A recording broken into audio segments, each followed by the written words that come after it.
And now a radio crime drama that ran on CBS from February 27th, 1949 to August 1st, 1954. Produced and directed by Elliott Lewis, the opening theme of I'll Take Manhattan introduced Detective Danny Clover, played by Larry Thor, a hardened New York cop who worked homicide from Times Square to Columbus Circle, the gaudiest, the most violent, the lonesomest mile in the world. We present to you Broadway's My Beat. Broadway's My Beat. From Times Square to Columbus Circle. The gaudiest, the most violent, the lonesomest mile in the world.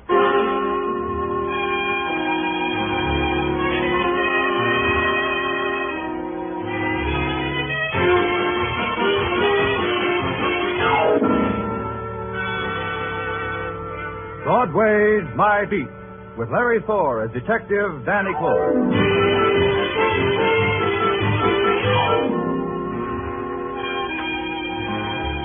Broadway, where a pale and hungry girl walks like a queen because Broadway's a dream street.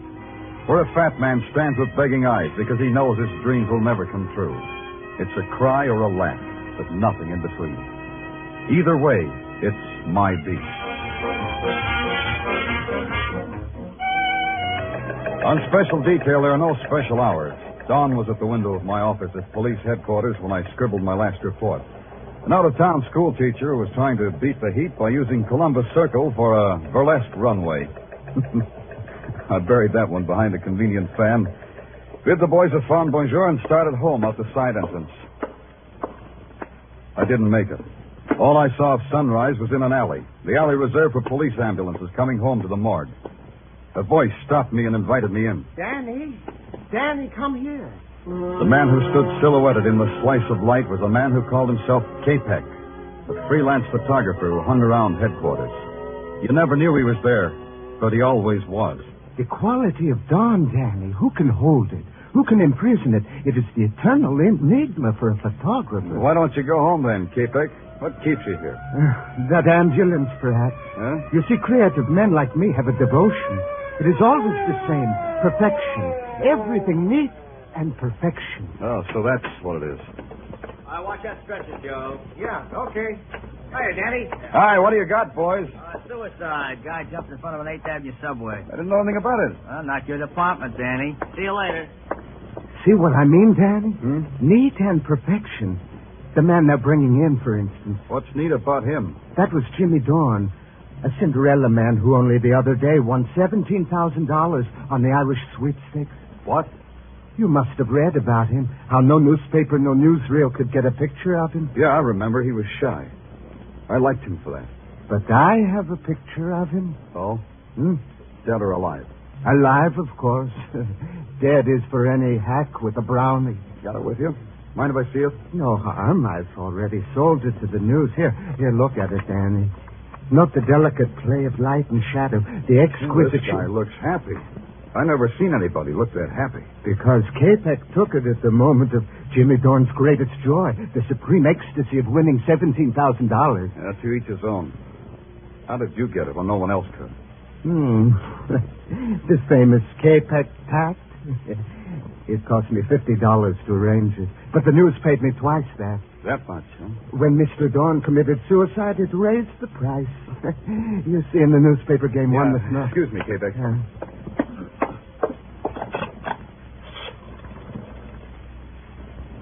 Danny Clover, give me the dope on a suicide name of Jimmy Dorn. Yeah, I know it's not my department. I'm nosy. Yeah. Lily Dorn, 3rd Avenue. Okay, that's enough. You have to look, Danny. You smell something, maybe? Yeah, maybe. Be with you in a second, Capek.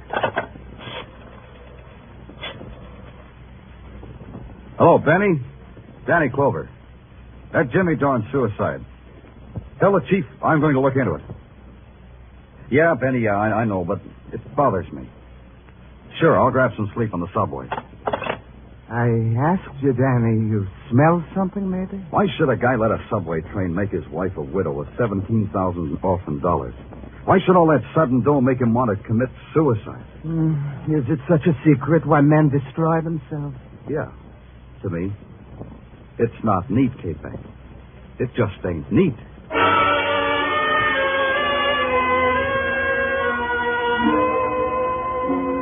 3rd Avenue is a tenement 5 stories high and miles long. At 9 o'clock in the morning, it was going full blast. The elevated, housewives hunched in open windows, kids flipping pennies against the wall, and every 7 minutes it screamed. Somewhere between Sam Chu's hand laundry, special attention trades of pleated dress shirts, and the Blue Star delicatessen, cream soda and hot pastrami 2 bits, somewhere between there was a doorbell. I pushed it.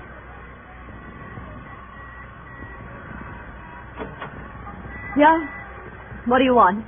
My name's Danny Clover. I want to see Mrs. Dorn. Suddenly, everybody wants to see Mrs. Dorn. Suddenly, I'm a popular lady. Suddenly, I'm from the police, Mrs. Dorn. You guys don't quit, do you? All right. Come on in. You want to know how it is to win $17,000? Is that what you want to know? Look, Mrs. Dorn, I'm sorry about your husband. Oh, sure. You can feel any way you like. Tell me about your husband. Jimmy? Yeah. I'll tell you about him. Jimmy didn't like people. He got afraid of them once, and he never got over it. Why? You know, I don't know. He was always running, and I ran with him. I was his wife, Mr. Clover. I didn't need to know any more than that. But maybe you understood why he refused to see any reporters when he won all that money. Listen, my husband was a frightened little man who won a sweepstakes. It bought him an obituary. Well, that doesn't tell me much. This room tells me more. This rat hole. This room says that, doesn't it? Rat hole. I didn't say that, Mrs. Dorn. I'm talking about that circus poster on the wall. Patsy Mack presents the 3 whirling tornadoes. Was your husband a whirling tornado? You can go now, policeman. You said your questions. Now go. Brody, please. Why didn't you stay in that room? They can't do anything with us now. Come right on in, mister. Who are you? I'm a clever boy. I don't win sweepstakes, but I stay alive. Yeah, real clever. Now, what about this circus poster? It covers the cracks in the plaster. 3 whirling tornadoes. 3 men riding motorcycles in a barrel. Mrs. Dorn, for a frightened man, your husband made a dangerous dollar. Look, I told you all I know. Maybe you ought to get out of here. Why should a poster come between us, Mrs. Dorn? We were getting along fine. You heard the lady, copper. She's saying she's finished talking. That's right, Mrs. Dorn? Yeah. What did you say? I said that's right.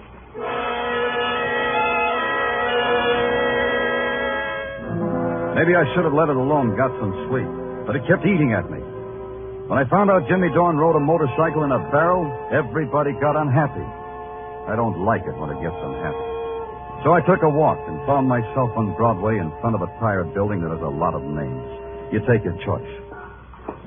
You walk up 4 flights and you get 4 offers. You're perfect for a fairy tale ballet that's opening in Newark.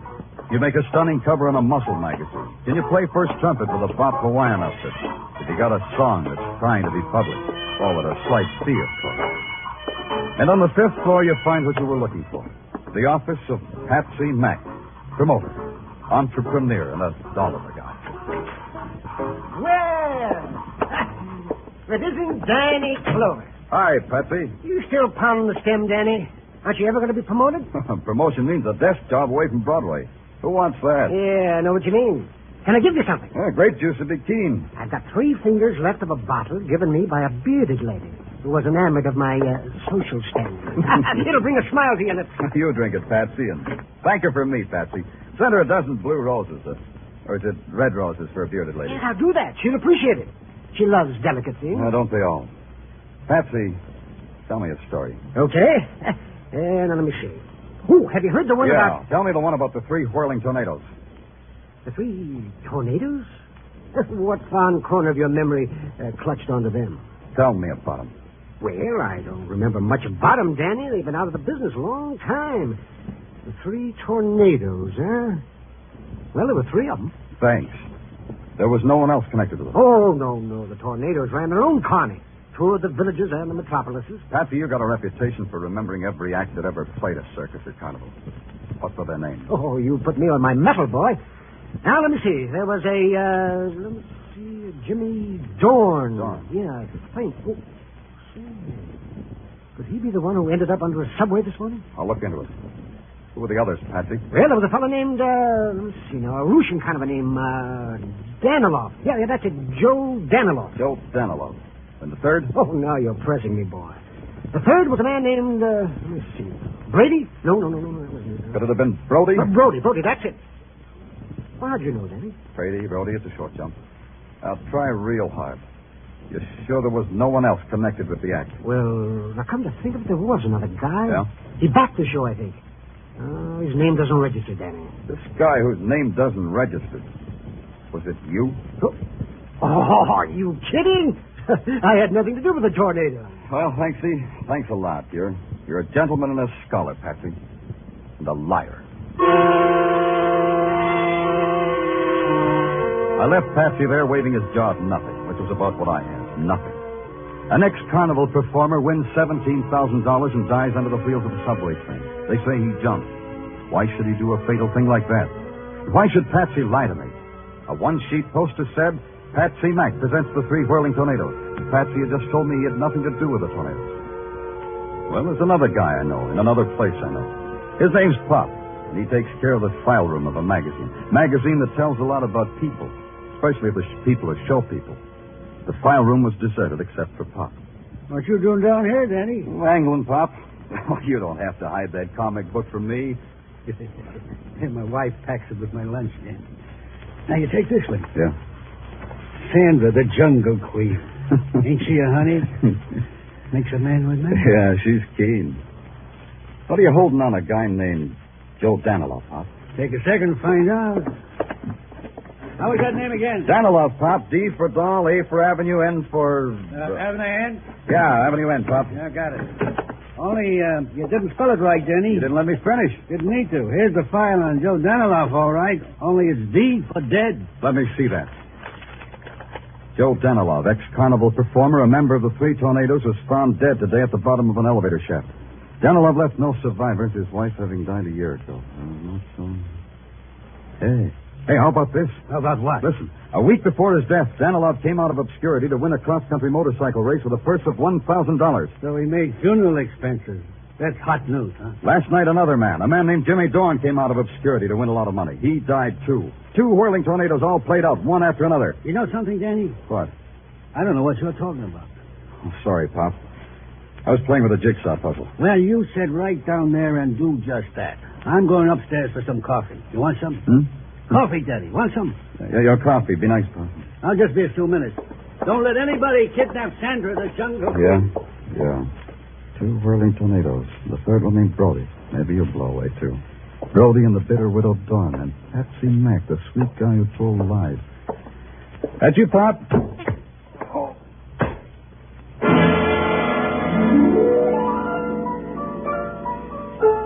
I never knew what it was that slugged me on the back of my head.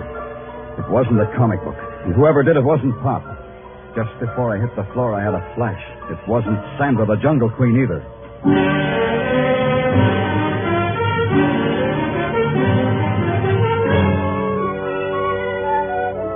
You are listening to Broadway's My Beat with Larry Thor as Detective Danny Clover.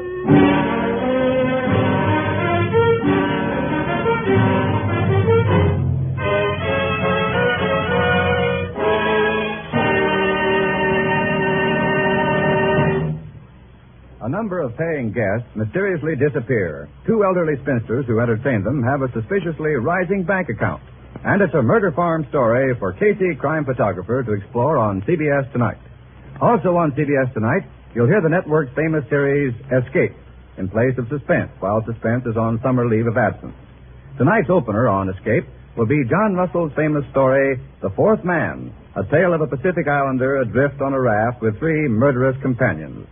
Be sure to hear Murder Farm on Crime Photographer and The Fourth Man on Escape tonight. They come to you on most of these same CBS stations. And now back to Broadway's My Beat.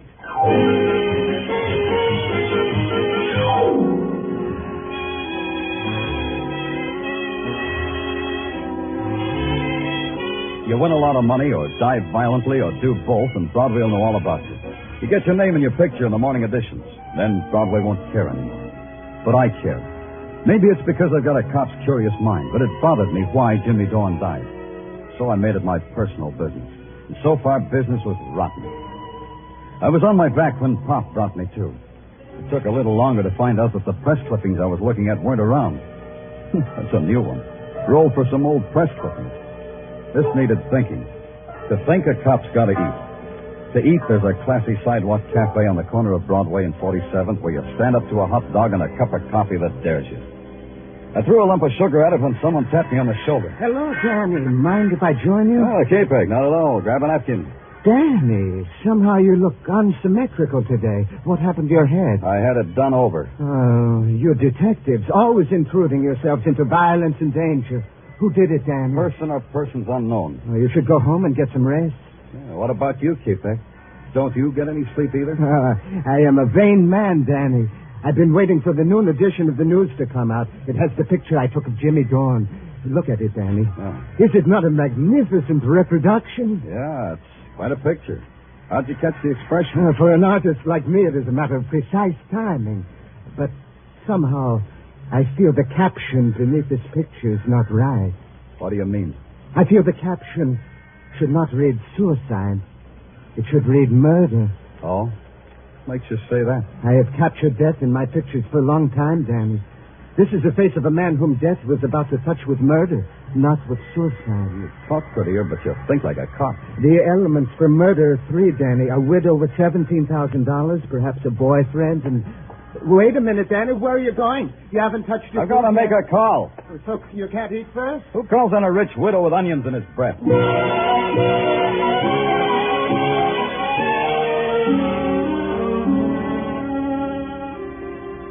Hey, you up there. You at the window. Who, me? Yeah, you. Oh, hello. Hello. Mrs. Dorn, isn't she home? You want somebody, mister? Mrs. Dorn. I've been ringing your bell. Where is she? Oh. You know where Mrs. Dorn went? There's no light downstairs. Her? Yeah, her. Oh, sure, she had a date for across the street. What? For across the street, mister. The Eagle Tavern. I saw her go in there with a guy.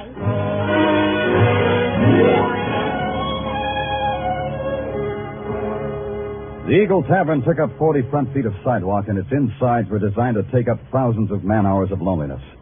Right now, there were only three lonely people. The bartender, Mrs. Dorn, and Brody. Mrs. Dorn and Brody were standing at the end of the bar trying real hard. I hated to do it, but I decided to ruin their evening for them. You don't know when to quit, do you, Clover? Why do you keep coming around? Like I was saying, Mrs. Dorn. What are you drinking, Mac? Nothing at all. Yeah, you can nurse that a long time. Mr. Clover, look. Please, we don't want any trouble. We got all the It's this way, Mrs. Dorn. A long time ago, a man named Joe Danilov fell down an elevator shaft and was killed. Seems like he was nobody until he won a motorcycle race. Then he got his name in the papers. Then he died. What does that do to you? What should it do to her? I'll try a refresher. Joe Danilov was a whirling tornado. He belonged in your husband's act, Mrs. Dorn. Try to react on that. I don't know what you're talking about. You got your reaction, Clover. Now blow. Mrs. Dorn, you know your husband just might have been murdered. No. Try it, Mrs. Dorn. Consider it. You've got no manners at all. All you've got is a loose mouth. Wait a minute, Brody. The man said somebody might have killed Jimmy. Do you think so, Brody? This guy's trying to put poison in your brain, Lily. Don't listen to him. You think I shouldn't, huh? Why should you listen to you, Brody? Go read a book, copper. Go read a book and find out why I should hang around a woman who's married to my best friend, Jimmy Dorn. Maybe you're waiting for him to die. He did, didn't he? Yeah. I never thought of it before. Jimmy's dead, and that makes you number one boy to a lady who just inherited $17,000. That'll teach you, Lily. That'll teach you not to talk like that. Talking a woman's easy, Brody. This'll be a little... Hey, what are you doing? Hey, you can't play in here. Stop it! I'm running a decent joint. Oh, stop it! Stop it!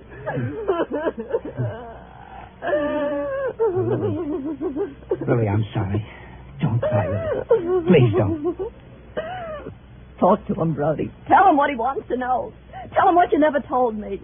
What happened back there 10 years ago? Why were you and Jimmy always fighting? Tell him, Brody. Tell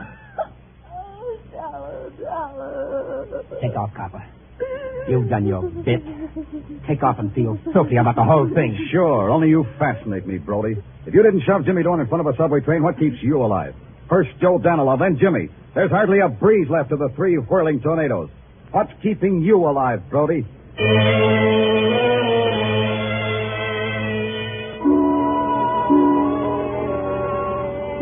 Now there was a guy I just had to see. K-Pax. There was a chance he had taken more than one picture of Dorn. Maybe in the background I'd see a familiar face. Out in Sea Beach near Coney Island, I found the door with K-Pax's name on it.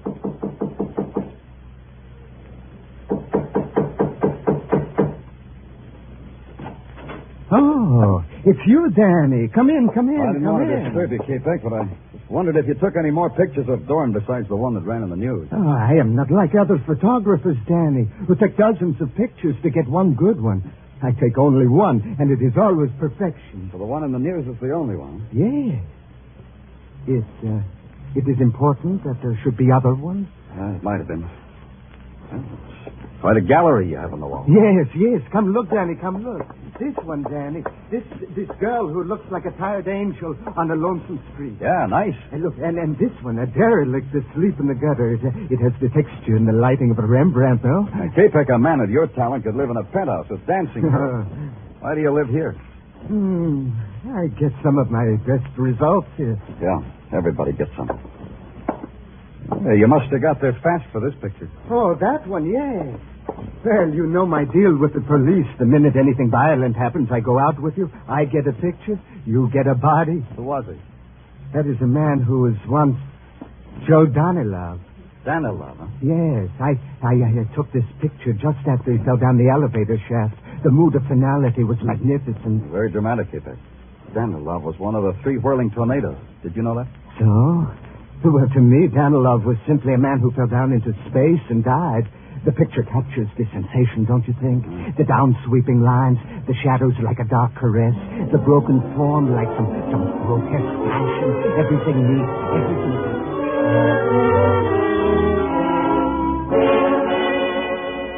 I don't think K-Peck even saw me open the door and leave. It's a long subway ride and a transfer back to Broadway. Coming up from an underground of naked concrete into the blare of 49th Street, well, there's a magic to it. I didn't have time to enjoy it. I had a job to do and a chance to take. And the chance paid off. Patsy Mack was in his office working late. Okay, Danny, so I lied here about my connection with the tornadoes. And why not? First Joe Danilov, then Jimmy Dorn. Next, maybe me. Why should I take a chance? They were accidents, the people say. Oh, not just accidents. Danny, not that kind. Tell me, Patsy, why do you think you'll be next? I don't know. It looks like everybody connected with the tornadoes is written down in a little black book. Tell me more, Patsy. This time I'm leveling, Danny. Once I managed the tornadoes, but I dropped them like they were a basket of snakes. Why? What did they do? Remember, I told you there was another guy, their backer? Yeah. Well, he got sick. He went to a sanitarium. While he was there, the tornadoes robbed him of everything he ever had. All 3 of them did that? Yes. Danilov, Brody, and Jimmy Dorn. Danilov and Dorn are gone. That leaves only Brody, plus the widow Dorn and $17,000. Were you ever in a sanitarium, Patsy? No. But they might put me away for slugging a cop. Oh, what do you want me to do, Danny? Cross my heart and hope to die? Nothing easier than that. Use your phone for me. Anything for a friend, Danny. But you are my friend, aren't you, Danny? Call Billboard for me. Oh, what? Personal ad, Patsy. A personal ad on the front page where a guy in the show business will be sure to see it. You phrase it. Phrase what? Just this. Anyone connected with the act, the whirling tornadoes, meet at the entrance to Crescent Midway on Coney Island tomorrow night at 11. Have information to wind up affairs of the tornadoes. Phone that in, Patsy. Because you say so, friend? Because the police say so. And Patsy. Yeah? Sign your name to it.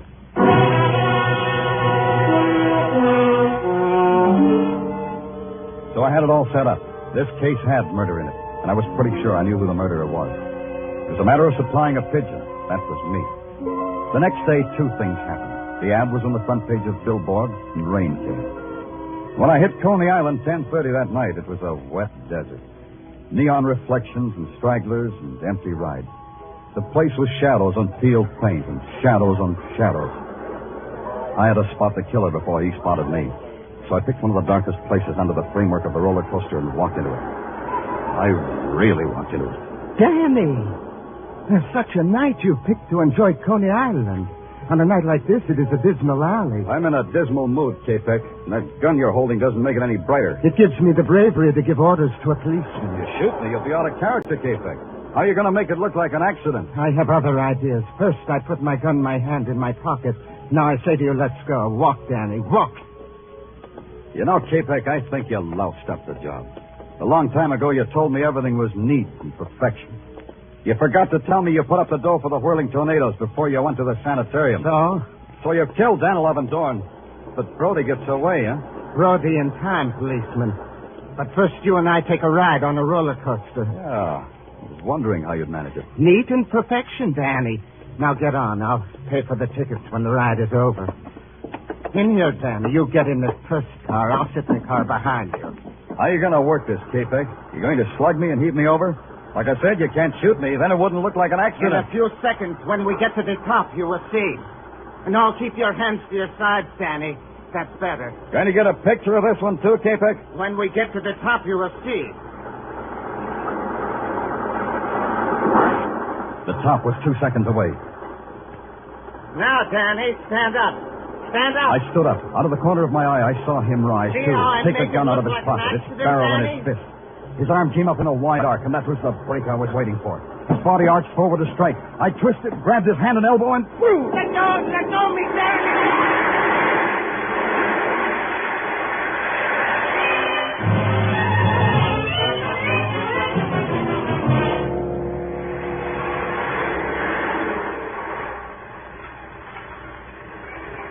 How long can a roller coaster ride last? Long enough. Long enough to piece together the jagged edges of some frightened lives. Danilov and Dorn murdered. Murdered because they'd crossed a twisted man named Kapek. Brody and Patsy Mack hugging the shadows because they were afraid of Kapek's revenge. And Lily Dorn with a handful of dust and dollars. You pay for the ride here, mister. Hey, you didn't take that ride all by yourself. Yeah.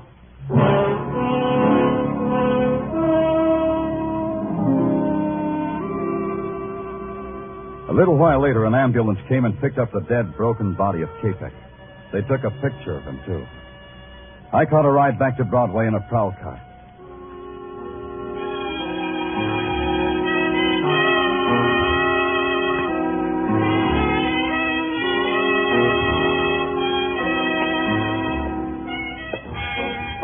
It stretches out in front of you, this street called Broadway, like a midway to some cruel and fantastic circus. And you're the performer. You can walk the high wire or play it safe in a cage. Me, I guess my dodge is the wire. And the gaudiest, the most violent, the lonesomest mile in the world. Broadway, my beat.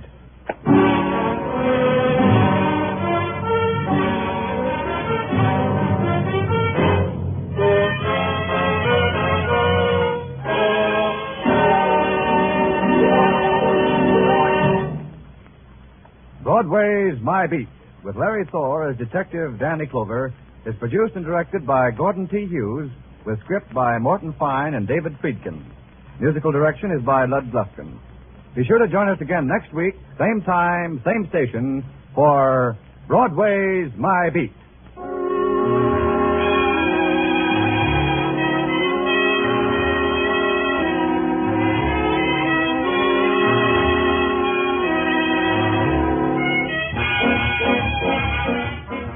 In just a few minutes on most of these same CBS stations, you'll be hearing the familiar strains of Someday I'll Find You. And the action, as you know, starts with Mr. Keene, the famed tracer of lost persons. A top-rating detective throughout radio's fall, winter, and spring seasons, Mr. Keene will be on hand all summer. So don't miss one of his great cases these Thursday nights on CBS. This is CBS, the Columbia Broadcasting System.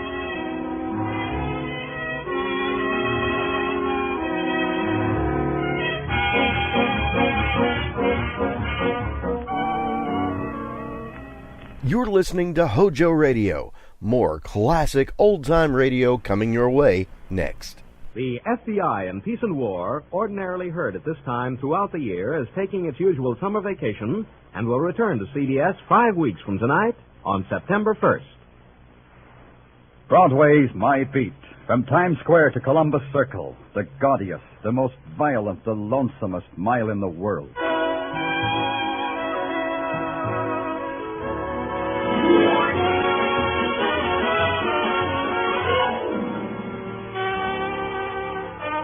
Broadway's My Beat, with Larry Thor as Detective Danny Clover.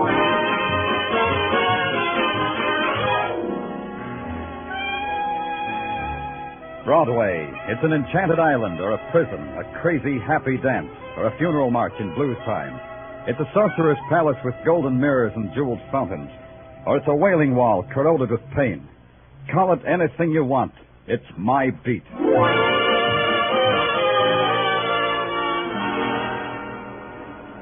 One of the ways to get on my beat is to infiltrate through the grim lines of people trying to buy tickets to South Pacific. Those people are going to mutiny someday. It was about 9 in the morning, and a good thing happened to me. The good thing was a kid named Paul Thomas. A sweet kid, a gentle kid. A kid who'd wrapped himself in iron to stall off the pain so many people handed to him for free. Mr. Clover, could I talk to you for a minute? Sure, Paul. Sure. Any place, any time. How about in the lobby here? Okay, lobby it is.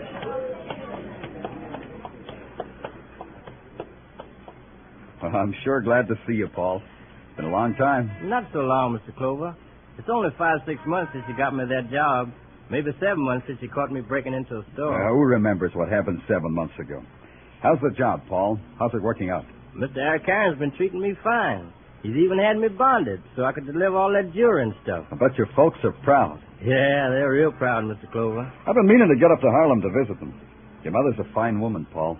Give her my best. I'll do that, Mr. Clover. She keeps asking about you. Paul, it's a good thing to see you the way you are. I'm in trouble, Mr. Clover. I think I'm in big trouble. Oh? You want to tell me about it here? We could go someplace and get a quiet cup of coffee. I better tell you about it fast, Mr. Clover. A couple of days ago, they came... Danny Clover, how's Broadway's grabber boy? How's the finest of the finest, Oh, hi, Kirk. Am I interrupting something, Danny? The boy won't mind being interrupted, will you, boy? Maybe I mind, Kirk. Oh, no offense, Danny. Come on, ask me how I am. Ask me how I've been doing. How are you? How you been doing? Oh, great. Very, very great, Danny. Yes, sir. Don't I rate an introduction to the boy, Danny? Paul, this is Jerry Kirk, a private investigator. Paul Thomas, Jerry Kirk. Hi, Mr. Kirk. Danny, you don't keep up. A smart detective like you should keep up. I'm not a private eye anymore. No? Well, so long, Kirk. See you around. No, I'm not a private eye anymore. I'm in the plush, Danny. Plush office, plush stipend, furnished by Acme Insurance Company. I investigate insurance losses for them. Oh, it's a lot easier than breaking down doors to hall apartments. But not so much fun, huh, Kirk? More, Danny, more. It even gives me the price of a couple of tickets to South Pacific here. But how about you, Danny? You still hitting the triple features in the grind houses, Danny? Goodbye, Kirk. Yeah, it's been swell seeing you, Danny. I'm sorry about him, Paul. Now, tell me what's on your mind. I can, Mr. Clover. I got to get to work. I'm late. Paul, come back here.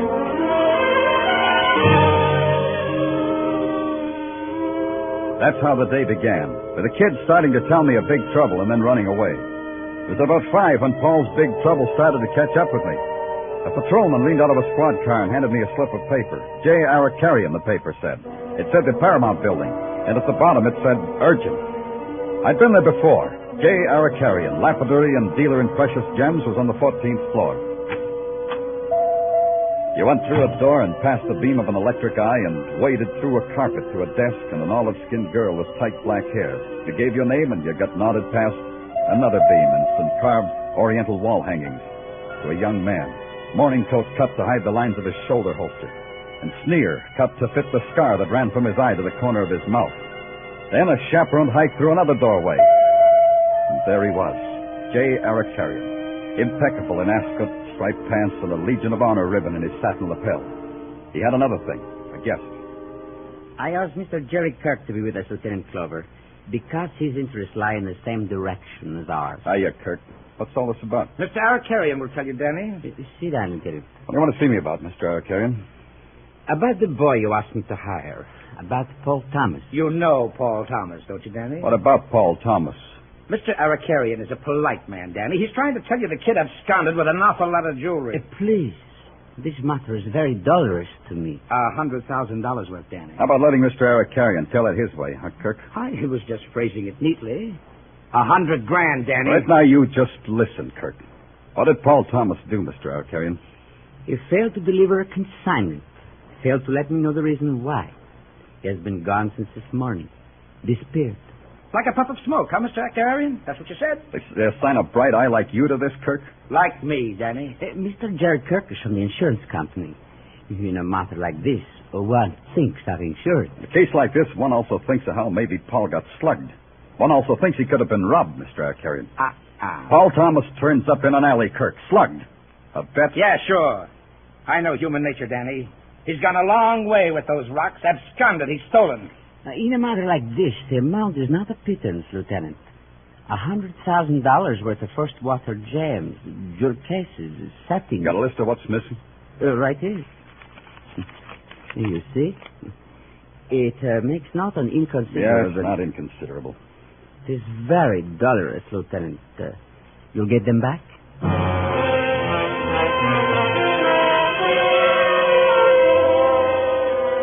Dolorous means it can make you cry. But Arcarian's dolorous was different from mine. His was $100,000 he'd lost. Mine was a boy named Paul Thomas that maybe I'd lost. But it was still only a maybe. I had two things to do. Turn the list of missing jewels into headquarters, which I did, then call it Paul's home in Harlem.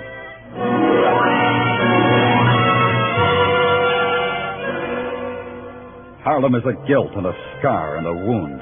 And the wound is a tenement lighted by kerosene lamps. A tenement with barred windows through which you can watch the moonlight darting out on the backs of hungry rats.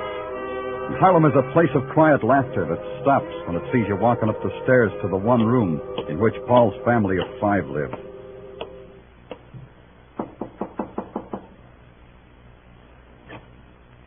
Yes? Oh, it's Mr. Clover. Hi, Miss Thomas. I hardly expected to. Please forgive the way I look. Oh, you look fine, Mrs. Thomas, fine. May I come in? Why, of course, of course. The children are outside playing. That's just as well, Mrs. Thomas. I want to talk to you. Please sit down, Mr. Clover. Shoot. Is it about Paul? Why did you see him last, Mrs. Thomas? This morning. He stopped by on his way to work. Is there anything... He doesn't live here anymore? No, Mr. Clover. Paul's a man now, and he needs a place of his own. Where is it, Mrs. Thomas? Is my boy in trouble, Mr. Clover? Oh, we don't know. I don't think so, but I have to be sure.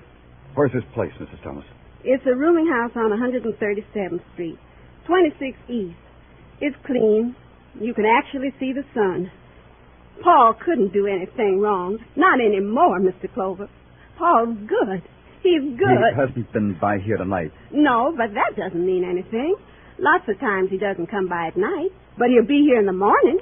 He's always here for breakfast in the morning. Well, I think I'll run over to that address you gave me, Mrs. Thomas. I'm sorry I can't stay and visit with you. You'll let me know about my boy, Mr. Clover. Whatever way it is, you let me know. It'll be all right, Mrs. Thomas. It has to be all right. Outside, it was 1 block north and 2 to my left of the subway station at 125th and Lenox. In those 3 blocks, you could feel the breeze from the East River fighting a losing battle with the heat. But it wasn't the heat that stopped me. It was Squad Car 15, Patrolman Florio at the controls. Not bad, Florio. 3-point landing. Hi, Lieutenant. Come on, get in. Thanks. You headed uptown? Well, that depends, Lieutenant. Wherever you say. Uptown. You better call headquarters first. I've been cruising looking for you. Headquarters said you were in Harlem. Yeah, call him, Florio. Sure. Control car 15 calling headquarters. Come in. Control car 15 calling headquarters. Headquarters receiving patrol car 15. Go ahead, 15. I take it, Danny. Yeah. Danny Clover speaking. Danny, Tartaglia speaking. About that Arcarian robbery. Guy named Jerry Kirk called you. Yeah? Said he wanted you there when he took Paul Thomas. Oh, where's all this taking place? 137th Street, a condemned tenement, 3 houses underneath the northeast corner on Lenox. 10 o'clock, the guy said. That's right now, Tartaglia. Thanks. Let's go, Florio. You heard the man. Right. Florio. Yeah, Lieutenant? You're only giving me a lift down the block. Turn off that siren, huh?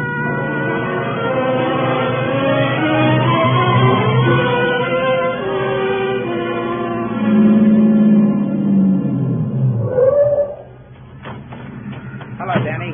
Glad you showed. Headquarters said you had Paul. You got him, Kirk? He's in that tenement, Danny. But he materialized out of that puff of smoke? How do you know he's in there? Look, Danny, a guy steals $100,000 worth of jewelry. It's hot. He can't get rid of it. So he makes a deal with the insurance company.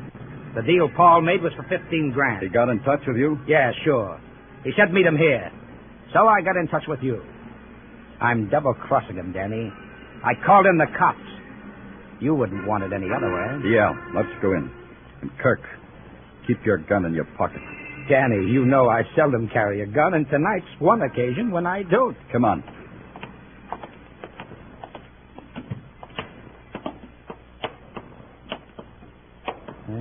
It's pretty dark.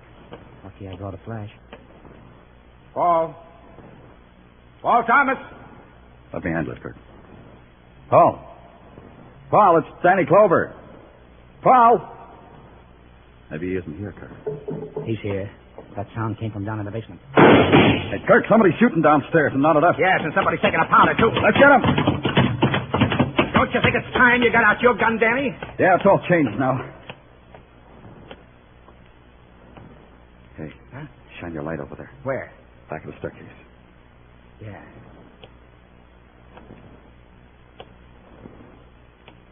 Hey, Danny. A body. Danny, look, he's got a gun.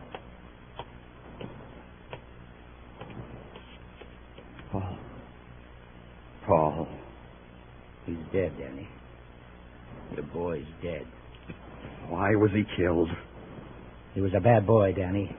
A bad boy with bad company, and the company just took a powder. How do you like your boy now, Danny?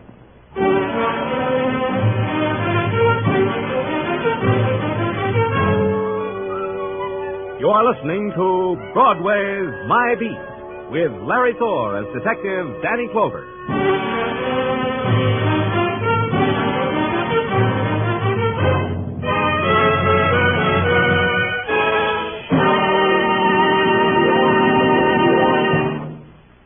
Casey, crime photographer, finds an innocent-eyed young woman riding a murder-go-round tonight. As he joins her, his girlfriend, reporter Ann Williams, and Ethelbert, the magnificent bartender, caution him to go slow. For a merry ride with murder, join Casey and his pals tonight. And also be around for Second Class Passenger, another thrilling study in Escape. Crime Photographer and Escape are Thursday night features of most of these same CBS stations. Now, back to Broadway's My Beat.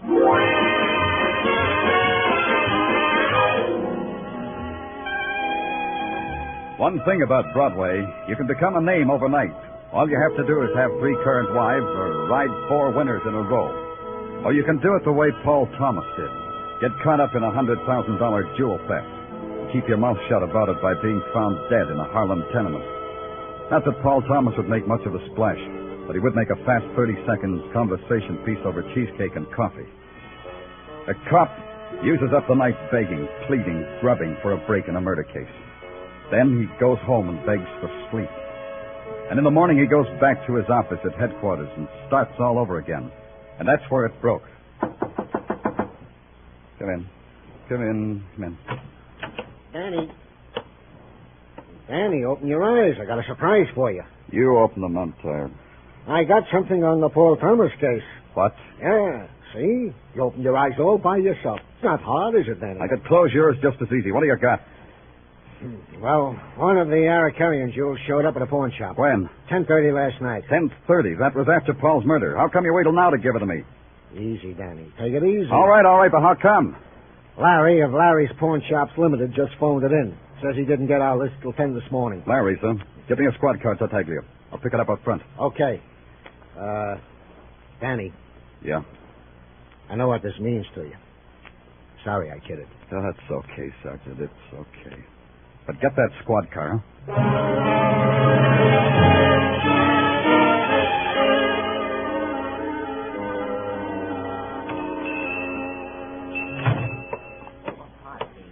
Danny, boy. Danny, you. This is quite an honor. Hi, Larry.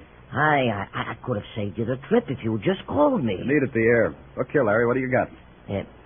Danny, do you mind stepping in the back room? I'm trying to close a deal. Sometimes it embarrasses my clientele to see me consorting with a detective. Ain't it a shame? Give it to me, Larry, and quick.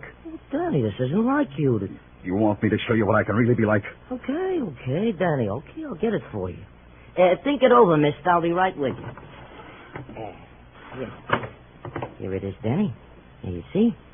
This diamond ring matches up exactly with the one on the Arcarian issue boy sent me. If I say so myself, it's a beauty. Yeah, but who pawned it? It's on the ticket. A girl named Ellen West. Lives at this address on 115th Street. At least that's the name of the address she gave me. You know where to send it. Send the ring. Oh, it hurts me to part with it. Say, isn't it polite the way I cooperate with you boys, Danny? You'll remember it, won't you? Sure. By the way, what did you give the girl for the ring? It's worth $2,000. I gave her $600. Can't hear you, Larry. How much? $600. Still can't hear. It was worth $2,000. I gave her $600. Oh, Danny, I could kill you. Hey, mister, you didn't hear what I said. I was just kidding. Pay no attention. I didn't mean it. I'm ready to offer you a little more. The girl whose name might be Ellen West lived in a street that might have been anywhere. Could have been a market street in the slums of Madrid or Rome or Athens or New Orleans. It could have been anywhere. But right now it was under the bridge of the New York, New Haven, and Hartford Railroad. Right now it was a street where Paul's murderer might be waiting in a dark room behind a locked door, waiting for a knock that had to come. Yes? Who is it? The police. Open up. Please. Why you come here? I haven't done anything. Are you Ellen West? That's right. That's my name. How you know my name? I don't know you. I'm Danny Clover, Ellen. Broadway Special Detail. I'd like to ask you some questions. Mr. Danny Clover. Huh? Paul told me a lot about you. Please come in, Mr. Clover. Thanks. You knew Paul Thomas? I knew him. I knew him better than anybody. We were going to be married. How old are you? 16 now? 18. Going on 19. That's not too young to get married, Mr. Clover. I mean, it wouldn't have been. Ellen, you pawned a ring yesterday.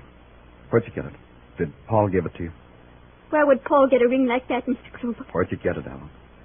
Came in the mail. Oh, you have the package it came in? I threw it away, Mr. Clover. I threw it away. Because I didn't want to know where to send it back. Maybe you should have given it to the police. Maybe I should have done what I did. I got $600 for that ring, Mr. Clover. With $600, two people like Paul and me could get married. Did you tell Paul about the ring? I didn't see Paul yesterday, Mr. Clover. I didn't see him to tell him about the ring or anything. I've got so much to tell him. Paul's mother said he had a room of his own. Did you ever see it? I saw it. I met his roommate, Joe Kendall. His roommate? Well, not exactly. You see, Mr. Clover, where Paul lived, that room of his own, that was just a place where he could sleep for 8 hours. Joe Kendall had it for the other 8 hours. They do that a lot up here. Yeah, I know. Well, that's all, Ellen. Just one thing. You won't go away. Where would I go, Mr. Clover? Mr. Clover? Yes, Ellen. Here's the $600. I got no use for it now.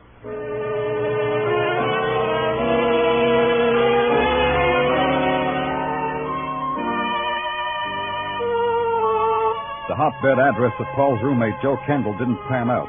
But a suddenly forgetful landlord suddenly regained his memory when he put on a pair of wire-rimmed glasses and examined my police badge. His cooperation from that instant was a thing of joy. Joe Kendall was working right now, mister. Joe Kendall worked in the change booth in the subway station at 59th Street.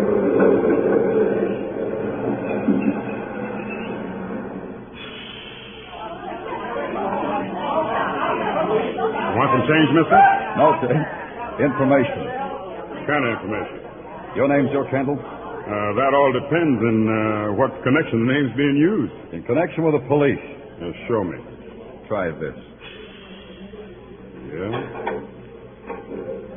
Yeah, that badge says you're the police. Says my name's Joe Kendall. What can I do for you, Lieutenant? About Paul Thomas, Joe. Read about him in the papers this morning. I'm sorry about Paul. How sorry? Lieutenant? Wait a minute. Here you are, lady. 2 dimes and a nickel. Lieutenant, it's this way. Maybe I asked you a bad question, Joe. Not at all. I'm sorry about Paul, Lieutenant. As sorry as I am for any man who died the way Paul did. What about Paul? What did he tell you about himself? Well, things like I'm tired, Joe. That's what he used to say to me. When he woke me up because it was his turn to sleep, he'd tell me things like that. That's all? Other things, too, Lieutenant, but that was the general idea. Something else, Joe. That ring on your finger. Where'd you get it? Are you going to believe me? Okay, Lieutenant. I'll tell you anyhow. I got it in the mail yesterday. You should have let the police know. I should have, but I didn't. Maybe I was going to. Maybe I was going to pawn it. I don't know. You'd better let me have it. Well, sure. Here. Take it. Lieutenant, I'm in trouble now, huh? I guess right now you come under a couple of laws in the penal code, Joe, but which one escapes me? Just don't run away. I'll be here, Lieutenant. Here or in Harlem. One place or the other.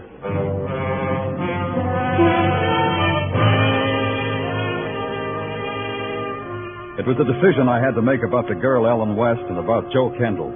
And it was a decision I made. They turned up with a part of the missing jewelry and a strange story how they got it, and I didn't book them. I didn't put a tail on them. If they told the truth, it gelled an idea that was shaping itself. If they'd lied, I'd know it before the day was over.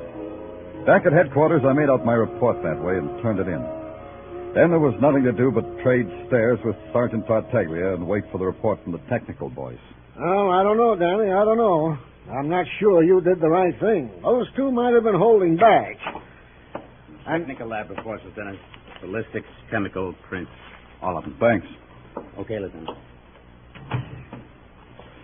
Ballistics, nothing. No, I figured there'd be nothing there. Hey. So long, Tartaglia. Hey, Danny, where you going? Take a look at those reports. They'll make your red face even redder.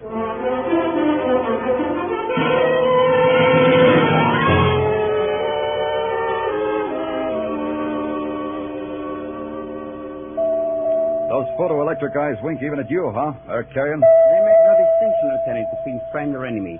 They're ever alert, ever suspicious. Yeah. You kept me waiting a long time, Eric Carrion. A jeweler has many things to take care of, Lieutenant. Sometimes you must keep even the police waiting. But you're not lonely. Did not Monsieur Artu amuse you? Oh, so that's his name. No, your flunky Artu didn't amuse me. He's so silent, so sinister, is that the word? It's a good word for Artu. Tell me, Artu, that shoulder holster you wear under your morning coat, how do you avoid a bulge? You must have a good tailor. I wish I had a tailor like that. I will send you the name of Artu's tailor, Lieutenant. That all you wanted? That's just part of it. I'd like to have a look at your vaults.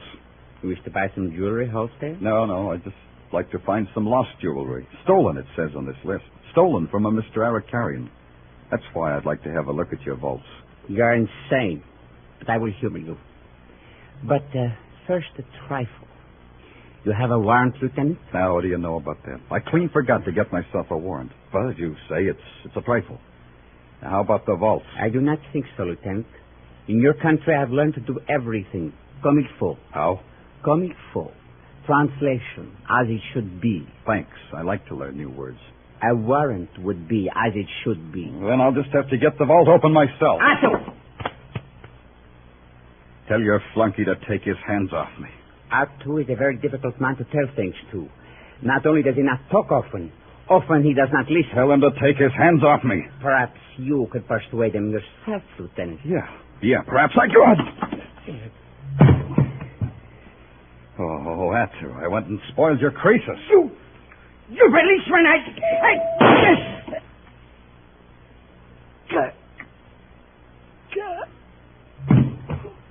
Well, Kirk, the eminent investigator, today on occasion for carrying a gun. You didn't have to shoot Arakarian. I did, Danny. To save you from getting knocked off, I had to do just that. Save me? What are you talking about? Well, look at him. Look at Arakarian's hand. He was just getting ready to pull a Luger. Yeah. Okay, Kirk, this wraps it up. Let me have your gun. Huh? What for? Ballistics will want it to check it against the slugs in the body. But you saw me shoot him, Danny. The gun, Kirk. Are you off your rocker, Danny? The gun. I've got a permit for this gun. The gun! Oh, ow. Yeah. Thanks for the gun. Oh, sure. Sure, Danny, now that I know you were sincere about wanting it. Well, like you said, this wraps it up. You figured it a little ahead of me, that's all. Tell me how. Oh, easy. Arakarian never parts with the jewels and reports them stolen for insurance money. Yeah, true. Tell me, Kirk, how do you figure Paul Thomas figures? Also simple. Arakarian tells the kid to make it look like the kid ran away. Well, maybe Arakarian wanted to do it another way, and the kid balked. Yeah, that's right, Kirk. Paul came to me yesterday and started to tell me he was in trouble. It adds up, huh? It adds up neat. You know what else? Two of the gems showed up with two of Paul's friends. Eric Carey and mailed them to throw off suspicion. Clever, real clever. Yeah, but here's the twist. The gun Paul was holding in that tenement cellar had no fingerprints on it. Huh? He was dead before he went in that tenement, Kirk. Dead men leave no prints. Paul Thomas was dead before I saw you, Kirk. Hey, that is a twist. That scene in the condemned tenement, you and Eric Carey staged it. That's why I want your gun, to check it against the slugs they took from Paul's body. You're crazy, Danny. Listen, how else I'm crazy. You killed Paul. You propositioned him, and he'd have none of it, so you killed him. And you killed Eric Carey so he wouldn't implicate you. You stink, copper. You stink, but you won't take me. I've been waiting for you to do that, Kirk. Waiting. Ow! That's for Paul. For Paul. For Paul.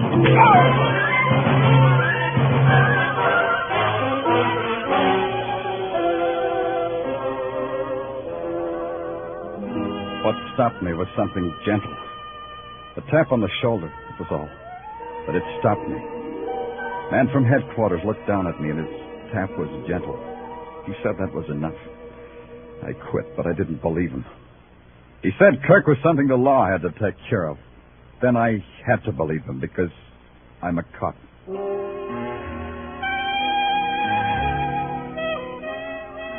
In the mid-afternoon heat, Broadway is a desert littered with mirages of what might be men or women. You touch some and they vanish. You touch others and they snarl and slink away. It's real or it's phantom. It's Broadway, the gaudiest, the most violent, the lonesomest mile in the world. Broadway, my beat.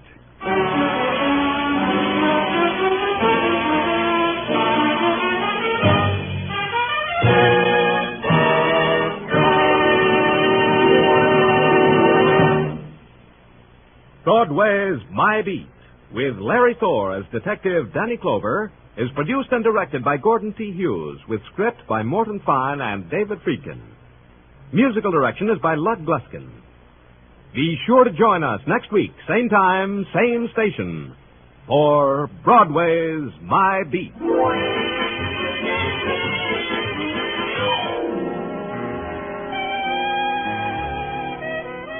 Mr. Keene, a famed tracer of lost persons, goes society tonight. Knowing Mr. Keene, you realize at once that it's not so much the question of which court, but which suspect. Mr. Keene's latest adventure, the Society Murder Case, will follow in just a few moments on most of these same CBS network stations.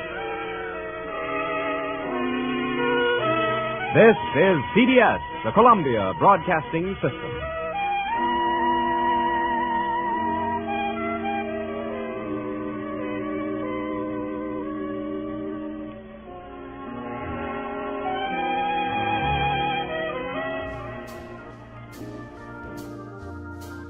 Our next radio drama is about a fabulous freelance insurance investigator with the action-packed expense account. The show aired on CBS Radio from January 14th, 1949 to September 30th, 1962. There are 811 episodes in the 12-year run, and more than 720 still exist today. Each story started with a phone call from an insurance executive, and each story ended with an itemized expense account signed, Yours truly, Johnny Dollar, right here on HOJO Radio. Next.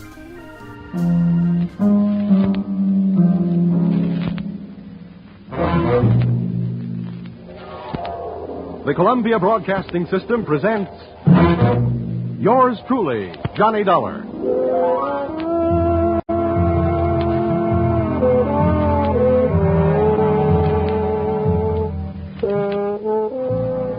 The next half hour has its baggage packed to take a trip with America's fabulous freelance insurance investigator, Johnny Dollar. At insurance investigation, he is just an expert. At making out his expense account, he is an absolute genius.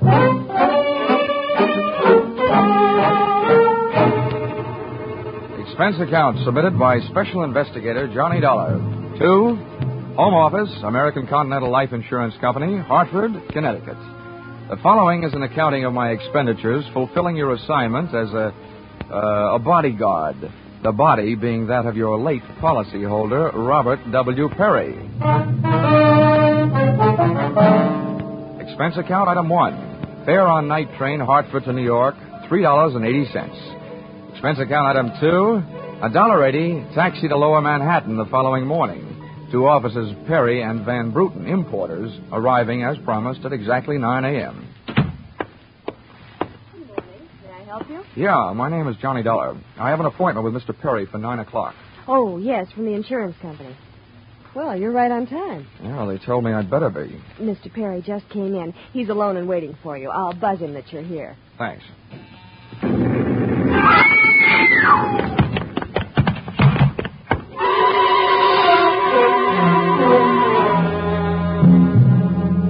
What was left of your policyholder, Mr. Perry, was just sliding out of his swivel chair as I hit the room. The top of his desk had erupted, and splinters of mahogany pointed their sharp fingers upward through lazy circles of smoke swirling toward the ceiling. The buzzer from his secretary's desk had been rigged to a booby trap. Oh, no, Mr. Perry. Stay away from him. There's nothing you can do for him. He's dead. Oh, what happened? What happened? Whatever happened? Come on, let's get back out of here. Here you are now. Sit down. I'll get you a drink of water.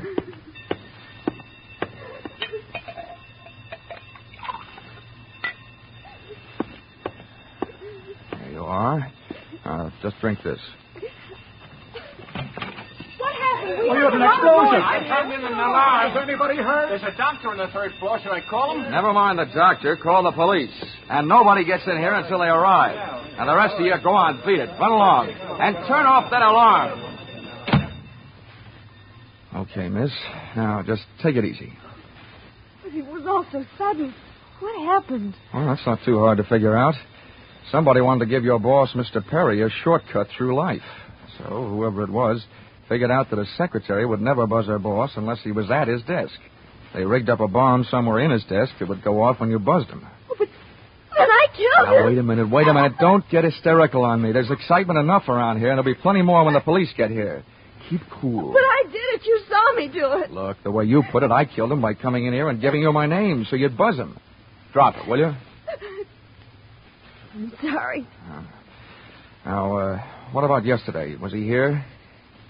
Yes, all day. What time was it when you last used the buzzer? Right up to the last minute, about 5:30. Who left the office first, you or Perry? Mr. Perry, he always leaves first, and I lock up. Well, from the looks of things, you should have used more locks last night. Somebody got in here to do some wiring.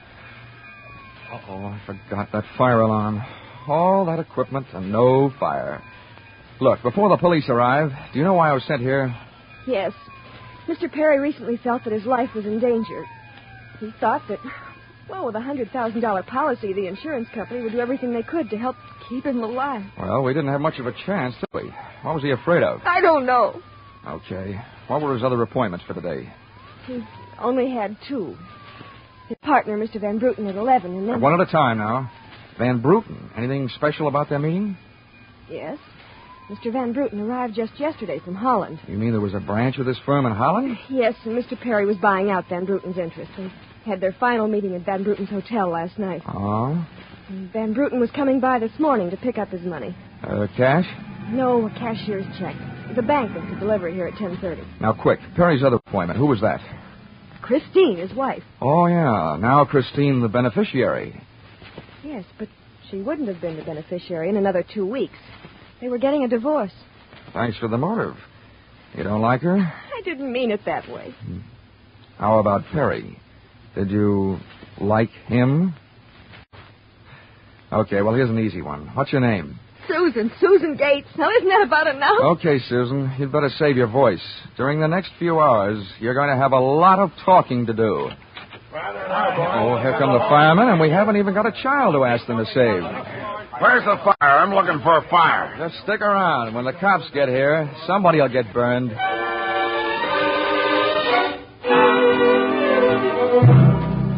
The firemen should have stuck around because the cops arrived in a blaze of glory.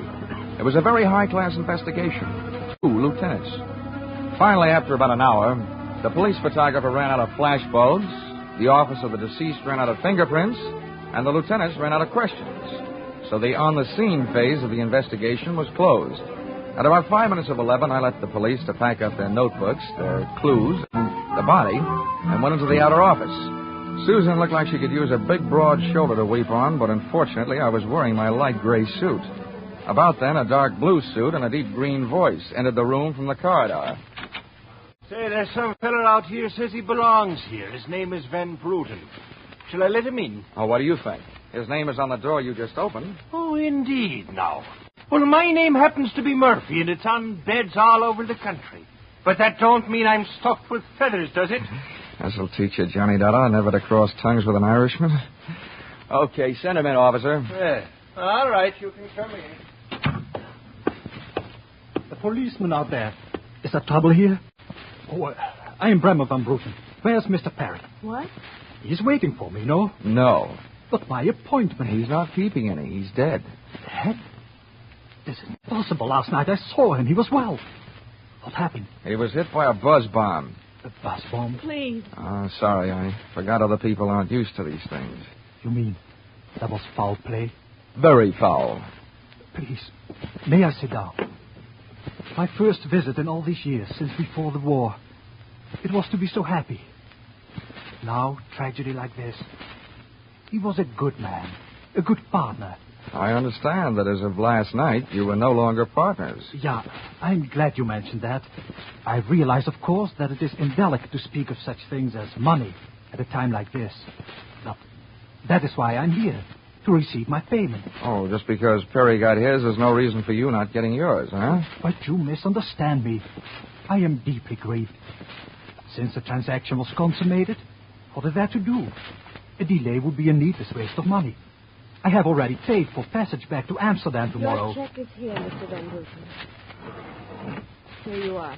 Thank you.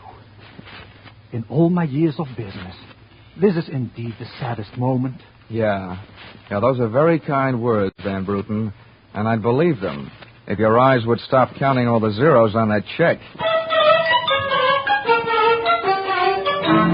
Expense account, item 3, 90 cents. Phone call to your company. American Continental Life Insurance Company, good morning. Oh, well, that's a matter of opinion. This is Johnny Dollar. Put me through to Mr. Gordon, will you? Yes, sir. Mr. Gordon's office. Look, honey, this is Johnny Dollar. I want to speak to Gordon. Oh, and while I'm telling him what I've got to tell him, maybe you'd better sit in his lap with some smelling salts. I'm not that type of a secretary. And besides, he doesn't have a lap. Hello, Dollar. How are you making out? Out about $100,000. What's that? Yeah, somebody turned Mr. Perry into a firecracker. He's dead. Oh, that's bad news. It's a big policy. Yeah. Look, what I want to know is, shall I stay on the case? Oh, certainly, Dollar. Certainly, by all means. By the way, is there a chance of proving suicide? There's a non-payment clause. To make this one a suicide, there'd have to be a Santa clause. Nobody could hate himself enough to do it this way. Well, what are the fraud possibilities? Only fair. As an estranged wife, she's the beneficiary, but she wouldn't have been in a couple of weeks. Divorce coming up. I'll start with her. All right, Dollar. Good luck. But watch those expenses. Why, Gordon, I'm surprised. I think an insurance man would be the first to want to see a fellow live a little. Expense account, item 3. Cab fare, $2.80. Tip to driver, $1. Christine Perry's apartment was on Sutton Place, overlooking the river. And from what the doorman told me, all of the proprieties. I took the elevator up to the 24th floor, and there I discovered that our garden-fresh widow was living high in more ways than one. Everything about the place was French. The maid that led me into the living room, the decor, and the perfume, which reminded you that breathing can be fun. I looked up from enjoying my nose to see Mrs. Perry looking down hers. Mr. Dollar? Oh, Mrs. Perry. I believe we can dispense with any getting acquainted. You're an insurance investigator, interested in the death of my husband. So naturally, you're here because you've jumped to the conclusion that I killed him. Oh? You're the one that's jumping to conclusions, lady. Then what do you want? The policy's in order, the premiums are fully paid. I'm not quite sure. I know that you've got a great motive. So far, the only motive I've found. You haven't had much time to look, have you? Check. This is my first stop. Maybe you can help me. Do you know anyone who would be happier with your husband out of the way? I know very little about my husband's friends, or for that matter, his activities for the past 6 months. That's when I left him. Uh-huh. Well, that's not much help for either of us. Well, without someone else to suspect, I may just have to concentrate on you. Mr. Dollar, I picked the men I want to concentrate on me. Well, I hope you're as long on alibis as you are short on your temper. Where were you last night? With a friend, Al Donovan. For a while, the same place my husband was. And I've witnesses to prove who was with him. Anybody at the Club Caprice can tell you. Well, save me a trip. I can't afford the prices they get there. Certainly, pleasure. My husband was with his beautiful little secretary, Susan Gates. Well, I wouldn't be more surprised if your late husband walked through the door and said that... All right, mister, that's enough. Al! Yeah. How much did you I'm give? a big guy, baby, 6'4", and I've got big ears to match. Al, please. Would this be Mr. Donovan, your companion of last evening? I'm getting you out of here, Christine. I don't know what you're saying. You lie to me. How can I help you if you lie to me? You call me stupid. The way you're playing this, you'll alibi yourself right into a cell.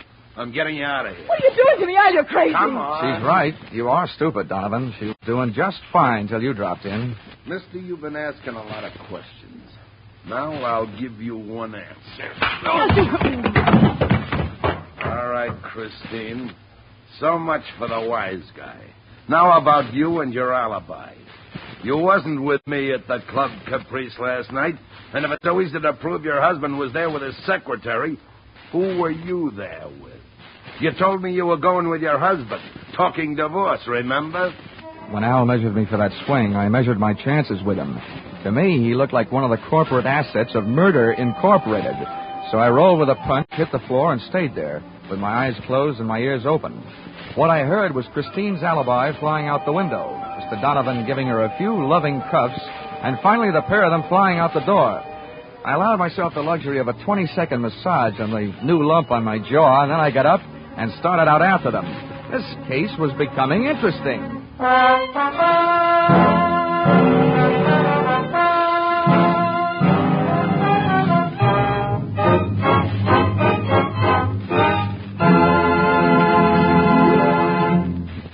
In just a moment, we'll return to the second act of Yours Truly, Johnny Dollar. But first, this important message. $60 million is what the Red Cross needs to carry on its great work in 1949. If this seems like a lot, just try to review briefly the various activities of the Red Cross. It can't be done briefly. Red Cross services extend into every area of our lives, bringing care, comfort, and recreation to the men in the armed forces, bringing first aid training, nutritional programs, nursing services, blood banks to our own communities. And all the time, as these activities go on uninterrupted, the Red Cross is holding itself ready to spring into instant action in case of disaster. Fire, flood, explosion, any sort of catastrophe finds the Red Cross on the scene with food, clothing, and medical care. $60 million isn't so much in the light of such activity. We can make it with each of us contributing. We're giving to our own safety, security, and peace of mind, and to our neighbors, too. So let's give generously to our own Red Cross. And now back to the second act of Yours Truly, Johnny Dollar.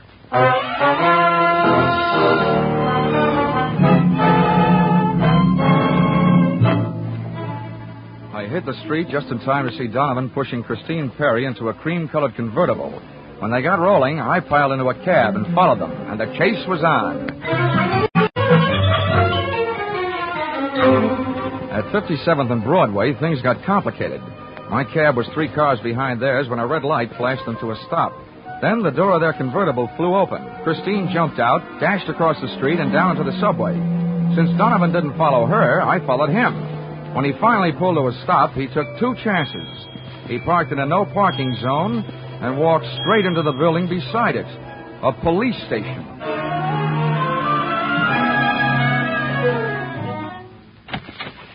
This is Mr. Dollar, Lieutenant. He's been waiting for you for some time. Huh?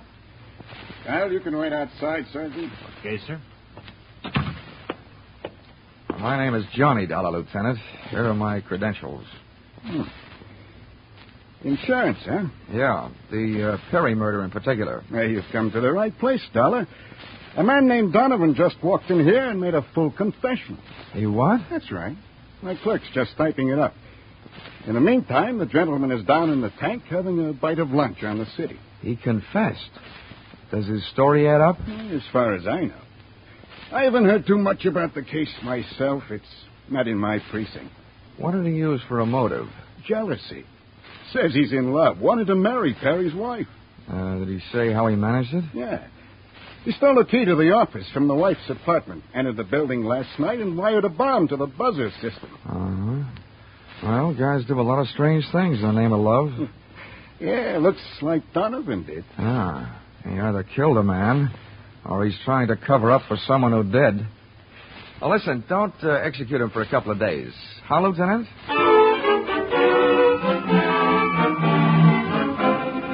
I spent the rest of the afternoon downtown in the offices of Perry and Van Bruten, importers. The partners' correspondents told me two things.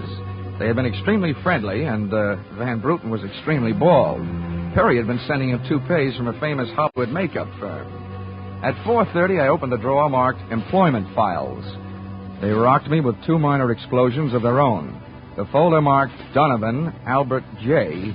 told me that he'd been employed as Perry's bodyguard over a period of years and that he was canned the day before the murder.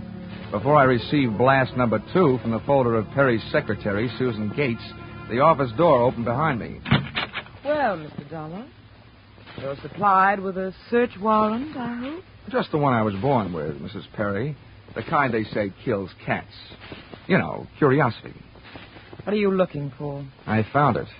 How about you? What are you doing here? Oh, I'm tired of dueling with you.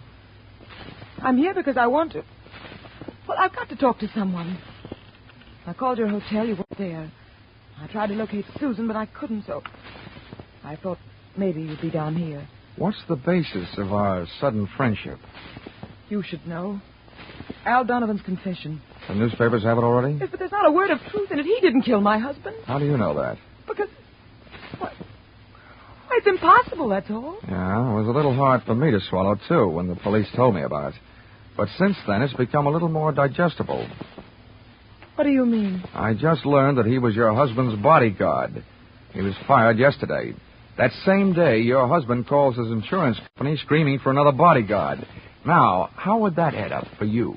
A beef, maybe? Al Donovan's a fool. He never thinks. He just rushes in and says or does whatever's on his mind. He told my husband if he didn't divorce me that... Well, he threatened him. You know, you came in here saying that Donovan's confession was no good. And you spend your time making it sound better and better. What do you want, anyway? I can't help it. I've got to tell you the truth. I know it doesn't sound like I'm trying to help Al, but what can I do? You really want me to answer that? Here. If you want to help Al, phone the police. Tell them Donovan made that phony confession to cover up for you. It's simple. Not as simple as that. You don't need the gun, Christine. Hang up the phone. Sure. I hope you don't mind my aversion to being held for murder myself. Oh, well, that's a common aversion. I'm in no hurry to see you behind bars. But don't forget, when the cops want to pick you up, they'll do it. Now, don't spoil the rest of the afternoon. Take that gun someplace else. I've got things to do. The first, I imagine, will be the call that I wouldn't make. Well, not necessarily. If it'll make you feel any better, we'll just put this phone out of order. Satisfied? Of course not. But don't get me wrong, Mr. Dollar. I wish you nothing but success in your investigation.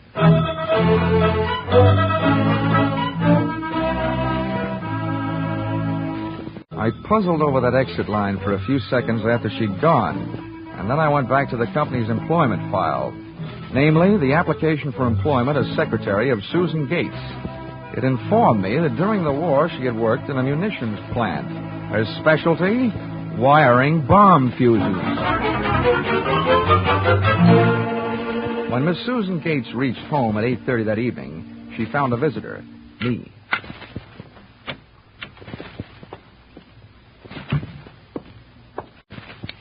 Oh, how did you get in here? A professional secret.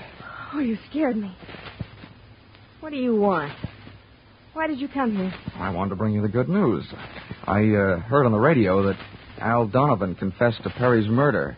Al? I can't believe it. Why not? Who do you like for the spot? Why, Christine.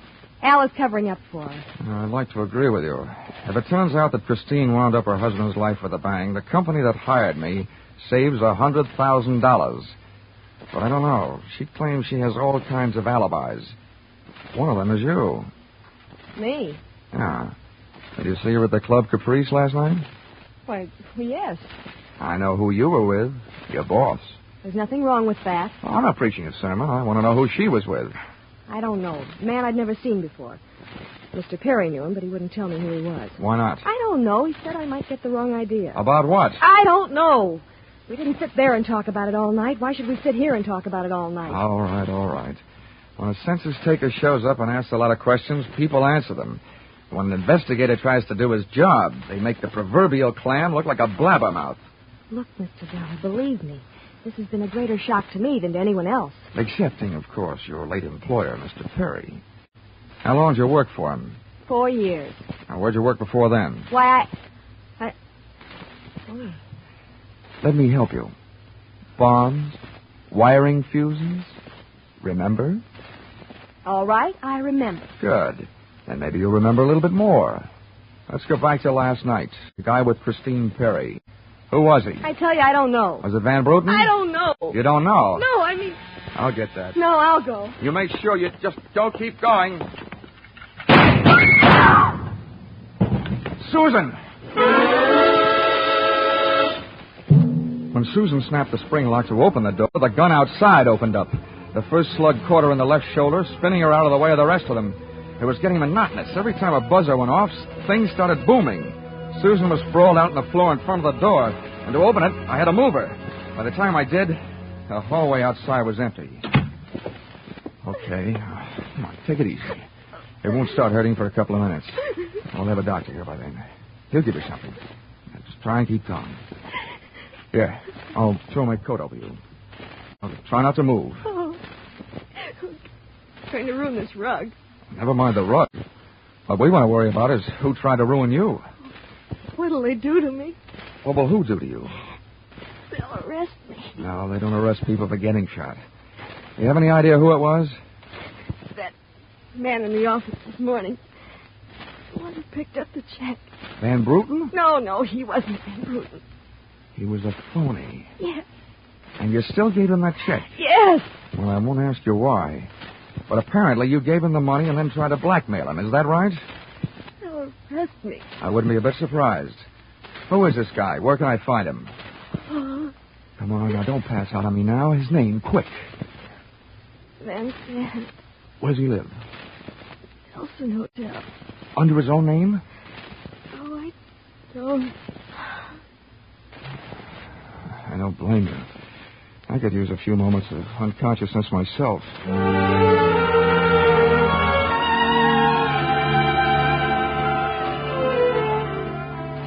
The Nelson Hotel didn't have a Dutch name on the register, so I got a hold of the housekeeper and found out how many rooms their staff hadn't been able to make up all day because of Do Not Disturb signs on their doors.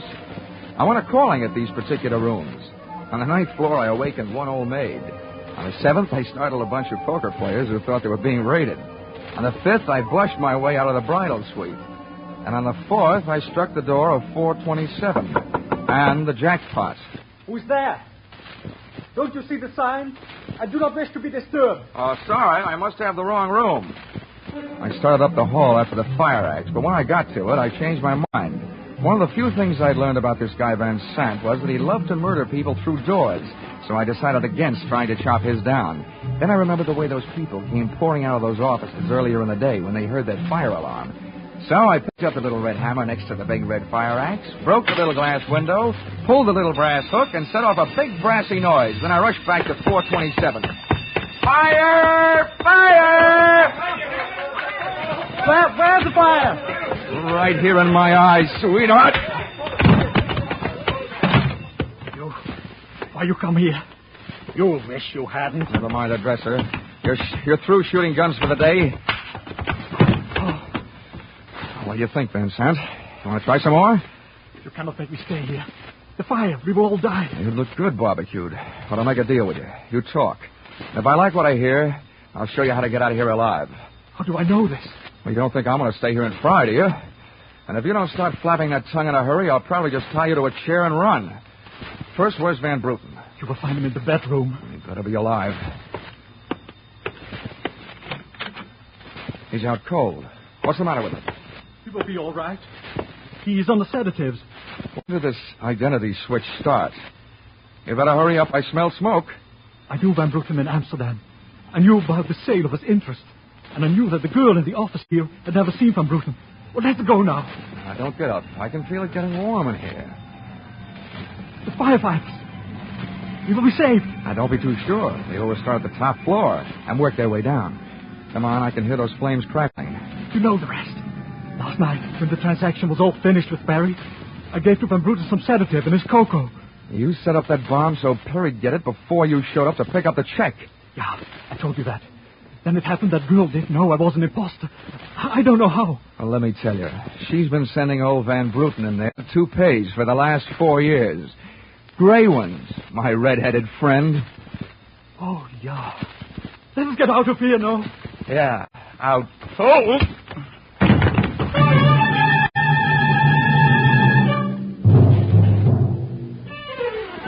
Expense account item 4, $1.40. Night letter informing you that American Continental would have to meet payment of claim to Mrs. Christine Perry, innocent widow of the insured. The only thing she was guilty of was trying to stay on the right side of a hot-tempered boyfriend. She lied about who she was with at the Club Caprice, not to fix herself an alibi, but to keep Al Donovan from learning that she'd been out with another guy. That guy being the real Mr. Van Bruggen, who had only taken her out to try to talk her into reconciling with his friend, her husband. Item 5, $60, silver chafing dish. Wedding present for Christine and her new husband, Al Donovan. Well, that was the least she could do for the guy who had confessed to a murder he thought she had committed. Item 6, $8, flowers for Susan Gates, Prison Hospital. Item 7, fine for turning in false alarm, $1,000 and no cents. And that's what I think I'm beginning to get for getting into this racket. No sense. Expense account total, $1,263. Yours, truly, Johnny Dollar.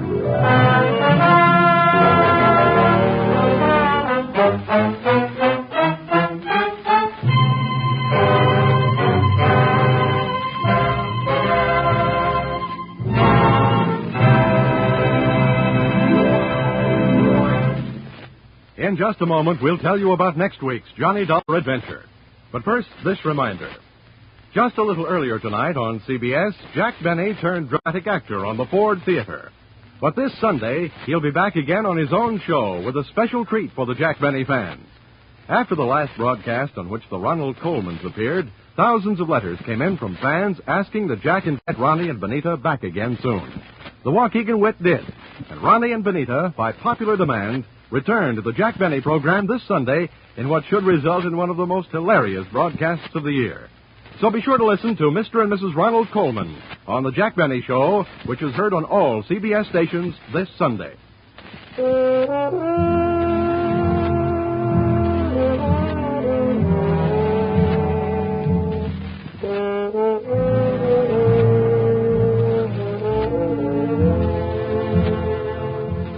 Listen in again next week when CBS brings you Yours Truly, Johnny Dollar, with Charles Russell as Johnny. Yours Truly, Johnny Dollar is written by Paul Dudley and Gil Dowd, with music by Mark Warno, and is produced and directed by Richard Sandville for CBS, the Columbia Broadcasting System.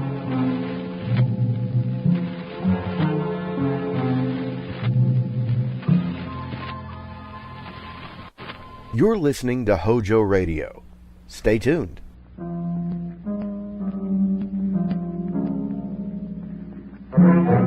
The Columbia Broadcasting System presents Yours Truly, Johnny Dollar.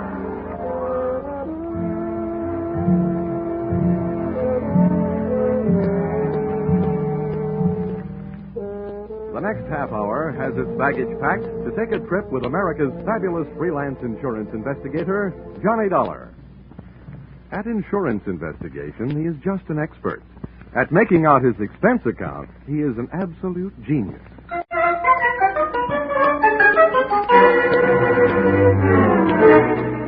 Expense account submitted by Special Investigator Johnny Dollar to Home Office, Nutmeg State Casualty and Bonding Company, Hartford, Connecticut. The following is an accounting of my expenditures during investigation of series of accidents affecting your policyholder, the Funfair and Weatherly Carnival shows. Or how I went for a spin on a case we might refer to as Murder is a Merry-Go-Round. Expense account item 1, 25 cents. Purchase billboard, theatrical magazine, to check the route of Funfair and Weatherly Carnival shows. Expense account item 2, $68. Air and train fares to Talladega, Alabama. Item 3, $1.10. Cab fare and what was only a fair imitation of a cab from Talladega Depot to the dusty vacant lot, which had overnight found itself wearing theatrical makeup.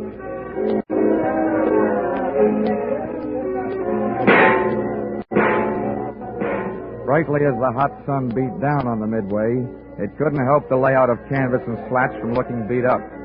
A perspiring mechanic shot sparks of profanity back at an obstinate motor as he tried to get it to roll the giant hoop of a Ferris wheel. I asked him what he knew about the accident of a week before when a car dropped off the same Ferris wheel, badly injuring 3. He was charming. Listen, pretty boy. Don't go getting nosy around here. The Joe in charge of the electric scooter concession was just as sweet. On the subject of how come one of his scooters blew up a few nights back, sending a citizen to the hospital, he just didn't feel like talking. If you ain't a cop, start moving. If you are, where's your warrant? I was just asking the pilot of the giant airplane spin who he thought might have cut the cables the night one of his wallboard gliders took off across the carnival crowd, crashing and busting up a few more customers, when I got a canvassman's version of a sharp answer. A tent stake right behind my ear.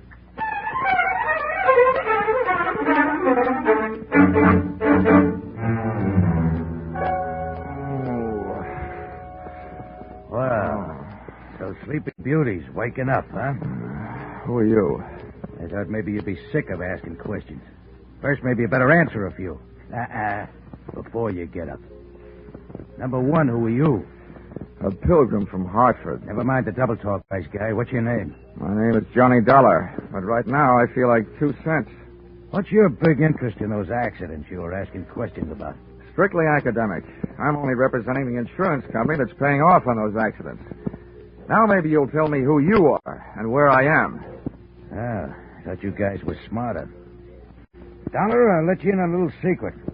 Next time you want to find something out on a traveling show, get to the boss first. Asking a lot of questions around a circus or carnival lot is unhealthy. Where is the boss, Miss Pepper? Louise is in the other end of this trailer. She'll be right out. Now, okay, you can get up on your feet. Oh, thanks.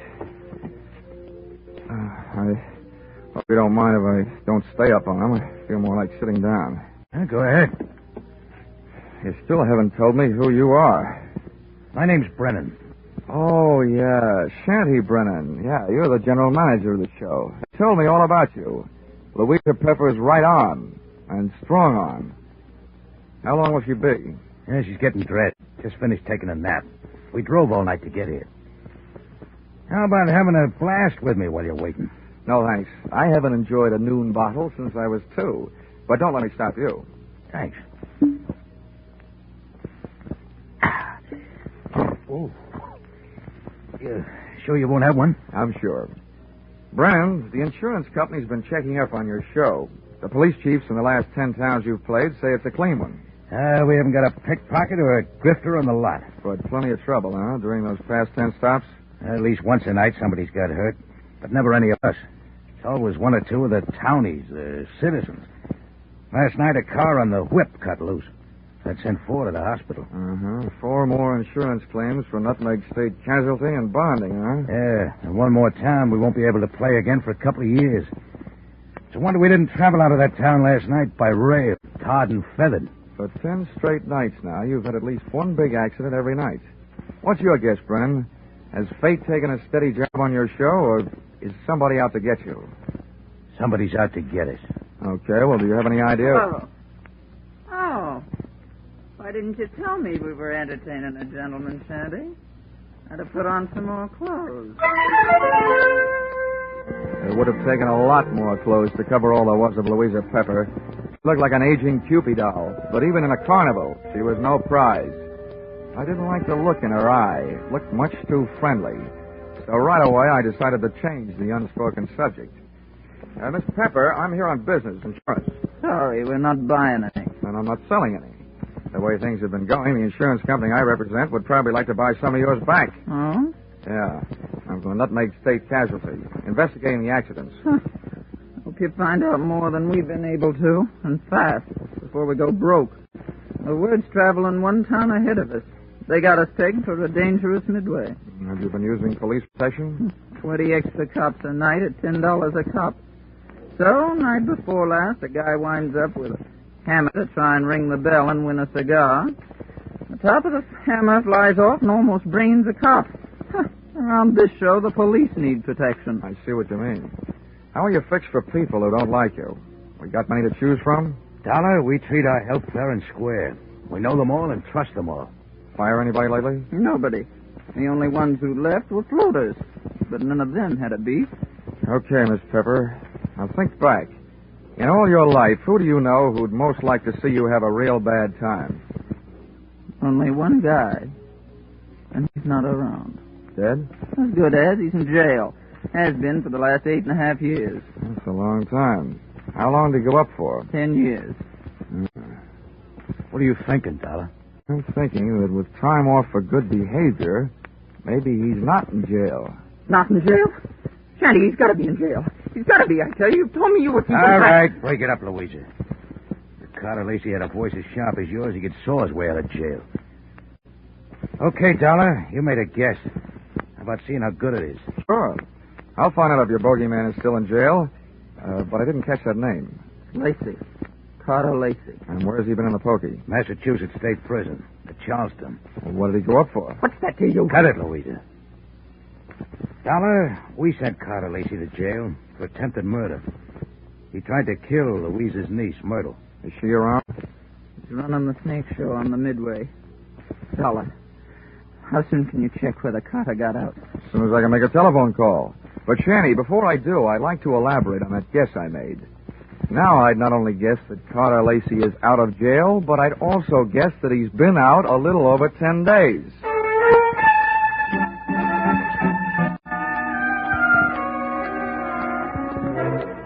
Expense account, item 4, $3. Telephone call to Massachusetts State Prison, confirming both of my guesses.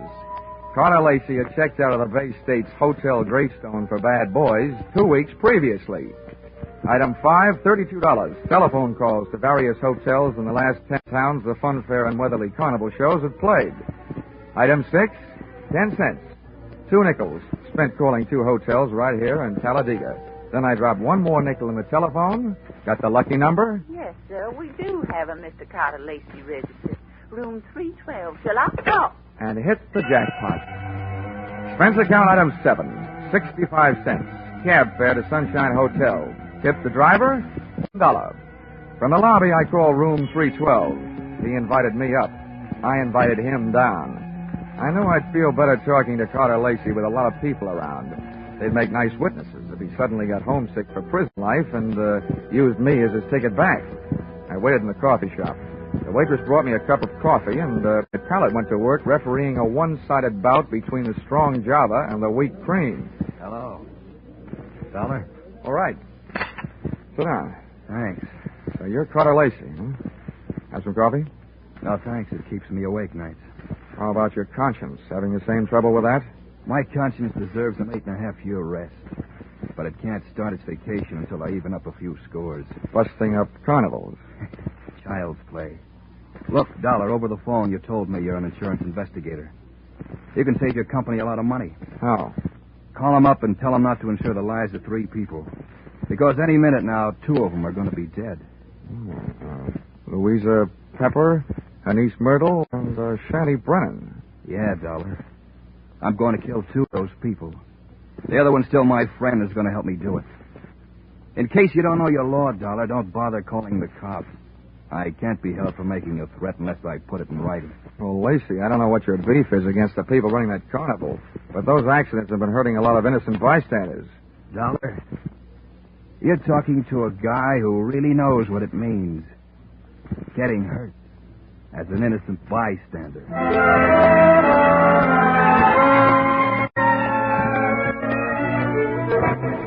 Expense account, item 8, $25. Retainer to local detective agency hiring shadow for Mr. Carter Lacey. Explanation, an ounce of crime prevention is worth a ton of trials. Item 9, $1.20. Cab fare back for the evening's festivities at the Fun Fair in Weatherly Carnival, which was rapidly becoming more and more of a thrill show.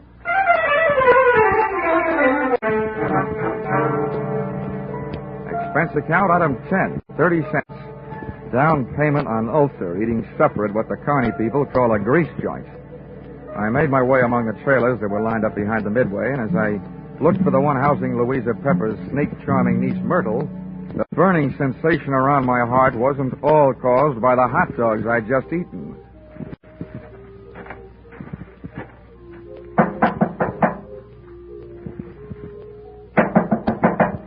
Who is it? I've got a message from Carter Lacey. What did you say? I said I've got a message from Carter Lacey. For you and your Aunt Louisa, Shanty Brennan. You're the only one I haven't met yet, so I thought I'd deliver it to you first. Where is he? In town. Got any snakes in the trailer? No, of course not. All right, then. How about inviting me in? Are you the insurance guy they told me about? Yeah, that's right. Okay, come in. What did Lacey say? He said that he's going to kill 2 of the 3 of you. Which 2? Didn't he say? No, he didn't. He just said that 2 of you are going to get it. And that his one friend among you, the remaining one, is going to help him do it. He'll do it. He hates us. I know he'll kill it. You say Louisa and Shanny don't know yet? No, they don't. You're the first to know. Well, then wait here. I'll run tell him. I'll stop back here before I go into the tent to do my next show. Grab yourself a drink. I'll be right back. But she wasn't right back, and it's just as well she wasn't. She might have interrupted me while taking a sightseeing trip through the drawers in the trailer's built-in bureau. The piles of silky nothings that give gals that certain something didn't tell me anything I hadn't known about women before. But a little black book stashed among them did. I needn't have rushed my search, though, because Myrtle Pepper is still gone after 10 minutes. That's about the time I headed back to her Aunt Louisa's trailer, pulled open the door, and walked in. You scared me, Della, barging in like that. Yes, sir, I told you I'd be right back. Did Myrtle here deliver Mr. Lacey's little love letters? Yes, the fool.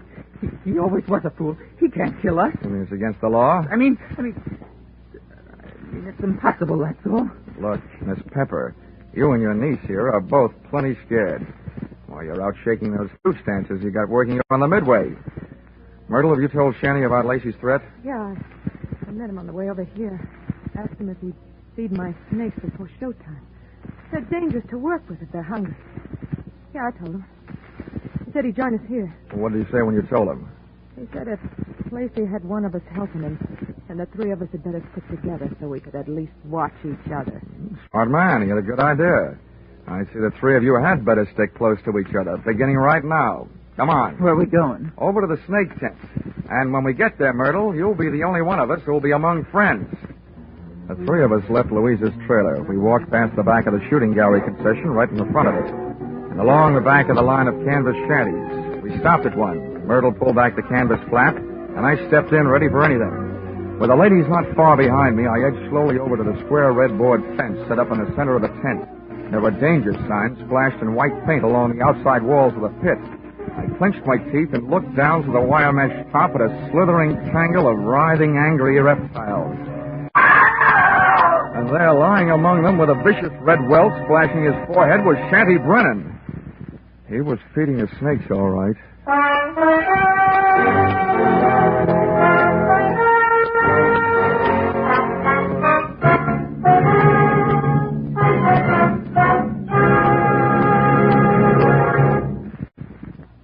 In just a moment, we'll return to the second act of yours truly, Johnny Dollar.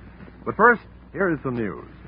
30 minutes of new thrills will be added to CBS 10 Great Sunday Night Entertainments this coming Sunday. At 6:30 p.m. Eastern Standard Time, where you formerly heard Spike Jones, CBS will bring you screen star John Lund in an adventure-packed tale of a ship filled with terror and horror. This story, A Shipment of Mute Fate, starring John Lund, is the first of 3 special broadcasts from CBS' famous Escape series.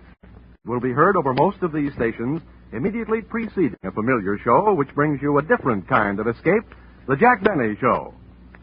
And now, back to yours truly, Johnny Dollar.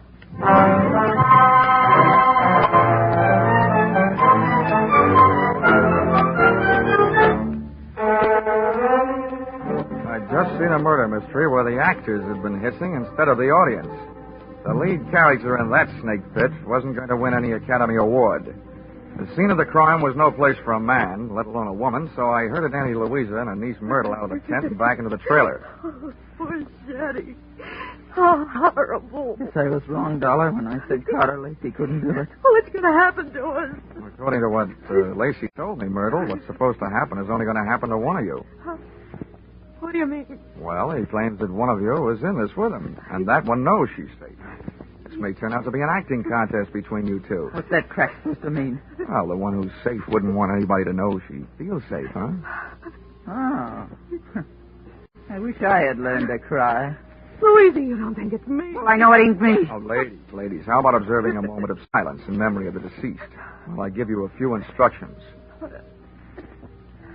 Okay. Have you got a gun in here, Louisa? Yes, and a license to carry it. Good. Where is it? The gun, not the license. Won't give it to you. Well, if you don't, people might get to thinking that you're Carter Lacey's girlfriend and accomplice. Anyway, I don't want the gun to take with me. I want to leave it here. Where is it? In that drawer right over there. Which end of the drawer? What's the matter with you, blind? You'll see it. I'm not turning my back on you. Which end? You'd make a lousy trapeze artist, Dollar. You don't take any chances. This end, toward me. Thanks.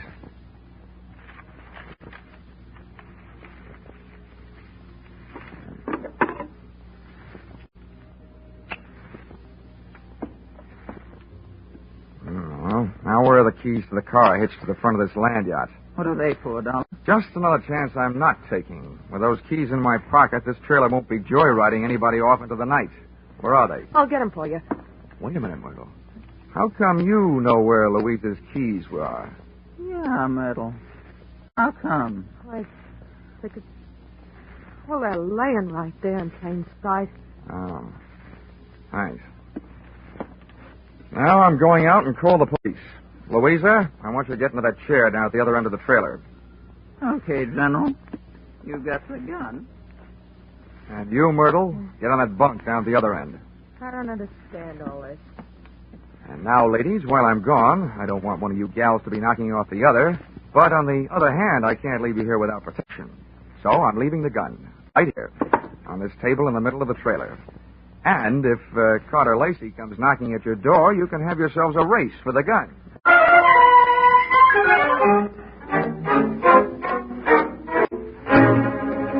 Expense account item 11, 5 cents. Telephone call to the local police, plus another nickel spent calling a taxi.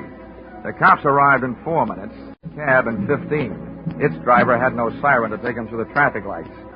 Item 12, $1.10. Cab fare on an exceedingly slow and torturous trip to the Sunshine Hotel. Tip to his kind of a driver, a nickel. I went up to the 3rd floor and headed down the hall to Carter Lacey's room, 312. I rapped for an entrance, but all that came back was an echo. The lock on the door was the soft touch type known to the trade as the burglar's friend. So I went in.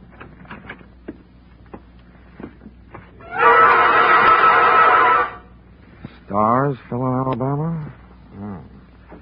Stiffs fell in Alabama tonight. Oh, Operator, this is an emergency call. Let me have the Telegiga police, will you? Hello? Police department? This is the same guy who just called you from the carnival to report a murder. Yeah, well, you can send in the second team. I've got another one for you over here at the Sunshine Hotel. Room 312. A party's just been strangled. Yes, I'm sure. Lots of bruises and deep-set fingernail marks on the throat. Sure, I know who it is. The name of the deceased is Myrtle Pepper. Myrtle Pepper certainly has been a fast worker. She not only had beat me down to the hotel, she'd managed to get herself killed in the bargain. I dusted the room for information, which was obviously more than the floor mate had done for dirt, and came up with a kind of an eye-opener you don't drink. A pint-sized surprise in the form of some old newspaper clippings and Carter Lacey's prison release form. And what let him out let me in on something. I got out of the room into the elevator, and when I hit the lobby wondering where to start looking for him, I found him sitting there looking at me. Hi. What do you want to talk, Lacey? I don't want to. But if you want to try and make me, what's the matter with right here? Okay. I supplied you with an alibi today. I don't see him in the lobby. Detective? He had stomach trouble. He got kicked in it. You can reach him at the city hospital. You know, in prison, I was a trustee. I get out, nobody trusts me. Oh, with that forecast you gave me this morning, what else? Forecast? Yeah. You predicted that you'll kill 2 people. Well, tonight the 2 people are dead. Shanty out at the carnival, and now Myrtle up in your room. What does that make you? A good forecaster. Or the killer, maybe? Thanks for the maybe. Look, Dollar, I came to this town to take care of something. I took care of it. If you want to yell cop, go ahead. From now on, nothing bothers me. Well, then stop chewing your nails. You told me this morning that one of those 3 people was working with you. There's only one left. And suddenly, Lacey, I don't believe your story. Suddenly, I don't care. Shanty Brennan lied to me this morning. He said that you went to prison on a charge of attempted murder. Your prison release papers say you went up for grand larceny. You see what happens to bad little boys that tell lies? I'm not through yet. I fished a bank book out of Myrtle Pepper's trailer, a 3-way joint account. Myrtle, Shanty, and Louisa. The first deposit, $60,000. The date, the same year you were thrown into the can for stealing $60,000. To me, that spells a 3-way split for them and a frame for you. Also, to you, it spells a motive for hating all 3 of them. So I lied to you. What are you going to do, wash my mouth out with soap? From now on, I don't need any answers from you, including smart ones.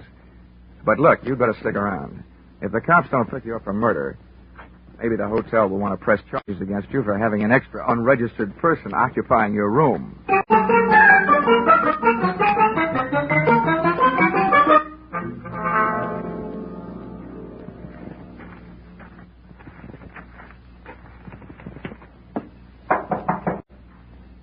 Who is it? Johnny Dollar. Oh, wait a minute. Where's Carter? They arrested him? Tell me, did he escape? He's at the hotel, and the cops are on their way down there right now. I hope he's more talkative with them than he was with me. You talked to him? Yeah, I had a long, one-sided conversation with him. There's one thing I still can't quite figure out. Whether he really intended to kill Shanty and Myrtle or not. Myrtle? Yeah, strangled. Myrtle? Oh, that poor little angel. Of course he meant to kill him. He hated us all. Well, you can hardly blame a fellow for being annoyed, framed on a grand larceny trap by 3 old chums. But you've got the wrong idea, Louisa. What I meant was, did he ever really intend to kill them himself? Or did he just intend to set off the greatest chain reaction since the atom bomb, and just sit back and watch the 3 of you try to beat each other to it? Well, that's crazy talk. Yeah, like a fox, maybe. He made his threat to me knowing I'd carry it back to you. I say you because you're the only one left. You see, he set himself up as a patsy. He'd been framed by you once before. To me, it looks like Carter Lacey learned a few things about wrong people during that 8-year stretch. Namely, that they never trust each other. You're absolutely nuts, Dollar. I think you'd better get out of here. Go peddle your insurance. The cops will take care of Mr. Lacey. I don't think they will, Louisa. Why not? Myrtle was strangled. That's the kind of murder a man would commit. Well? But there was a set of deep fingernail marks on her throat. And Carter Lacey bites his nails.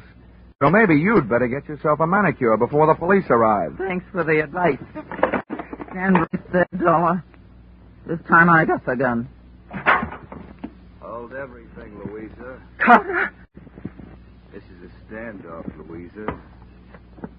Point that thing someplace else before I point mine up your snoot. Okay, Dollar, get out. What's the matter with you, Lacey? Are you cracking up? Your plan was going along fine. First, Myrtle tossed Shanty to her snakes.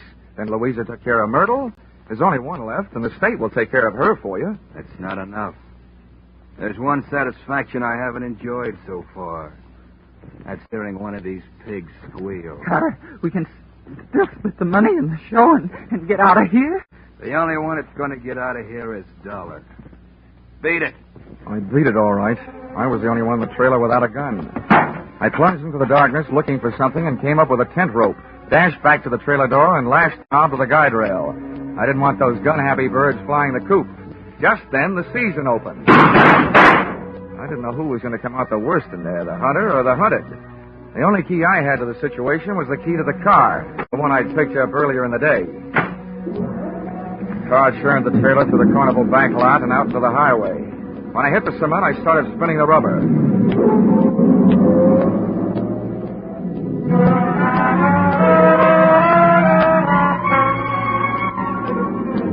Just as we hit the streets of the sleeping city, things woke up. Whoever was left back there snapped a shot at me through the trailer's front window. The second shot was my cue to try to ruin their aim by playing rockabye trailer, swinging the car from one side of the street to the other.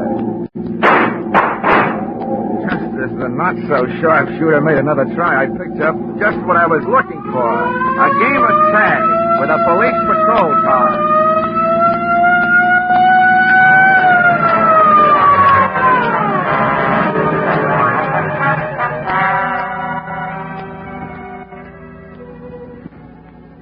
Expense account, item 13, 15 cents, bicarbonate of soda. Those Midway hot dogs I'd had for supper were no thoroughbreds. Item 14, $35, cigars for night shift. Talladega police, for whom I had started things smoking. Item 15, $3, hotel bill. But never let it be said that I ever turned in a measly $3 hotel bill for myself. This was to check out of the Sunshine Hotel, the man who had checked out in the trailer at the hands of Louisa Pepper. Louisa Pepper, the only one who was a good bet to catch up with Brennan, who had been murdered by Myrtle. And Myrtle, who had been loused up by Louisa. And Carter, whom she had also carted out of this world, proving that when you start any kind of chain reaction, you should be careful, because you're never going to be sure where it's going to stop. Expense account total? What? Only $692.18. I must be slipping. Yours truly, Johnny Dollar.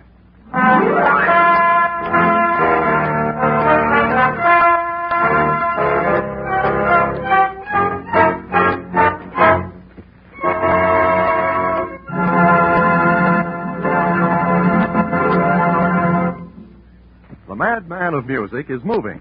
Yes, Spike Jones, formerly heard on CBS on Sunday, is already unpacking his famous collection of flit guns, dishpans, and other instruments, ready for tomorrow night's premiere broadcast as a CBS Saturday star.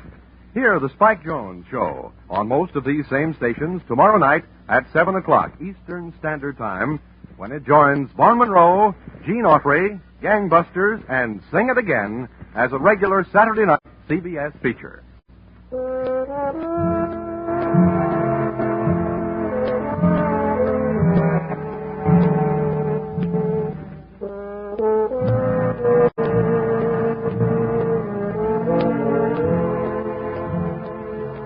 Listen in again next week when CBS brings you yours truly, Johnny Dollar, with Charles Russell as Johnny.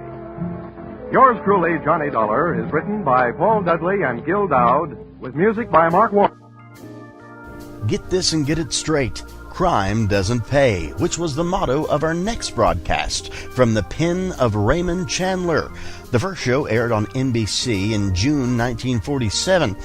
And then in 1948, the series moved to CBS, where it was renamed. For 114 episodes, the CBS version ran and ended in September 1950. It was a more hard-boiled program than many of the other private detective shows at the time, containing few quips or quaint characters. We're proud to present to you The Adventures of Philip Marlowe, right here on HOJO Radio. I felt low, very low, the night I set out searching for the girl with the strange hazel eyes.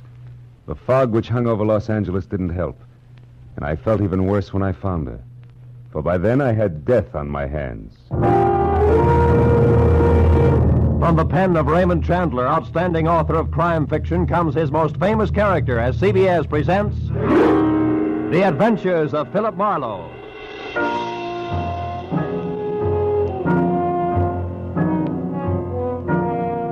And now, with Gerald Moore starred as Philip Marlowe, we bring you tonight's gripping story, The Persian Slippers.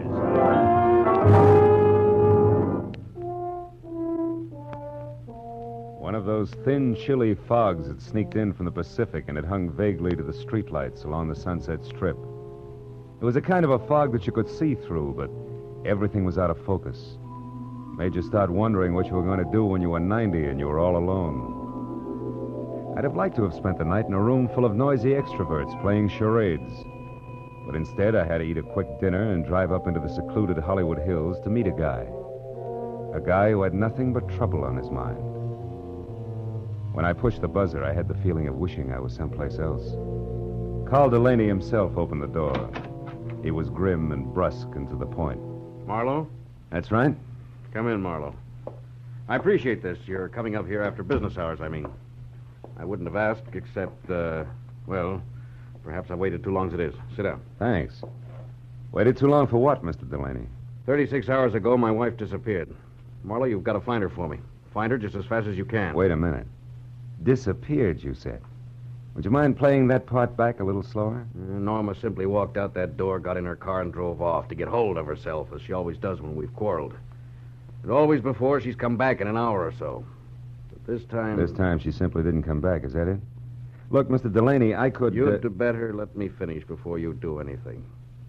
Lately, my wife has been brooding over something serious that she refused to discuss. I've caught her crying several times, and she's not a woman given to tears.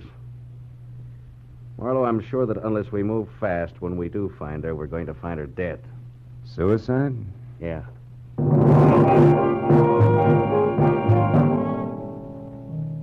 With his thick, blunt hand, Delaney reached for a color portrait lying face down on the table and gave it to me. I looked and saw the face of a dream. A beautiful dream with strange hazel eyes and soft black hair. I felt Delaney watching me as I glanced up in time to catch the fading end of a very ugly expression on his face. I handed the picture back to him, and he laid it on the table again, face down. Then he took me upstairs to Norma's room. It was a nice, frilly room, typically haunted by elusive, sweet smells. There was only one incongruous note. What was the horoscope doing on her desk? From the looks of her picture, I knew that Norma was attractive enough that she didn't need to look to the stars for a future. A horoscope? Yeah, you know how women are. Marlowe, will you find her for me? Well, I'll try. My rate is $25 a day plus expenses. And remember, you hired me to find her, not bring her back. Fair enough. You just find her. I'll be satisfied. I'll need a starting point. Were there any phone calls or letters or anything that might be a lead? What about friends? We have no close friends. Norma always stayed to herself. Wait, there was a phone call yesterday from, Madame Jeanette, I think it was. Who's that, a dressmaker? I haven't any idea. She wanted to speak to Mrs. Delaney. I told her Norma was out, and she asked that my wife call her when she got back. That's all there was to it. Anything else you can tell me? No. No, it's not much to go on. I'll see what I can do, Mr. Delaney. I'll be here all night, Marlowe. Call me if you need anything. I'll do that. Good night.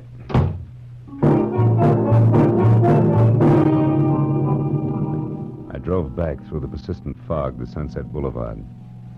It was 9:30. I knew it was going to be like tracking a hummingbird through the petrified forest by the bent twigs, but I got a classified directory and I started digging. I checked the hairdressers, the manicurists, and the milliners, and I was just about to start on the interior decorators when I remembered the horoscope on Norma's desk. I quickly turned to the personal consultants. Yeah, there it was. Madame Jeanette. Her establishment, located in the dubious neighborhood south of Olvera Street, turned out to be a tacky cottage set back next to an alley. It was as dark inside as out. I was pounding on the door like a vampire at sunrise when a newsboy came up the path. Looking for Madame Jeanette? Yeah, you know her? Sure, she tells fortunes. Says I've got a great career line. You want to see it? Not right now, thanks. And I'll say for her that she's a sound sleeper. Maybe, but not so early as this. About this time, she's always hanging around that bar on the corner. Tonight, she's throwing a farewell party in there. Farewell party. Who for? Herself, she's leaving town. Oh, thanks a lot. Here, kid. Gee, a buck. My old man'll swear I've been shooting crap again.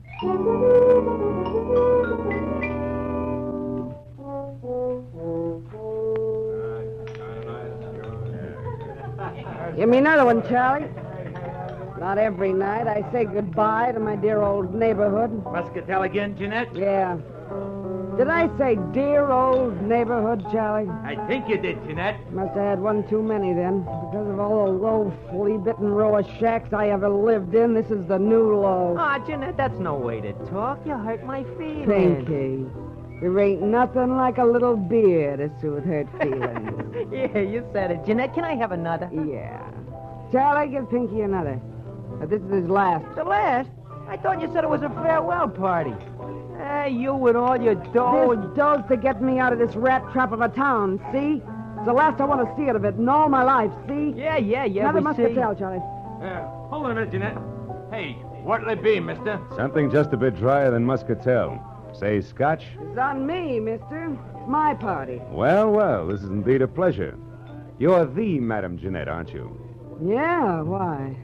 You're all of 20 years younger than what I expected. Probably the life I lead.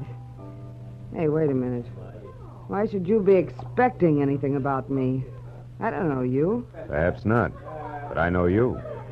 From where? Oh, you're more famous than you think. Your reputation has spread far beyond Old Vera Street. In fact, it's gone up as far as the Sunset Strip, Madame Jeanette. No kidding. How would you kid a fortune teller? Don't you know all, see all, and tell all? Well... And judging from that Spanish shawl, your Hungarian skirt, and those embroidered Persian slippers, I'm beginning to think your fame is not only local, but international. Say, you're beginning to make me feel like I shouldn't be giving up this racket after all. Giving up fortune-telling? No. Yeah. I'm leaving town on the midnight train. Gonna spread my talents all over the East, and I'm not coming back. Don't tell me your crystal ball has laid a golden egg. So to speak, yeah. I come into some lettuce. Suddenly. That's always nice. Well, I guess it means you won't be interested in the few paltry dollars I'd intended to spend with you. Hey, can I have another beer, Jeanette? Shut up, Pinky Blow. Ah, just a... Traveling lady can always use a little extra moolah. What was it you wanted, Bud? I'm looking for someone. Norma Delaney. I'm afraid I don't know anybody by that name. I'm afraid you do. What's your angle? Who are you, anyway? I'm Philip Marlowe, private detective. Some private dick you must be to have to resort to fortune tellers. Come on, Jeanette. Look into your crystal muscatel. See if you can spot Norma Delaney. I told you once. I don't know the dame. Now blow. Just a minute, Doc Eyes. Hey, Charlie. Yeah? This bird's crabbing my party. What kind of a joint is this, anyway? Lady can't sit here and have a farewell party without being insulted by every jerk that drops in. Well, mister, I haven't finished my drink yet. you got pockets, ain't you? Just pour the drink into one of them and take it along. You ain't finishing it here. Charlie reached under the bar for his pick handle, so I left without pursuing the subject further. But I knew Jeanette was lying, writing up purple lipstick about Norma. I walked back to my car, lit a cigarette, and spent a few precious minutes trying to decide whether or not to break into her place and snoop. Then I caught the shadow of a figure slipping up on me from behind.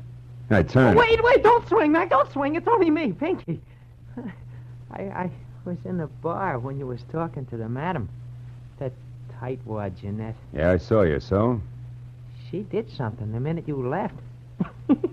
I figured you might like to know what it was. It all depends. Well, I thought it might be worth something to you, like a saw, maybe. Come on, you. No, Spill it. Wait a minute. Spill it. Wait. If it's any good at all, it's worth $5 or no more. Oh, all right.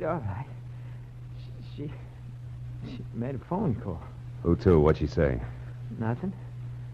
Just some swear words in Spanish. The line was busy. Well, I kept my eyes open, and I got the number. All right, let's have it, if you can still remember it. Oh, I can remember it easy. 5 first, huh? Here. Thanks. The number was Crenshaw, 1929. But you get it? Like the year of the big crash.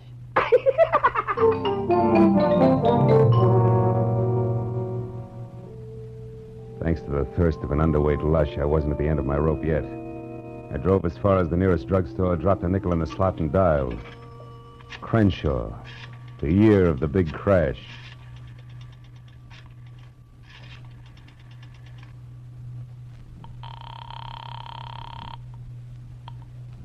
Hello? Hello, let me speak to Norman Delaney, please. I'm afraid you must have the wrong number. Look, you, I'm trying to locate Mrs. Delaney. I suggest you help me. How did you get this number? From a client, Mr. Carl Delaney. But that's impossible. Let's stop sparring. We can save each other a lot of wear and tear if we get together and talk this over. Maybe you're right. Yes, that sounds sensible. I'm at the Beechwood Apartments, number 4. Check. I'll be right out.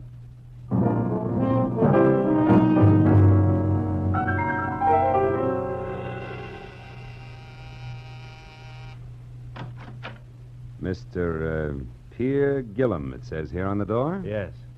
Are you the man who called? Uh-huh. Philip Marlowe. Come in, won't you? You said you were looking for Norma Delaney, Mr. Marlowe. Tell me, what's wrong? Has anything happened to her? Well, her husband seems to think she might have killed herself, but I have a hunch that you might have something interesting to say. No, poor kid. Poor Norma. Well, I'll tell you what I can, Marlowe, but it isn't much. Oh, I'm all ears, and I'll sit, thanks. I was in love with Norma once, briefly, a long time ago. She was a wonderful girl, but her husband was insanely jealous. Mm-hmm. Even though she hadn't loved him for years, he refused to give her up. He even threatened to kill her first. Oh? Norma and I realized that serious trouble lay ahead, so we parted. Good friends. And I haven't seen her or heard from her in months. I buy it all but the last line. You have seen or heard from her, and recently. I'm not going to argue that. I've told you the truth. You can take it or leave it. I leave it. Suppose we both put our cards on the table. You lied to me when you said Carl Delaney gave you my number. I know because Madame Jeanette called me shortly after you did. Touché. But why did she run to call you at the mention of Norma's name if you two broke up months ago? And incidentally, how did that ersatz oracle Jeanette get mixed up in this in the first place? That is a long story, Marlowe. Good, I like long stories. I'll bet it begins just for a lark. Norma and I went down to Olvera Street once to have our palms read. Yes, that's exactly how it started. Madame Jeanette was an unusual woman, a character, you might say. Uh-huh. Well, we became friendly with her. Norma got quite sentimental about her. One day we made a sort of pact. If ever either of us was in trouble and needed the other, we'd go to Madame Jeanette or get a message to her. She would notify the other. So when I walked in asking for Norma, the madam assumed she was in trouble. Right. Called me immediately because she herself was leaving town in less than an hour. I know. Well, Mr. Gillum, it's all very interesting, but it's getting me no place. Thanks. If I need you again... No, wait, Marlowe, don't go. I know a lot of details about Norma that I'm sure will be helpful. For instance, she drives a Nash coupe, powder blue. Powder blue coupe, huh? Thanks, that'll help. Oh, and she has a fondness for white gloves.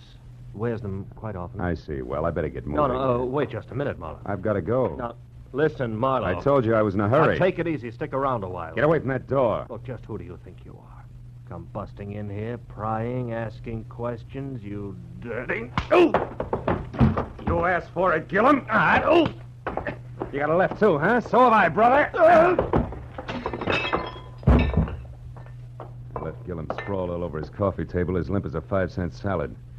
Outside, I glanced at my watch. Madame Jeanette's train left in 40 minutes. I ran through $22 worth of red lights, getting down to a cottage because I was sure Gillum's attempted stall was tied in with a departure, but I couldn't figure out why. That is, I couldn't until I switched out my lights and coasted to a stop in front of her place. Then I saw it. Half hidden in the shadows back of the house sat a powder blue coupe. I got up on the porch close to the front door and listened. Jeanette was talking to a woman. I couldn't catch what they were saying, but one thing was certain.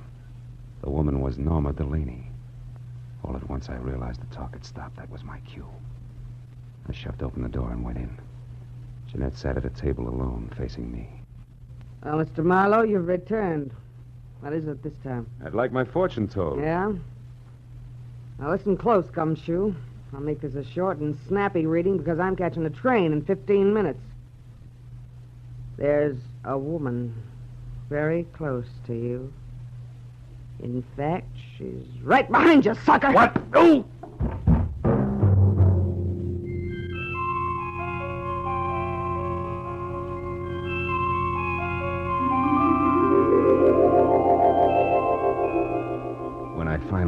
my eyes again, nothing changed. It took me a long time to figure out that the lights were off and it was dark. I climbed up the table leg hand over hand and switched on a lamp. Jeanette's house was absolutely quiet. I had caught a glimpse of a white glove known as a blunt instrument just before I dozed off. And that reminded me what I was down here for. I wobbled through the kitchen and out the back door, but the powder blue coupe was gone. It was 12:15. My head and the fog both had gotten a little thicker, so I just stood there, useful like a ping-pong ball in a bowling alley. It was the sound of footsteps that finally moved me, and the newsboy was back. Well, how you again, mister? Did you ever get a hold of Madame Jeanette before she left? Yeah, but not tight enough. Say, a blue coupe left here a few minutes ago. Did you see it? Nope, I didn't. Gee, I'm sure sorry she went away. She gave me a buck tonight, too. Said she was coming into a fortune. Hey, you and your career... Say, what's that down there, in those weeds? I don't know. It looks like some kind of a shoe. Yeah, it is a shoe. Here, see? What do you know? A Persian slipper. I took the slipper along as a souvenir for my scrapbook and walked back to my car, trying to fit Norma Delaney's lovely hazel eyes in with that crack on the skull. But I couldn't. Between throbs of my headache, I figured Pierre Gillum would know why Norma had dropped in on the madam so close to train time. I decided to go back and ask him. Gillum was as reliable as a two-headed quarter and just as tricky. So when I got to his apartment, I pushed the buzzer, stepped back, and braced myself. There was no fight left in him. He opened the door in his robe, fingered the mouse I had given him, and grinned. Oh. So you found your way out by yourself. Uh-huh. Say, Gillum, what was so important about Norma seeing Madame Jeanette just before her train left? I don't know. You knew enough to try to keep me here, to delay me. Why? Oh, Marlowe, I did that for old time's sake, for an old friend. Jeanette asked me to hold you here until midnight, and I tried my best. Obviously wasn't good enough. Well, that's all I know about it. I see your phone is off the hook. Do you know that? Yeah, I took it off. It's given me nothing but trouble tonight. I hereby wash my hands of this whole business. I'm going to bed. And I hope to sleep. Good night.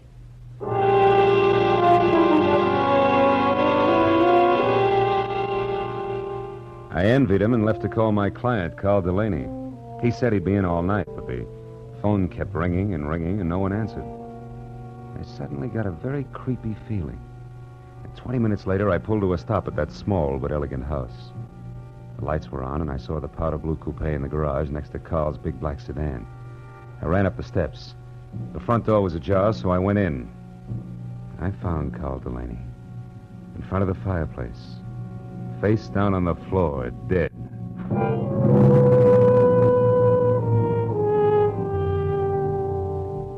There was a handbag on a chair. I opened it. Compact cigarettes and a key to room 340 in the Bradford Arms Hotel. No identification. That color portrait of Norma was standing up on the table this time, and those searching hazel eyes seemed to follow me all the way to the telephone.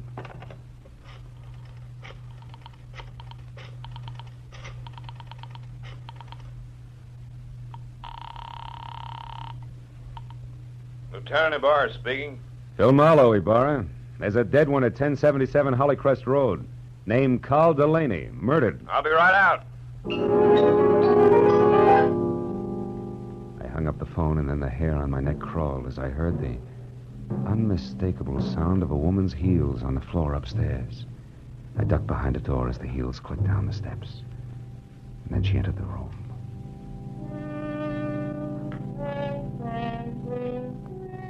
Norma Delaney was lovely.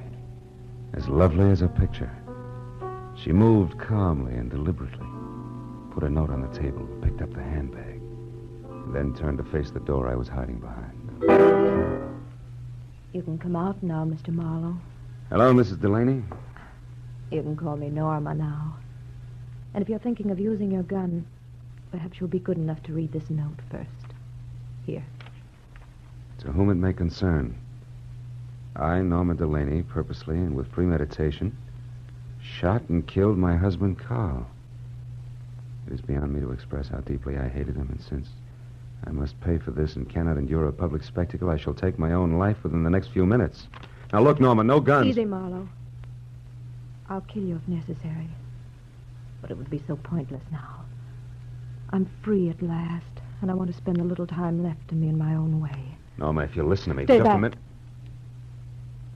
Tonight I made my only friend, Madame Jeanette, happy. And I killed a man who needed killing. Something good, something bad. So I'm quitting, even up. What do you propose to do with me? You mustn't try to stop me, Marlowe. See that closet? Mm-hmm. Get inside. And careful how you move your hands. Turn around to the wall. That's it. Marlowe, I'm sorry I had to hit you at Jeanette's tonight. Goodbye.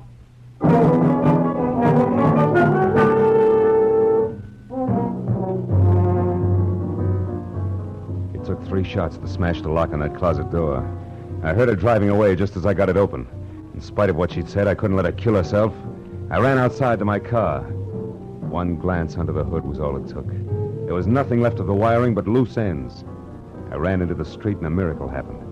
The first time in my life a taxi in Los Angeles when I wanted it. I'm sorry, fella. I'm going to call. Skip it. This is an emergency. Hey, wait a minute. You Police can't... business. A girl is driving up the road in a blue coupe. We got to catch her before she kills herself. Let's go.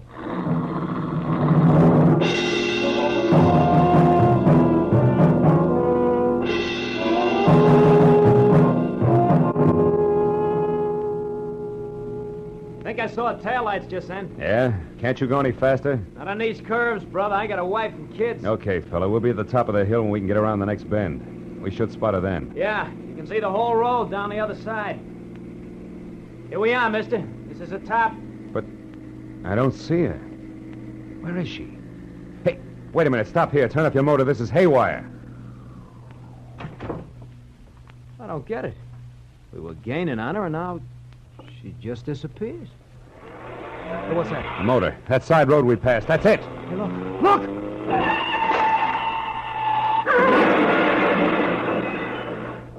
Holy smoke.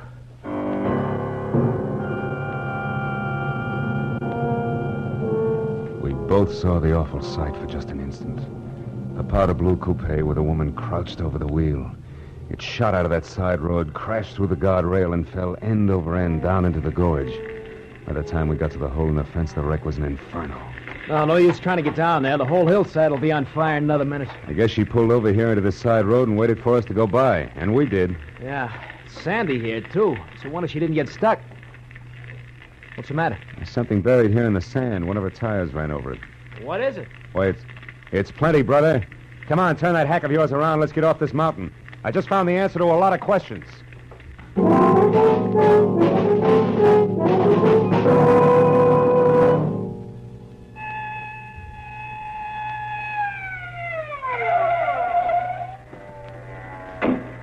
That you, Marlowe? Yeah, Lieutenant. We found the body and the wife's suicide note. And one of the boys spotted that fire up on the hill. What is it? Car went off the road. An accident?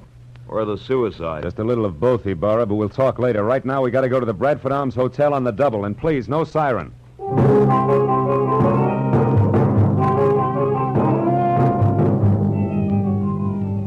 The Bradford Arms was a 3-story walk-up. When we got there, Ibarra stationed one man in front, sent another to cover the back, and we started up the stairs. We had reached the 2nd floor when we saw him on the landing above. Gillum. He spotted us at the same time and turned back fast. There, Marlowe. Who's that? That's our boy, Ibarra. Pierre Gillum, let's go. There he goes. He's heading for the fire escape. Take him, Lieutenant. He's all yours. I got business the other way. Hey, you! Stop or I shoot!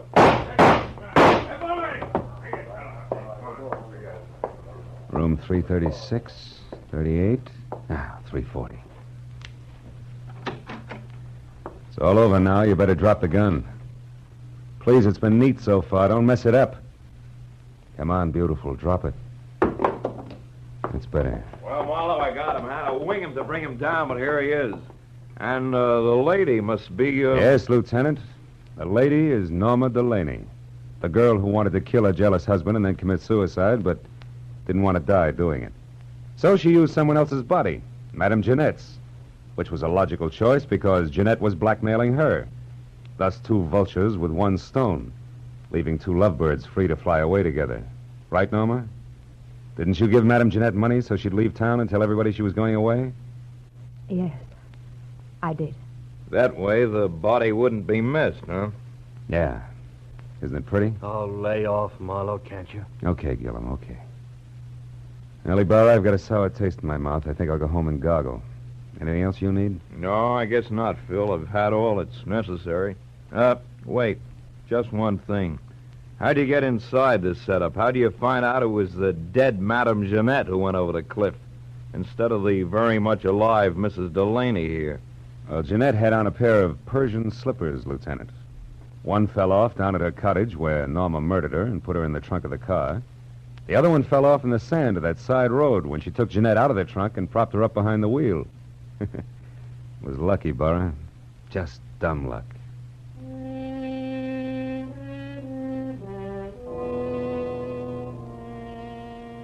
I took a walk later. A long walk. All by myself.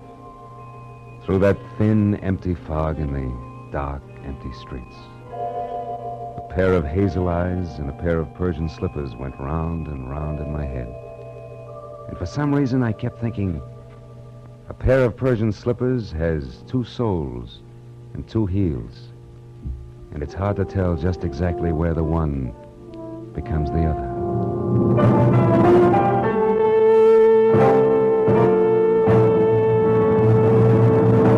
The Adventures of Philip Marlowe, created by Raymond Chandler, stars Gerald Moore and is produced and directed by Norman MacDonald.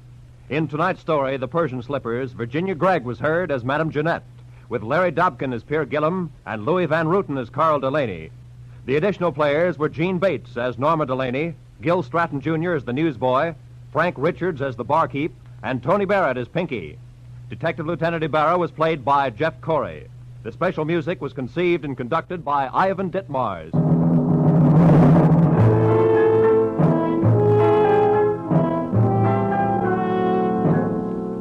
Be sure to be with us again next week at this same time when Philip Marlowe says... Sounded good, real good. A weekend at Malibu, expenses paid with a cash bonus thrown in. But that was before I knew about the henchman, the redhead, and the corpse. These three and a white Panama hat ruined it all for me.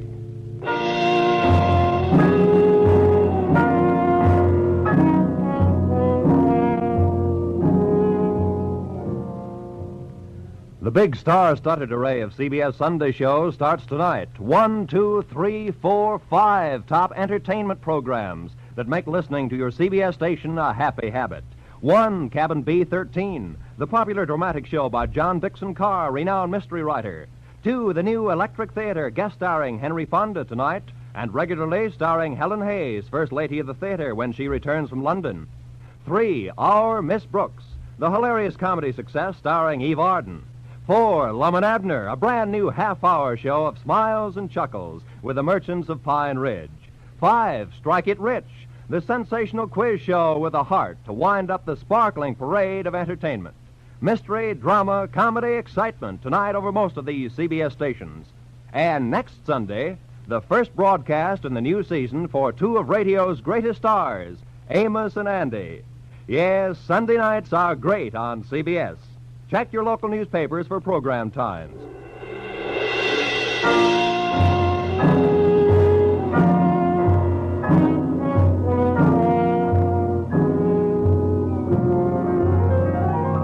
This is Roy Rowan speaking for CBS, the Columbia Broadcasting System.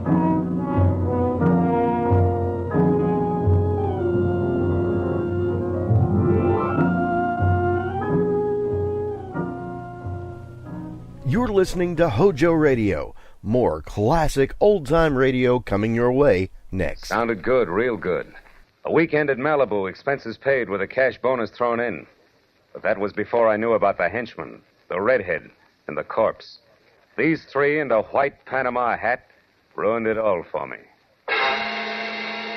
From the pen of Raymond Chandler, outstanding author of crime fiction, comes his most famous character as CBS presents The Adventures of Philip Marlowe.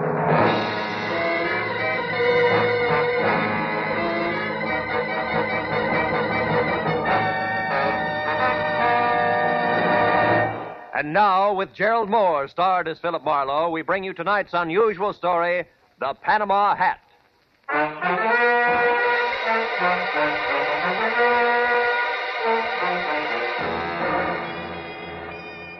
I was sitting in my office bombing the ashtray on my desk with paper clips, wondering what kind of a job a private detective gets when clients stop calling completely. I was seesawing between the picture of me as a well-starched huckster and the more comfortable portrait of Marlowe, author in English tweeds, man of distinction, and the telephone brought me to a rude awakening.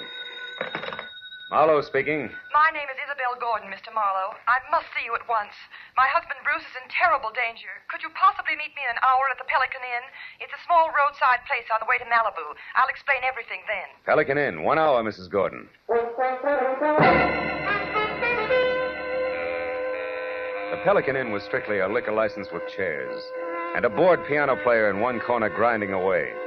The place was empty, and I was about to order a drink when the front door opened and a woman entered. She was tall and thin and right out of Harper's Bazaar, from double ankle-strap shoes to close-cropped hair. One look at her fear-crowded eyes, and I knew it was Isabel Gordon. I got up and introduced myself. Then we went to a table, and she started to talk. For 2 weeks now, Mr. Marlowe, my husband Bruce has been receiving unsigned, threatening letters. I'm almost sick with worry. I don't know what to do. Now, wait a minute, Mrs. Gordon. The first thing to do is to get hold of yourself. And tell me the whole thing right from the beginning. Yes, all right. Well, first of all, Bruce and I have only been married a little more than a year. We're living with my uncle, Avery Fairchild, on an estate out beyond Malibu. I see. What does your husband do for a living, Mrs. Gordon? Why, he's a photographer. Movie or commercial? Well, at present, it's neither. You see, Bruce has been terribly unsettled since the war. Lost, sort of, and then recently he got interested in photography, and it's been a great help to him. But he doesn't exactly work at it, huh? Well, he's converted one of the rooms in the guest cottage into a studio, and he spends almost all of his time there experimenting with portrait work. But he doesn't actually have a job, if that's what you mean. How does that appeal to your Uncle Avery? Oh, I'll be honest with you, Mr. Marlowe. My uncle thinks the sun rises and sets on me, but with Bruce... It's total eclipse, is that it? I'm afraid so. All his life, Uncle Avery has been concerned only with dollars and cents. He simply doesn't understand or sympathize with an artist's viewpoint. Uh-huh. Now, what about these unsigned letters? Well, Bruce has been getting them for the past 2 weeks. They're always made up of words cut from newspapers and pasted on ordinary paper. That's a cheap stunt. What do they say? Each one threatens my husband's life. Yet both he and Uncle Avery consider them nothing more than the work of some harmless crank, in spite of the fact that for the last several days I've seen a strange man lurking around our place every night. Can you describe him? No, except well, he's about your height and build. Is that all? Yes. No, Wait a minute. There is something else. Each time I saw him, Mr. Marlowe, he was wearing a white Panama. Well, that's not much to go on. Tell me, why haven't you called the police? Uncle Avery wouldn't hear of it. He hates publicity, dreads it. That's why I suggested contacting you, a private detective. That's sort of a bodyguard for Bruce, huh? Yes. However, Mr. Marlowe, Bruce is somewhat temperamental, and I know he'd rebel at the thought of being watched over, so I'd rather you posed as a house guest, an old college chum of mine, perhaps. My fee is $25 a day plus expenses, Mrs. Gordon. Oh, any price is all right, Mr. Marlowe. Let's see, it's a little after 7 now. Can you be at our place at Malibu at 9? I think so. But as a fellow alumnus, Isabel, one last question. Where'd you go to college? Southern California. Why? Well, I was afraid you might say Vassar.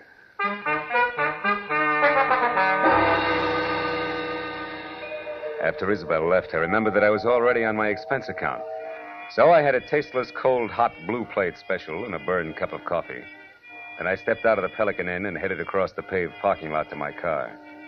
It was already dark, and I was admiring the full moon and the beautiful wash it made over the ocean when it happened. Hey, mister! What the... You all right, mister?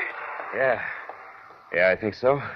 Thanks to your sounding off. That nut was aiming right for you. Yeah, looks that way. Did you happen to get his number? No. What about his I face? didn't. Can you describe him? No, matter of fact, I only noticed one thing. What was that? The hat he was wearing. It was a white Panama.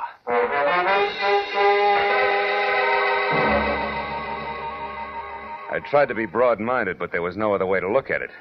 The gentleman in the white Panama hat definitely meant business. I returned to my apartment in Hollywood, where I shaved, showered, and packed. And then I headed for Malibu. At 8:45, I was inside the grounds of the Fairchild estate. Another mile, and I was at the front door. When I entered, Isabel greeted me like I was a keg of brandy around a St. Bernard's neck. Then we waded through an inch-thick carpet to the library where Uncle Avery, fat, bald, and looking like he'd just bitten into an underripe persimmon, was waiting. I wasn't asked to sit down, and I wasn't offered a cigar. Avery Fairchild was not one to waste time. I'm a very rich man, Mr. Marlowe. As such, I'm the target for all kinds of fortune hunters, confidence men, and cranks. In my lifetime, I've been threatened and pestered by a score of crackpots, each one slightly more psychopathic than the last. It's never bothered me, and it never will. However, in this case, the approach is a bit different. Meaning you think somebody's trying to get at you through your nephew, huh? Never refer to him as my nephew. My niece's husband, if you please. And don't forget it. Uncle Avery. Isabel, my feelings about your husband are no secret. You're being unfair, Uncle Avery. Just because Bruce is an artist and he... Artist, is he? Why, Isabel, that man's no more an artist than I am a horse jockey. Good evening, everybody. Hello, Bruce. Hello, darling. You were saying something, Uncle Avery? Bruce, I want you to meet Philip Marlowe. We were great friends at school, and when I heard he was in town for a while, I insisted that he spend a weekend with us. How do you do, Mr. Gordon? It's a pleasure to have you with us, Mr. Marlowe. You're very welcome. I do the welcoming around here, Bruce. Mr. Marlowe's had a long trip, and I'm certain he'd like to turn in early. Bruce, darling, he's going to stay in the guest cottage, the room next to your studio. Will you show him there, please? Oh, I'll be glad to. By the way, Isabella, I'm going to work late, so I'll say good night to you now. Good night, dearest. Good night, sweet. Please be careful. Yes, Bruce, by all means, be careful. Remember, the true artist belongs to posterity. Or something.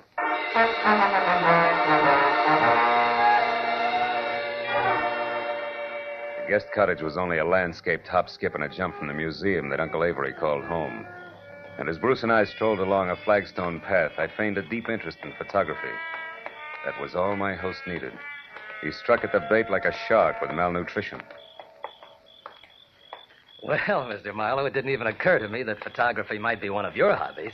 Isabel never said a word. Well, good for Isabel. I'm strictly a dabbler. Now, tell me, Mr. Gordon, how long have you been at this? Portrait work? Oh, about 6 months. You see, I divide my time between my studio here and a school I attend in Hollywood. That way I capture both the theory and practical experience at the same time. Oh. Well, here we are. Would you like to see the studio? Yes, I would. Here, let me get the lights. Wow. This is all right, huh? Enlarger, 2 cameras, dark room. Are these your pictures? Yes. What do you think of them? I don't know exactly. They're certainly different, huh? They are unusual, aren't they? Yeah. You see, Marlowe, each picture is actually made up of 2 separate studies which are superimposed. I call it interpretive photography. Uh-huh. Now, this one. A splash of light and a bent pipe cleaner? The sun and the plant shoot. It's called metamorphosis. Oh. Well, what about that one there in the corner? Girl's face and clouds, maybe. Clouds? Mr. Marlowe, you'll excuse me, but that picture isn't ready for display yet. I'm sorry. I didn't mean to pry. I thought it was just another interpretive photograph. Well, it's not. That is, it isn't finished yet. Now, Mr. Marlowe, I'm afraid I've forgotten what my wife said about your long trip. Shall I show you to your room? Yes, please do, Mr. Gordon.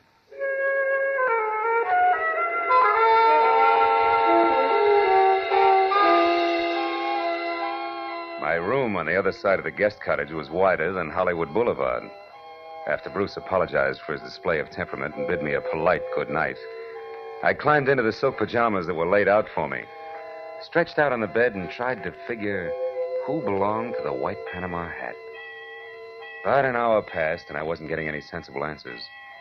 So I switched out the light, put my gun on the table next to me, and snuggled into what felt like 1.5 miles of mattress.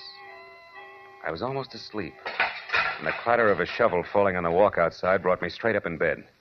I grabbed my gun and made for the door. But the second I threw it open, I knew that I'd made a mistake. Whoever kicked over that shovel had heard me and met me with a large fist that came straight at my face. Oh!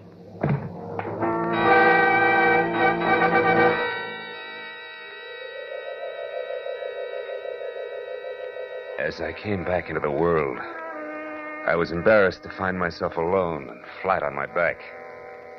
When I started to get up, I felt like the L.A. Dons, water boy and all, had run over my face. My gun was a few feet away, and when I went to pick it up, I stopped short. It was a souvenir from the man with the great big fist. A gold cigarette lighter. It was engraved, to Skipper on his birthday. Putting it in my pocket, I picked up my gun and made for Bruce's studio. He wasn't there. I threw on some clothes and went back to the house and found Isabel in the living room. I was about to give her a biased account of the shortest fight on record when I noticed Uncle Avery quietly entering the house from a side door that led to the garden. What's the matter, Phil? Bruce isn't in the studio anymore. What? Now, Isabel, there's no reason for alarm. Why, Bruce often goes off into the night like this. Called it a search for beauty or some such rot. And what was it you were after just now outside, Mr. Fairchild? I was looking for my niece, Marlowe. Isabel, your cousin John telephoned to say he wouldn't be down this weekend. Oh. I didn't know there were to be other guests. Oh, just my cousin, John Martin, Phil. Not really a guest. He comes down often. Too often to suit me. Oh, Uncle Avery, please. You know that I'm fond of him. Yes, but I don't know why. He's a chronic gambler and of no use to anyone. Living at the Wilshire Gardens when he can't afford it.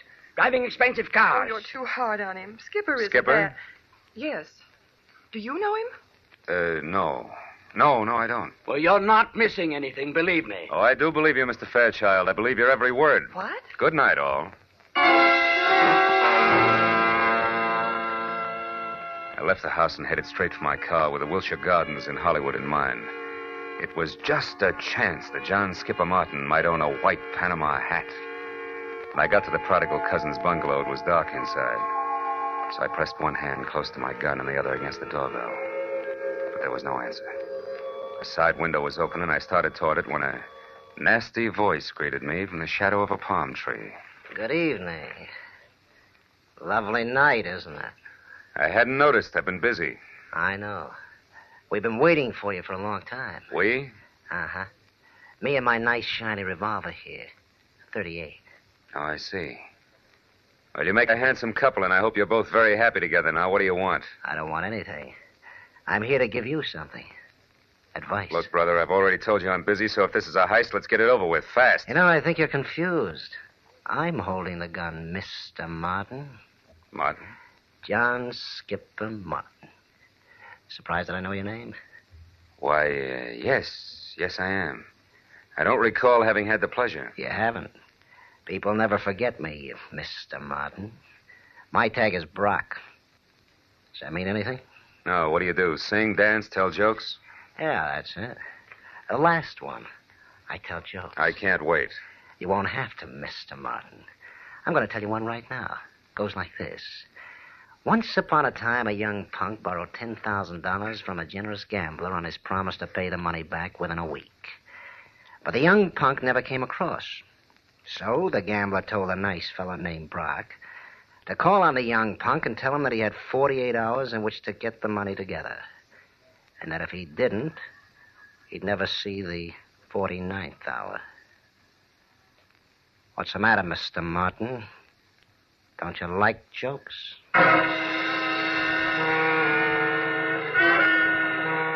Brock grinned, shoved his 38 into a shoulder holster, and walked away. As soon as he rounded the corner, I went to the open window and climbed in. I rummaged through 2 closets looking for a white Panama you-know-what. I was about to search a third when I heard something that brought me to a dead stop. It was a key in the front door lock. I closed my right hand over the gun in my pocket, moved flush against the side wall, and waited. But the moment the door swung open, the telephone rang. And the hulk of a man that entered went straight for it. He was wearing a gray fedora. Hello? Oh, hello, Isabel. What? Bruce? Are you sure? But that's impossible. I mean, things like that just don't... Excuse me, Isabel. I think I have a visitor. I'll call you back. Reach, Mr. Martin. Who are you? The name is Brock. You owe a client of mine $10,000. He wants his money in 48 hours. I'll get it. I swear I will. I'll have it right here, on time, all of it. How are you going to do that, Mr. Martin? I've got a way. Someone's going to give it to me tonight. Why? Why? Because it's the healthy thing to do. That's why. That's all you wanted to know, isn't it? That's all. Good night, Mr. Martin.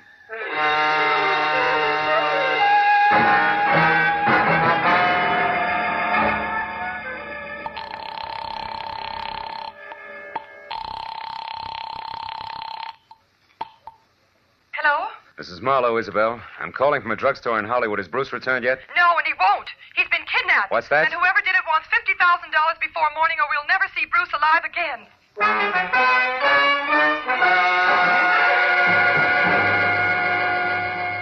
As I walked to my car opposite the Wilshire Gardens, I felt like my brain had spent the night in a cement mixer.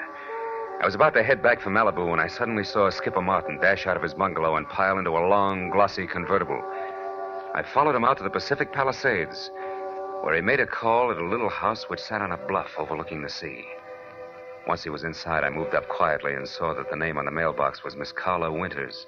I crawled up to a lace-curtain window where I could see what was going on. One look at Miss Winters made the damage I was doing to my tweeds worthwhile. She was strictly Dragon Lady, with flaming red hair and a waist you could span with two hands, if you were lucky enough to get that close. And the rest of the measurements fit just perfect. Why, you sniveling coward, you wouldn't dare open your mouth about us. Wouldn't I? Listen, Carla, I've got myself Skipper Martin to look after. First, last, and always. You remember that. Why should I? You've always been cheap talk and no more. Look at you now. You're in trouble, so what do? You holler blackmail. Go on, get out of here. Get out of here before I kill you.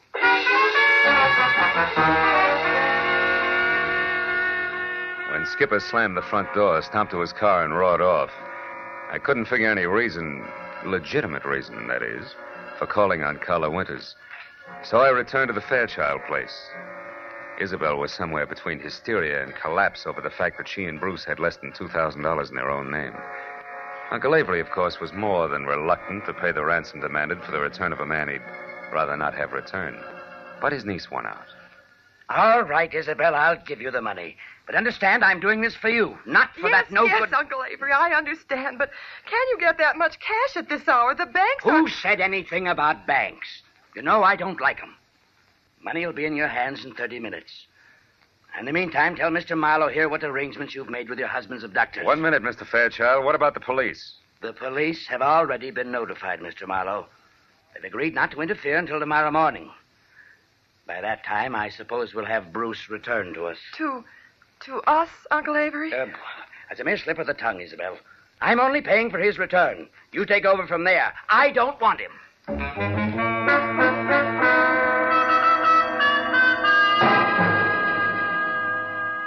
A half hour later, Avery Fairchild handed me a bundle of bills which added up to $50,000 cash. The bills seemed slightly dirty. The old geezer must have had them buried someplace. For a moment, I couldn't help thinking, boy, to get at this place with a shovel sometime. But then I got back to the more pressing matters at hand. I wrapped up the money in a shoebox and I drove north along the Pacific Coast Highway. I covered the 60 miles to the rendezvous, which was a junkyard near Ventura, in about as many minutes. Then, according to instructions, I slowed down to 10 miles an hour. I blinked my lights twice, tossed out the shoebox. I was just about to resume my speed when the headlights of an approaching car fell on a man as he darted back into the junkyard. And I saw what I'd been expecting all the time. The white Panama hat. But I was still playing by the rules. So there was only one thing I could do about it. I slammed my foot down on the accelerator and kept it there until I reached the nearest telephone, where I telephoned Skipper Martin at the Wilshire Gardens. It was just possible that he owned two hats. But that little balloon exploded in a hurry.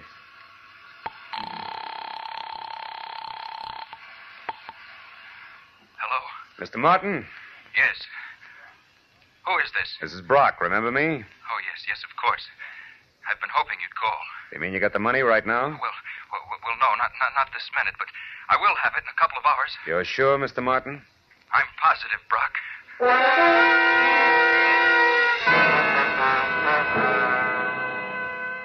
Now only one thing figured. The man in the Panama hat worked for Skipper Martin. It had to be. An hour later, I pulled in at the Fairchild estate. And the moment I put my AA over the threshold, I knew that the kidnapper, too, had kept his part of the bargain. Bruce Gordon was back, safe and sound. It happened shortly after you retired, Mr. Marlowe. I was working in my studio when a man wearing a white Panama hat. Yes. But how did you know that, Mr. Marlowe? They're very popular this season, Mr. Gordon. Darling, Mr. Marlowe was a private detective. Huh? But I'll tell you all about that later. Go on with your story. Well, this man was wearing a handkerchief over his face, and he forced me to go along with him at gunpoint. Took me to a car parked in the service driveway and told me to turn around. And I was hit from behind and went out cold. Oh, darling, how terrible. Wasn't pleasant here. When I came to, I was bound hand and foot, blindfolded, and gagged. I had no idea where I was. Oh, but didn't you see anybody before you were released? No, Uncle Avery. Before they let me go, they hit me again. When I came to that time, I was lying on the road out near Ventura, untied. That's about it. I suppose you've told the story to the police already, huh? No, he hasn't, Mr. Marlowe, and what's more, he isn't going to. I'm sorry, but I was forced to lie to you earlier this evening. The police mean reporters, and they mean publicity. And I hate publicity. I'm sure you see my point. I wouldn't make book on that, Mr. Fairchild. Secrets like this only encourage kidnappers. Well, since we no longer see eye to eye, Mr. Marlowe, I'd suggest that we consider your services at an end. I'll have my check at your office in the morning. Good night, sir.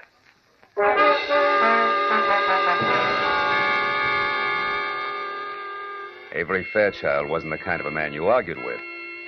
I threw my coat over my arm, tipped my hat to Isabel, and stepped outside. I hadn't once mentioned Skipper Martin to the family.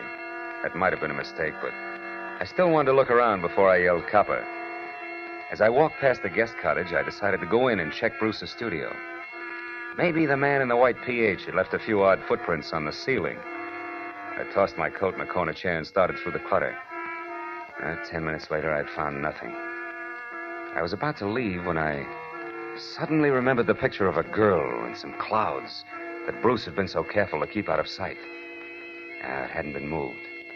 And when I brought it into the light, I didn't have to look twice.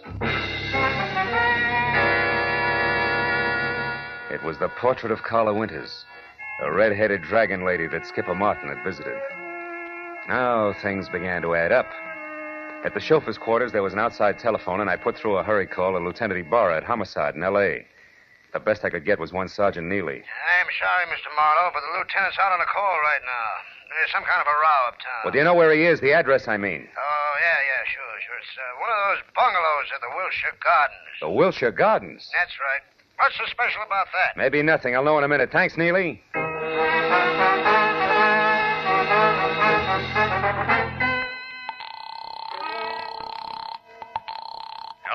This is Marlowe, Ibarra. What brings you to Skipper Martin's at this late hour? Well, it seems as though some person or persons unknown fired a gun several times a little more than an hour ago. 4 shots, to be exact. Well, you think Skipper Martin fired them? No, Marlowe, I'm sure Martin didn't fire them. You see, he stopped them, personally.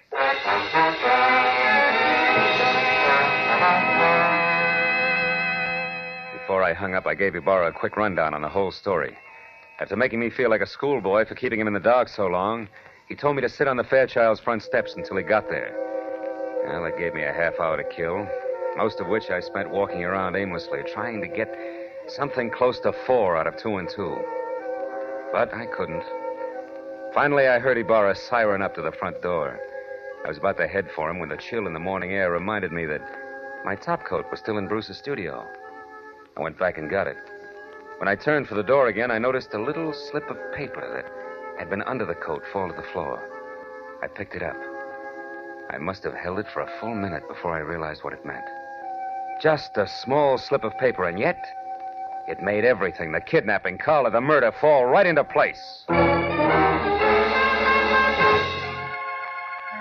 I entered the living room at the house, one glance at Isabel and Bruce told me that she'd already knew about Skipper's death. Only Uncle Avery, who was not one to shed crocodile tears, hadn't changed. Ibarra, of course, was unhappy. Marlowe, we can't run any kind of a police department when every private detective acts like he's the commissioner himself. Why didn't you call me when this business first began to smell? You know better. I'm sorry, Ibarra, and I hate to sound immodest, but I happen to be one of the 2 men in this room who can name Bruce Gordon's kidnapper and Skipper Martin's killer. Do you know what you're saying, Marlowe? I think so.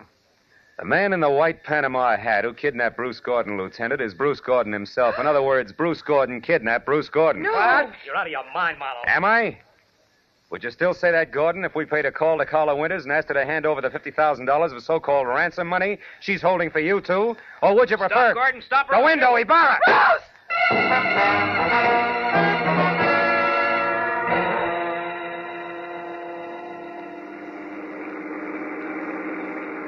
Then, in other words, Marlowe, Bruce, who eventually planned to divorce Isabel and marry Carla Winters, wanted to have a little stake, like $50,000 around first. That's right, Ibarra.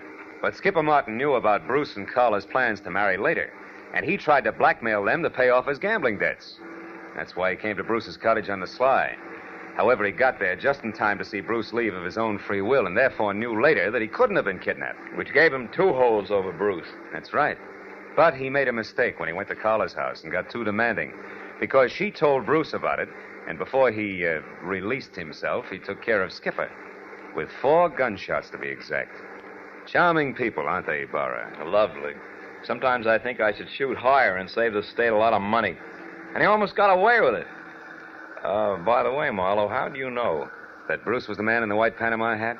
Well, I was pretty certain, but I got my proof accidentally. Promise not to repeat this, Ibarra? Yeah? Well, I practically fell over a little slip of paper in his studio. It was a receipt from a department store, and it was made out to Bruce Gordon. For 1 Panama hat? Uh-huh. Nothing else but.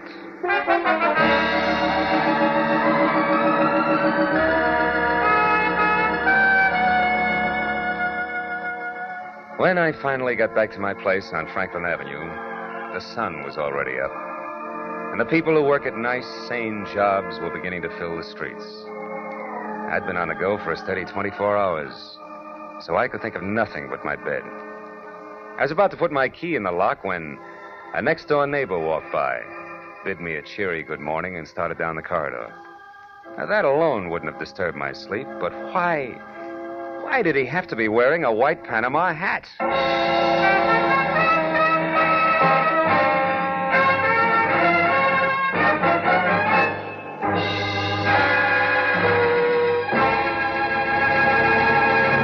The Adventures of Philip Marlowe, created by Raymond Chandler, stars Gerald Moore and is produced and directed by Norman MacDonald.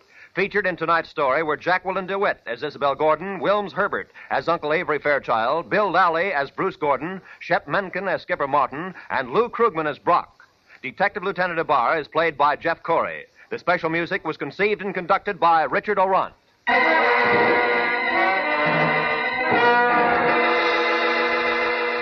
Be sure to be with us again next week at this same time when Philip Marlowe says... When her will was read, everybody figured she'd been crazy when she wrote it, and that included me.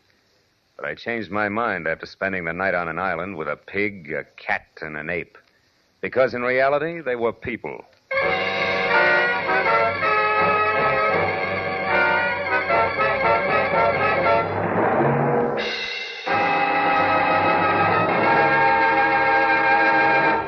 Tonight, Amos and Andy return to the CBS network. And along with all their friends, Kingfish, Lightnin, and Henry Van Porter, they're settling down for a permanent stay. Be listening for them later this evening over most of these same CBS stations.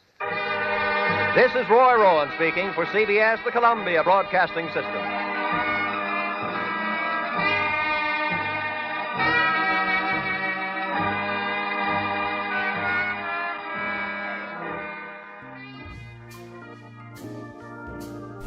Our next broadcast was a radio series that was loosely based on a private detective character created by writer Dashiell Hammett for the Maltese Falcon. The show ran for 13 episodes on ABC in 1946, for 157 episodes on CBS from 1946 to 1947, and finally for 51 more episodes on NBC from 1949 to 1951. The series starred Howard Duff as the titular character and Lauren Tuttle as his secretary, Effie. We proudly present to you The Adventures of Sam Spade on HOJO Radio. The Adventures of Sam Spade, Detective, brought to you by Wild Root Cream Oil Hair Tonic, the non-alcoholic hair tonic that contains lanolin. Wild Root Cream Oil, again and again, the choice of men who put good grooming first.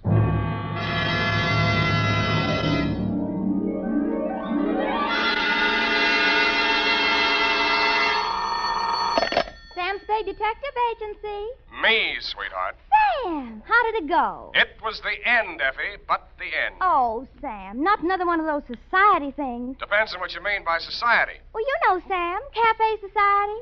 Cocktails for two, hands across the table, making another old-fashioned, please. Let's not lose our head, Effie. Nothing but double martinis, very dry, with 2 olives, sweetheart. 2 olives? Oh, Sam, isn't that overdoing it? It was all overdone, sweetheart. That's what cracked it. Now, stay right where you are. I'll be right down to mix up my report on the dry martini caper. Get it?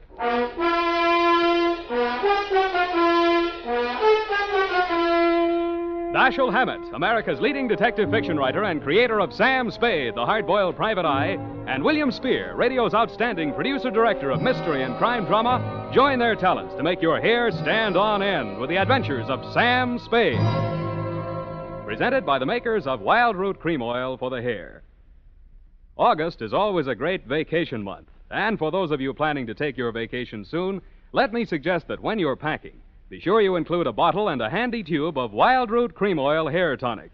For no matter where you go, you can always depend on Wild Root Cream Oil to groom your hair neatly and naturally, relieve dryness, and remove loose dandruff. Yes, you can take it with you on your vacation, and you should. Wild Root Cream Oil Hair Tonic. Again and again, the choice of men who put good grooming first. And now, with Howard Duff starring as Spade, Wild Root brings to the air the greatest private detective of them all in The Adventures of Sam Spade. You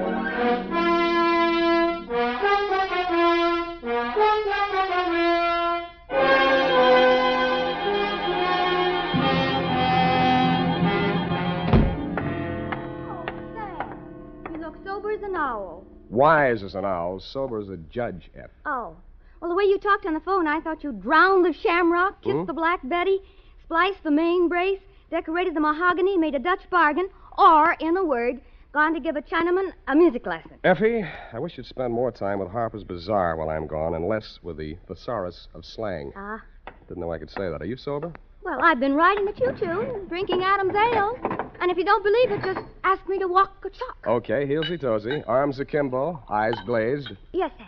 Now then, tip of the forefinger to the tip of the nose. Oh, Sam, it makes me dizzy. Dizzy Gillespie? Dizzy go... Oh, Sam.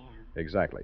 And you are not sewn up, shagged, shellacked, shickered, stuccoed, tap-shackled, stiffo, or real crazy. Well, you know best, Sam. Good. Now try this one. Yes, Prez.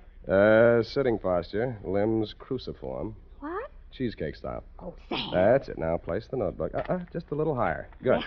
Now apply the tip of the pencil to the top of the fool's cap and proceed viz. Viz. Date. August 1st, 1948. To Mrs. Netta Martini, 1000 Marina Boulevard, San Francisco. From Samuel Spade, license number 127596. Subject, Dear Netta.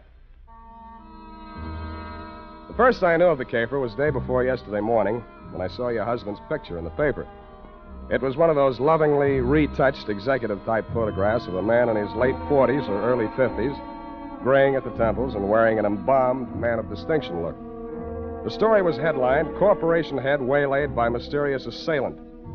Chauffeur foils would-be kidnappers at offices of Martini Trading Company. The item under it wasn't as thrilling as the headline. Sounded as if he'd been knocked down for his wallet and the attempted kidnapping had been dreamed up by a bored city news reporter. I tossed it into the wastebasket along with my morning mail and went back to the Police Gazette. On page 3, the phone rang.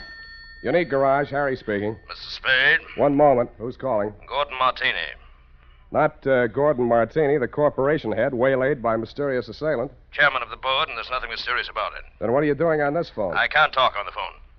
Where are you? In a hospital? I left that pest house this morning. I'm at my residence, 1000 Marina Boulevard. Mm-hmm. It will take you exactly 20 minutes by cab. You will meet me in front of the building, and we'll have our conference in my car en route to the office. Where's your office? Downtown Post Street. Oh, why don't I meet you there? I'm a busy man. Have a full calendar. I'm already late due to all that hospital red tape.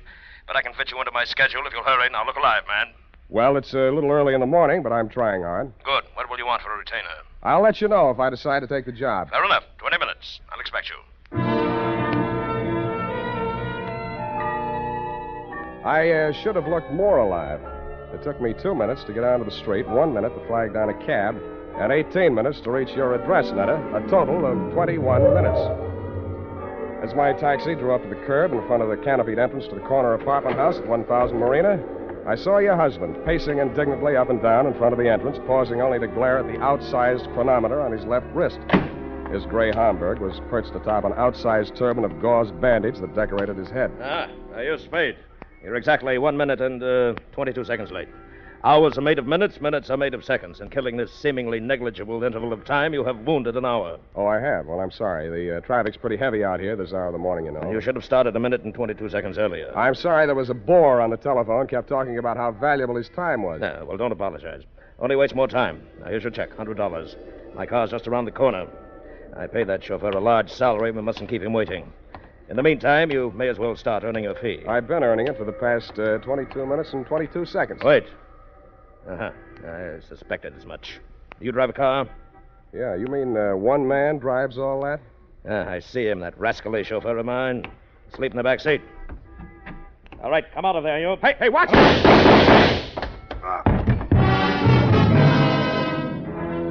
I was behind him and a little to the right. The shock of the rapid-fire 30-caliber slugs lifted him off his feet and knocked him against me. I went down under his 300 pounds of dead weight. By the time I rolled him off of me and got up, the gunman had jumped out of the limousine and into a gray sedan that was double parked alongside.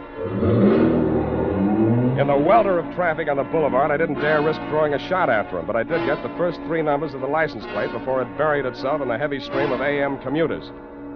That's when the air changed from exhaust fumes to something out of a Persian garden. I turned and looked for the first time into your Nile green eyes, Netta, and saw you twisting a handkerchief in your pale hands I might have loved beside the Shalimar, but on Marina Boulevard they looked like hysterics dead ahead. Who did it? You saw him. Don't lie to me. Why don't they come? Where's the ambulance? Why are all those people standing around there staring at me? Make them go away. Calm down. Make them go away. I Take can't it. stand it. Stop it, will you? That's better. Now, come on over here. Who are you, his wife? Yes, and it was all my fault. This is the end. I called Ernie out the window and asked him to come upstairs. I wanted him to return some lingerie. They sent the wrong color, peach. Yeah. Who's Ernie? He's our chauffeur. I was looking for the exchange slip when we heard the shots. Is he dead this time? Yeah, they'll go to pieces. Poor Gordon, he had so many enemies. He didn't drink well, you know. People dropped us like flies. Well, they certainly dropped your husband. Are you a policeman? No, but I'll do until the real thing comes along, which is right now. If I were you, lady, I'd go back upstairs and relax. They'll get to you soon enough. Yes, I suppose you're right. Poor Gordon, he looks so natural stretched out on the pavement. Yeah. I keep thinking he'll get up and stagger on into the elevator. He didn't drink at all well. Go on, will you? All right, I'm going. Oh, Ernie, where did you go? Down to the garage. I heard a car drive in. Poor Mr. Martini. It's all my fault. No, Ernie, it's mine if I only hadn't mislaid that exchange slip. What? You know, when I called you out the window to come and get that package. Oh, that. What do we got here? Who's the witness? Me.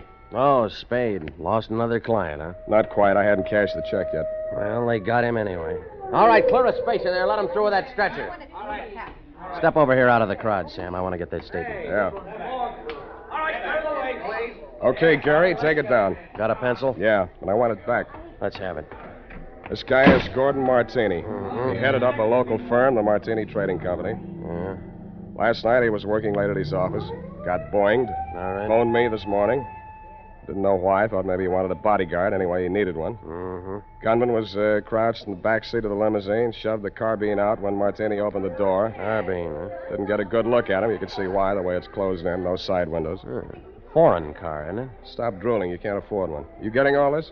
What about the getaway? Martini fell on top of me. I saw the getaway car on the back of his head. Yeah. The car was a gray sedan. The back of his head was a standard make, too. Only got the first 3 digits of license plate, 5D9. 5D9. Anything else? Yeah, give me back my pencil. The homicide boys want some help. They know my fee. Mr. Spade. This is Martini. Why aren't you and Ernie upstairs getting your alibis shaped up? Oh, please, I can't face the questions just yet. Would it be legal if I just avoided them till I can collect myself? I don't know about legal, but it might be smart. Where can we talk? What do you suggest? Well, there's a little cocktail lounge up on Lombard where Ernie and I all... it's just around the corner. Very handy. Let's go.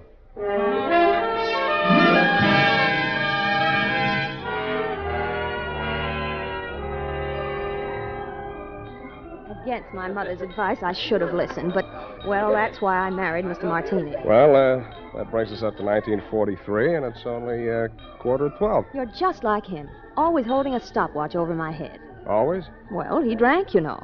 You told me that. But it's much more important than you think. He often fell down and bumped his head. You mean that mysterious assailant that waylaid him last night in his office was a double martini? 2 pitchers full before dinner. 2? Ernie had to carry him up to his office. Well, what did he go up there for? Oh, we had an appointment with the vice president of the firm, Mr. Nesbitt. Something had come up, and he wanted Gordon to sign some papers. I don't know what. It wasn't the first time. I waited outside in the car.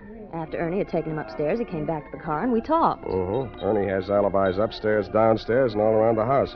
Well, then when the others came out and Gordon didn't, Ernie went upstairs to see why. Others? Mr. Nesbitt, and who else? Mary Callahan. Secretary? No, she's an attorney.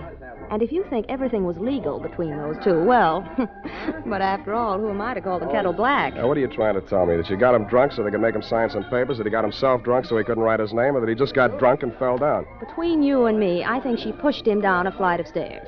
In his condition, he'd never remember. Why are you putting the finger on the Callahan dame? Well, what would you think? She was the last one out of the building. Why didn't you want to tell all this to the police? Well, I didn't want to talk about his drinking. Things were bad enough already. That would have been the end. Well, that's as good an answer as any. What do you want me to do for you? Prove that she did it and Ernie didn't. I'll let you take care of Ernie. Oh, no. I don't want to alibi him unless I have to. He might get the wrong idea. You mean I've got the wrong idea? He might think it meant I still care for him, and I don't. I can't stand him anymore. The way he chews those toothpicks. And besides, if his alibi is too good, I might have trouble about that carbine in the back seat of my car. Pardon me, it sounded as if you said you might have trouble about a carbine in the back seat of your car. That's what I said. Where is your car? In the garage. But somebody had it out this morning. They scraped the fender coming back in, and they ran into the wall. They must have been in an awful hurry. Tell me, this car of yours, it wouldn't be a gray sedan? Yes. License number? Oh, wait a minute. It's on my key ring. Here, 5D90... That's enough. Why didn't you tell me this before? Well, I couldn't get up the nerve. After I heard you tell that policeman the gun that killed Gordon was a carbine, and the gray sedan and all that, well, it's the end. I hoped you were right, but I didn't think so. When I went to look at the gray sedan in your garage, I knew you were wrong. Dead wrong. It was the getaway car, all right, and the carbine, as you know, was proven later to be the one that killed your husband. But Ernie had turned into a very poor suspect indeed. He was hugging the carpet between the front and rear seats, and when I nudged him, he didn't move. He'd been shot at closer range than Gordon Martini, and the killer had used only one slug. It was planted in the base of his brain, which made him not only a very poor suspect, but a very dead one.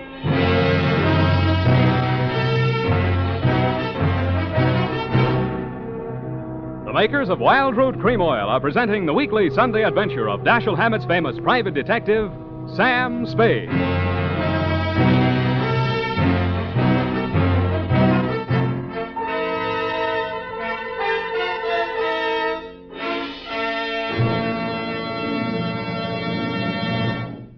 If you want the well-groomed look that helps you get ahead socially and on the job, listen. Recently, thousands of people from coast to coast who bought Wild Root Cream Oil for the first time were asked, how does Wild Root Cream Oil compare with the hair tonic you previously used? Better than 4 out of 5 who replied said they preferred Wild Root Cream Oil. And no wonder. Wild Root Cream Oil grooms the hair neatly and naturally, relieves annoying dryness, and removes loose dandruff. What's more, non-alcoholic Wild Root Cream Oil is the only leading hair tonic that contains soothing lanolin. So ask for Wild Root Cream Oil Hair Tonic. Again and again, the choice of men who put good grooming first. By the way, smart girls use Wild Root Cream Oil, too. And mothers say it's grand for training children's hair.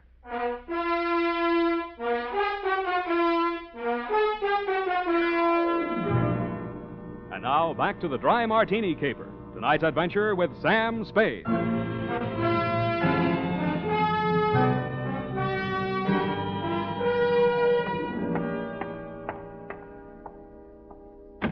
Martini Trading Company, good afternoon. I'm sorry, Mr. Nesbitt is in conference. I'll see that he gets your message. Well, what can I do for you? I would like to see Miss Callahan. Miss Callahan is in conference with Mr. Nesbitt. Good.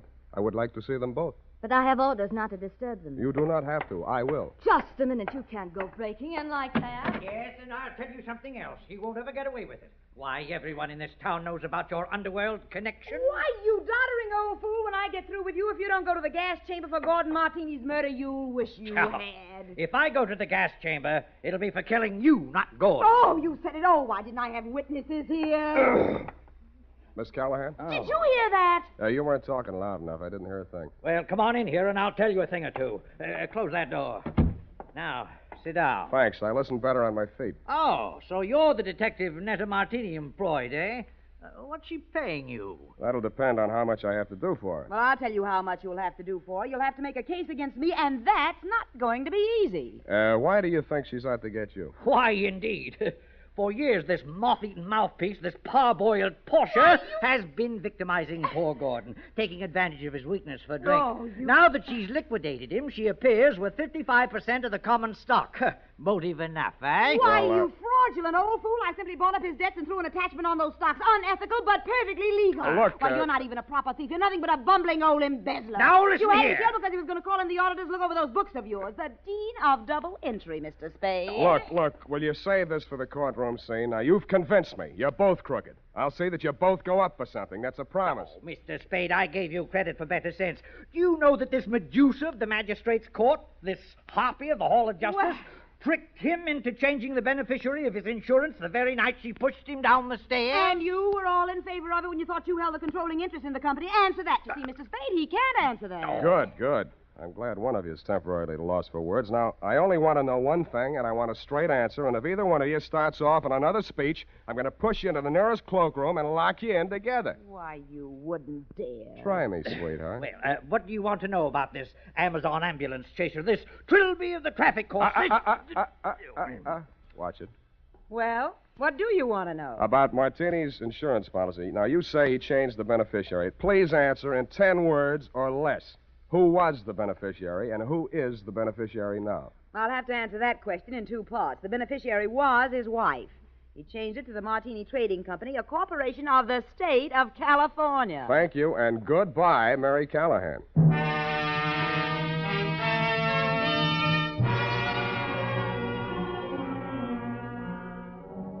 And that Netta took the heat off of you for the time being, which made things tough for me, because Callahan and Nesbitt were so horrible I never wanted to see them again, even to testify against them in court. I was sure of one thing. None of you had pulled the trigger of that carbine. There'd been a hired killer behind it, and the way he operated, taking crazy chances in broad daylight in a crowded street, told me an important thing about him. That night, I made the rounds of the joints. At a plant called the Bing Room, I found a bouncer who'd tossed out a customer that'd run up a bill and tried to pay it with a $1,000 check. He sent me to the Atlas Hotel.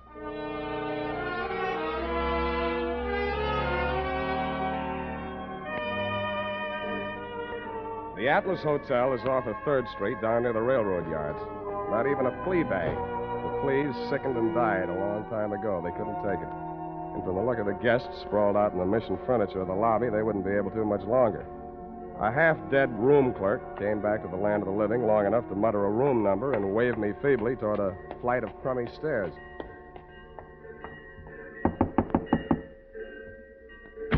Yeah, what do you want? You, Hack Hartman? Hey, you got anything for me, huh? Yeah, I got news for you. Get back in the room. I'll tell you all about it.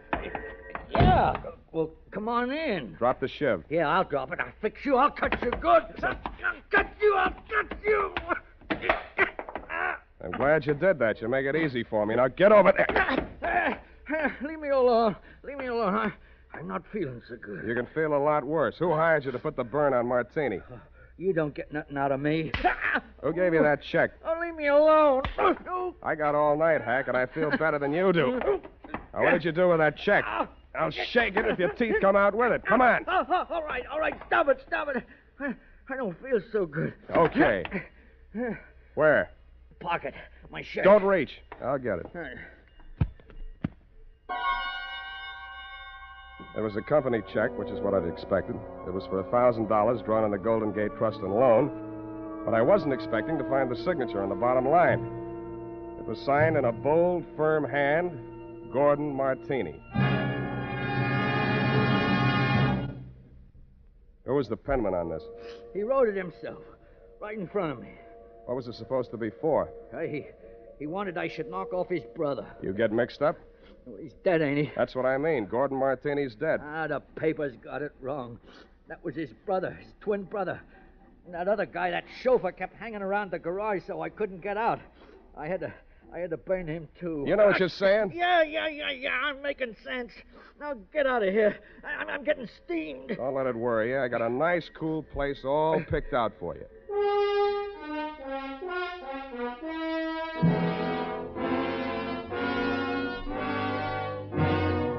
After I turned Hack over to the cops, I did what checking I could on my own at that time of night. As nearly as I could learn, Gordon Martini could never have had a brother, twin or otherwise. He was a first child. His mother died in childbirth, and his father died 1 month later. So I went back to the offices of the Martini Trading Company, glass-keyed my way in, and made a quick frisk of it. There I learned that the signature on the check was indeed Gordon's, but that he had closed out his account at that bank the day he wrote it. I thought about that on the way out to your apartment.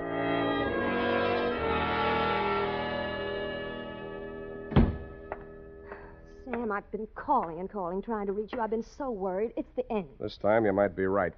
Fix me a drink. Well, there's nothing in the house but those prepared martinis Gordon used to drink. Is that all right? No, but fix me one anyway. Never mind the ice. It's not morning yet, but I hate myself already. Why don't you just relax and let me get it for you? I'll relax. You get the martinis. What happened? What'd you think of Mary Callahan? Isn't she the end? She's cute. You're all cute. All of me? How nice. I put ice in anyway. It's nasty without. It's nasty anyway. I hope it doesn't make you fall down the way it did poor Gordon. Thanks. What? Well, what's the matter? Too dry? You open this bottle fresh? Why, yes. What's the matter? Where are they, the rest of the bottles? Oh, yeah. More of the same. Is this all your husband ever drank? Yes, gallons of it. It's a special brand. He even took it with him to bars and people's houses. He'd sit and drink them right out of the bottle like a little child. Then he'd be falling down drunk, of course. And that's how we lost so many friends. They dropped us like... Like flies. Yeah, it was the end. Who you phoning?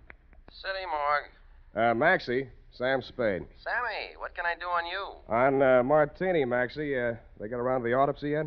Yeah, they rushed him through. Got the report handy? Right in front of me. Funny thing, Sam. The doc said they should have saved themselves the trouble. He'd have been dead in a week or two without no help. What from? Brain tumor. Malignant, it says here. Any alcohol in him? None from drinking, Sammy. What about the head wounds? Accidental fall due to periodic fainting spells. Part of his condition. Thanks, Maxie. Well, what is it, Sam? Were the martinis poisoned? No, sweetheart. The martinis were colored water. Why, they couldn't. Well, what made him get so drunk? He didn't. He was sick. But, Sam, who killed him? He killed himself. But he couldn't have. He hired a gunman to do it. He planned his own murder. But that's... Well, why didn't he leave a note or something? He could have ruined us all. Come here, sweetheart. Put your little head on Uncle Sam's shoulder. Why, Sam... That's, just what he wanted you to do. He wanted to ruin you. He let Mary Callahan fleece him out of his interest in the company. He let Nesbitt juggle the books. He let you go your way with Ernie. He let all three of you fix yourselves up with as nice a set of motives for murder as a jury could ask for. He couldn't have... The real joker was the check he used to pay off the man he hired to kill him. It bounced.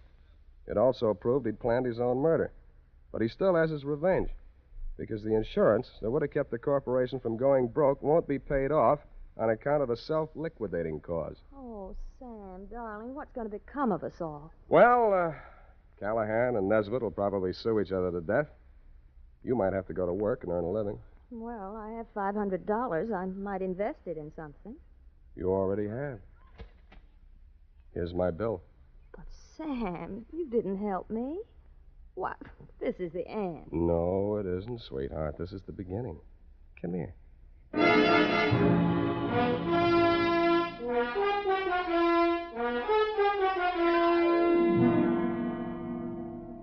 Period. End of the end. Well, if you ask me, you helped her. Now, F. Well, that just goes to show you. Show what, F? Man's ingratitude to man. But what did Mr. Martini have against you? Why, nothing, sweetheart. He, just needed a smart operator like, Johnny Madero was on vacation. Sam. Have you cashed that check Mr. Martini gave you? Well, not yet. Sam, any bartender would know better than to take a check from a man who drinks that much? F, you haven't been paying attention. He didn't drink. He didn't. I was able to establish that later on. You haven't been listening. Well, at the time, Sam, for all anybody knew, he was a hopeless drunk. He was, Sam. Oh, you're so wonderful and trusting. But I do wish that you'd understand this. He was a hopeless drunk. For the last time, Effie, he didn't really drink. I'll just type this up, Sam, while you call the bank. I'll do that.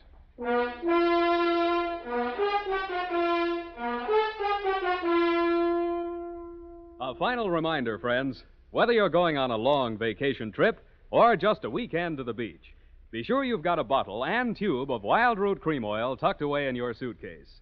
Do this, and you'll find it's easy and quick to spruce up again after stepping out of the water or off the tennis court. For no matter where or when you use it, Wild Root Cream Oil grooms your hair neatly and naturally, relieves dryness, removes loose dandruff. So at home and away from home, help yourself to handsome hair with Wild Root Cream Oil. And next time you have a chance, ask your barber for a professional application of Wild Root Cream Oil Hair Tonic. Again and again, the choice of men who put good grooming first.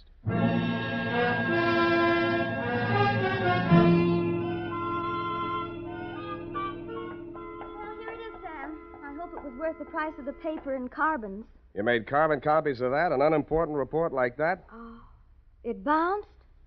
Well, the estate isn't settled yet. Oh, Sam, you're so wonderful and trusting. Effie, I am not wonderful and trusting. I am a hard-boiled private eye. I know.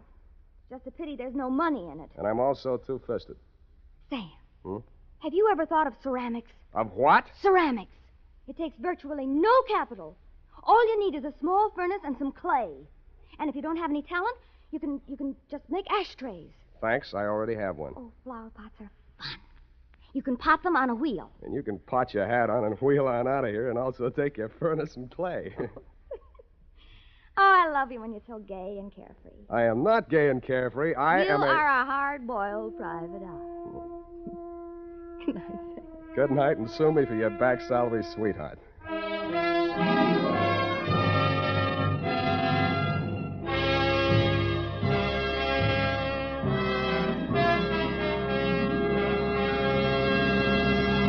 The Adventures of Sam Spade, Dashiell Hammett's famous private detective, are produced and directed by William Spear. Sam Spade is played by Howard Duff. Lorene Tuttle is Effie.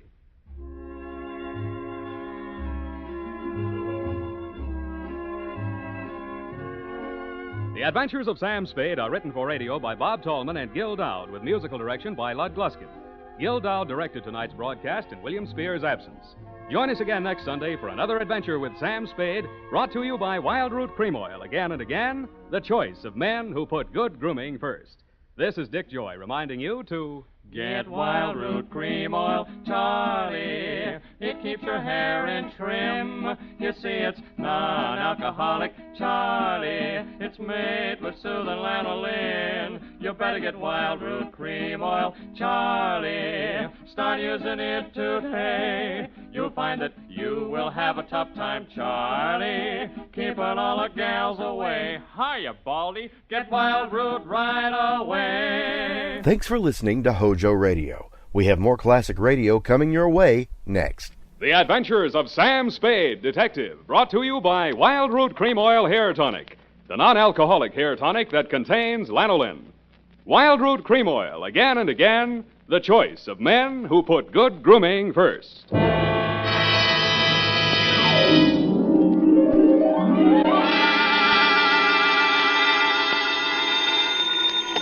Sam Spade Detective Agency. Say moi, sweetheart. Oh, Sam, how did it go? Well, it wasn't exactly a 10-1 outfit. More of a mud show, dog and pony type, rag front. Sam, what are you talking about? Hmm? And by the way, where were you last night? I missed the last bus in from the Cow Palace, so I had to do a star pitch. Connie talk, F. Oh, if you think I'm going to ask what a star pitch is, you're mistaken. What were you doing at the Cow Palace? Oh, just bulling around. Oh. Sam? Yes? Sam? Yes?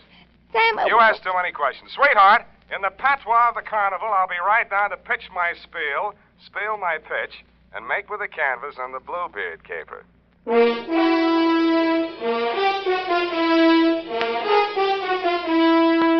Dashiell Hammett, America's leading detective fiction writer and creator of Sam Spade, the hard-boiled private eye, and William Spear, radio's outstanding producer-director of mystery and crime drama, join their talents to make your hair stand on end with the Adventures of Sam Spade. Presented by the makers of Wild Root Cream Oil for the hair. Say, Mom, if the summer winds are making Junior's hair drier and mussier than it should be, why not borrow a little of Dad's Wild Root Cream Oil and restore that sweet, angelic look? You'll find Wild Root Cream Oil Hair Tonic comes in handy for every member of the family. It grooms the hair so neatly and naturally, relieves that summer dryness, and removes loose dandruff, too. Better check on your supply right now. If it's running low, then tonight or tomorrow, first thing, get Wild Root Cream Oil Hair Tonic. Again and again, the choice of men who put good grooming first. And now, with Howard Duff starring as Spade, Wildroot brings to the air the greatest private detective of them all in the adventures of Sam Spade.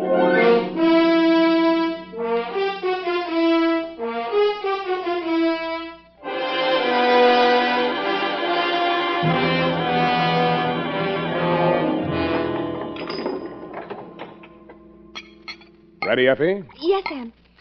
By the way, what is a star pitch? Hmm? Oh, your clothes. You look as if you'd slept on the ground. That's what it is. Date, August 8, 1948, to Detective Lieutenant Dundee, Homicide Detail, San Francisco Police. From Samuel Spade, license number 127596. Subject, the Bluebeard caper. I will not offer as an extenuating circumstance the fact that business is bad all over. But it is true that I had been sitting in my office for 4 hours and the phone had not rung once. This one didn't phone. From the looks of him, he didn't have the required nickel. But the hangover he was wearing under his eyes had cost someone a pretty penny, so I figured his credit might be good somewhere. Mr. Spade? Yeah? Oh, my head. Here. Try this. Oh. Want it mixed? Oh, no soda. Couldn't stand the noise. Where'd you wake up? In these same clothes. Figures. It all started at my sister's engagement party. Mint juleps. They must have been full of flukum. Flukum? You don't happen to have an ice bag? It's customary for my clients to bring their own. Oh. Well, now here's a spiel. Did I tell you my name? The name you gave my secretary was Ned Towers. You want to stick with that? Yeah, Ned. Ned Towers, yeah. It's about my sister. She's... Her name? Sylvia. Sylvia Towers. Sylvia Towers, yeah. But it's not about her, really. It's about that Bluebeard. Bluebeard she's marrying. Jefferson Davis Calhoun. What about him? Oh, that marriage has got to be stopped. I found out that his name's not Calhoun at all, that he's been married 3 times under 3 different names, and that all his wives died mysteriously, and that he collected their insurance. And now he's talked my sister into insuring herself for $100,000 in his favor. When did you learn all this? In a barber shop yesterday. Oh? I went in to get a manicure, and I picked up this old detective magazine. Here's his picture. Look at it. I had heard of the case. In his heyday, the papers had called him the Mint Julep Romeo. And any name he happened to be using at the time had Colonel in front of it. None of his 3 wives had survived the honeymoon. Wife number 1, an aviatrix, bailed out at 10,000 feet over Mount Hood along with her husband. His parachute opened, hers didn't. They found the body the following spring. Wife number 2, a snake dancer, died of snake bite when she squared off with a full-fanged diamondback instead of her usual non-poisonous partner. Cause of death was never officially proven because the body was embalmed by mistake, it said there, before the coroner arrived. And finally, number 3, a professional stunt woman, disappeared over Niagara Falls in a beer keg instead of her specially designed barrel and was never seen again. Well, Mr. Spade? Yeah, but are you sure your sister's fiancé, this Calhoun, is the same guy? Well, here's a picture of them together. Their engagement photograph. What do you think? Brunette? My sister? Redhead. That's him on the left. Redhead? Well, Mr. Towers, are we going to sit idly by and see another poor girl go to her death? How much money you got? About $100. I'll take 50 now. You are going to help. How much does she already know? I tried to tell her. She's beautiful. She wouldn't even listen. I thought she might listen to you. I pray she will, Ned. I pray she will.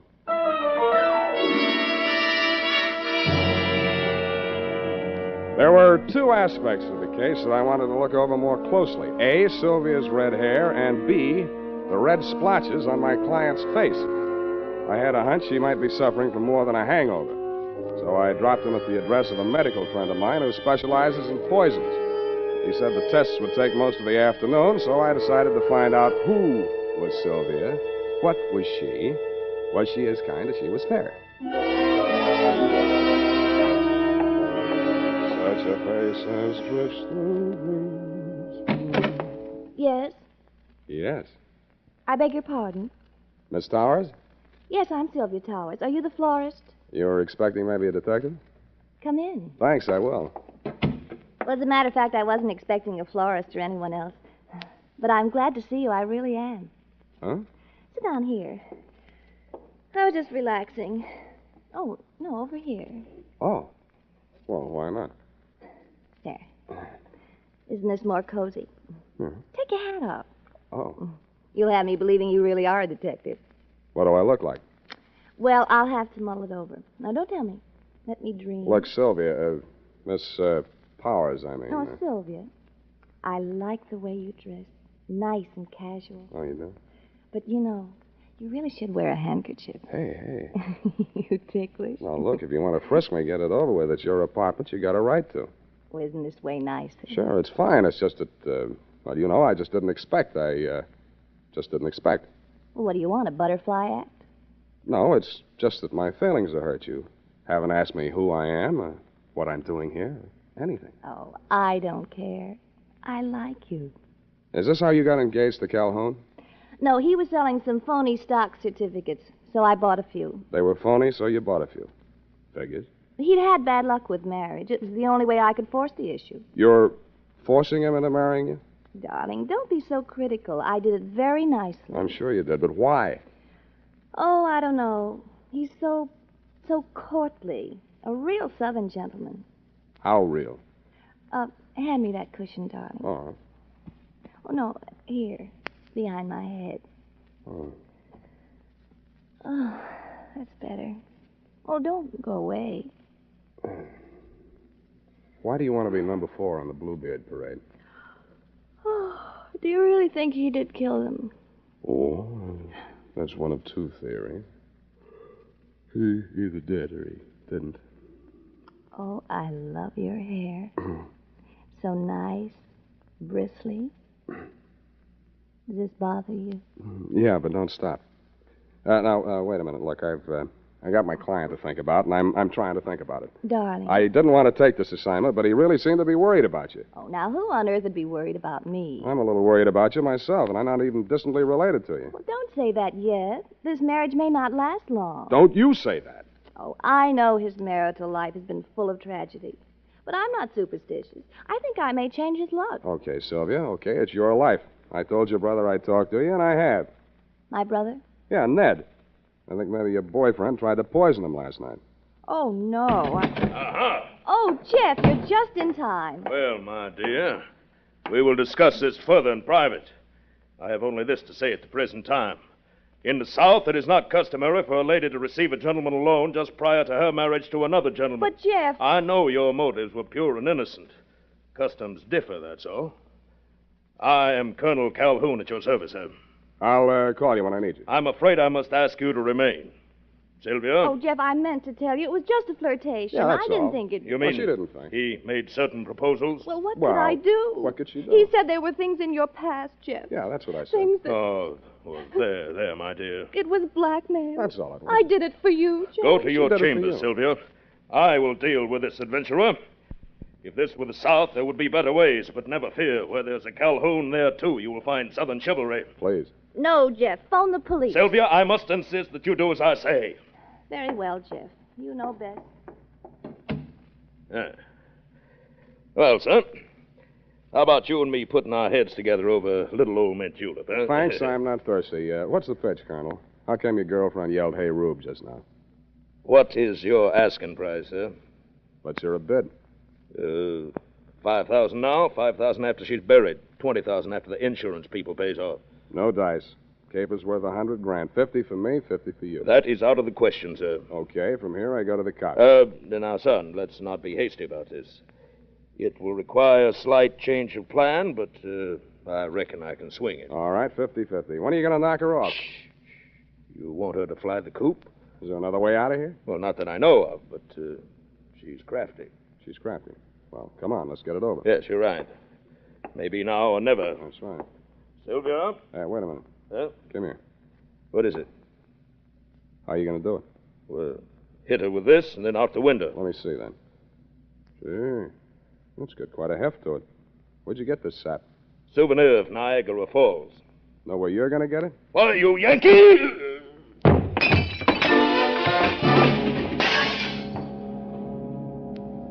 The souvenir of Niagara Falls was deadlier than I thought.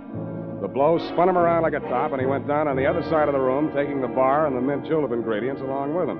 I headed for the room Sylvia had disappeared into. But she had already disappeared out of it. I looked in the closets, the bathroom, under the bed, tapped the walls for secret panels, and then forced myself to look out the only possible exit, the open window. 10 stories, sheer drop to the street. 2 stories, sheer unclimbable masonry to the roof. Now get this, Dundee. No other exit, no horizontal ledges, drain pipes, niches, cornices, not even a helicopter landing.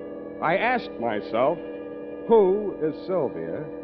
What is she?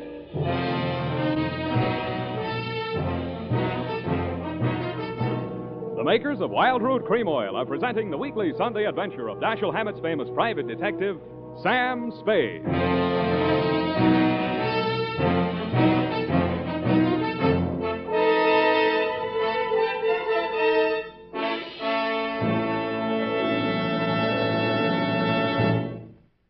If you want the well-groomed look that helps you get ahead, socially and on the job, listen. Recently, thousands of people from coast to coast who bought Wild Root Cream Oil for the first time were asked, how does Wild Root Cream Oil compare with the hair tonic you previously used? Better than 4 out of 5 who replied said they preferred Wild Root Cream Oil. And no wonder. Wild Root Cream Oil grooms the hair neatly and naturally, relieves annoying dryness, and removes loose dandruff. What's more, non-alcoholic Wild Root Cream Oil is the only leading hair tonic that contains soothing lanolin. So ask for Wild Root Cream Oil Hair Tonic. Again and again, the choice of men who put good grooming first. By the way, smart girls use Wild Root Cream Oil, too. And mothers say it's grand for training children's hair.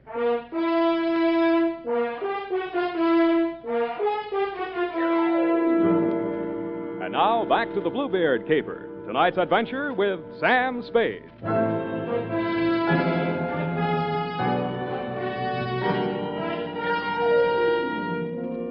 There was no use wasting any time trying to figure out how Sylvia had done whatever she had done to escape from that escape-proof room. There was nothing of interest in it but a diving helmet, deep sea type, and the current issue of Billboard, a magazine which records the movements of show people. Under carnivals and tent shows, an item was circled. Colonel Carlisle's Colossal Carnival and Tent Show, which was currently playing San Francisco out by the Cow Palace. That reminded me of the Colonel in the next room.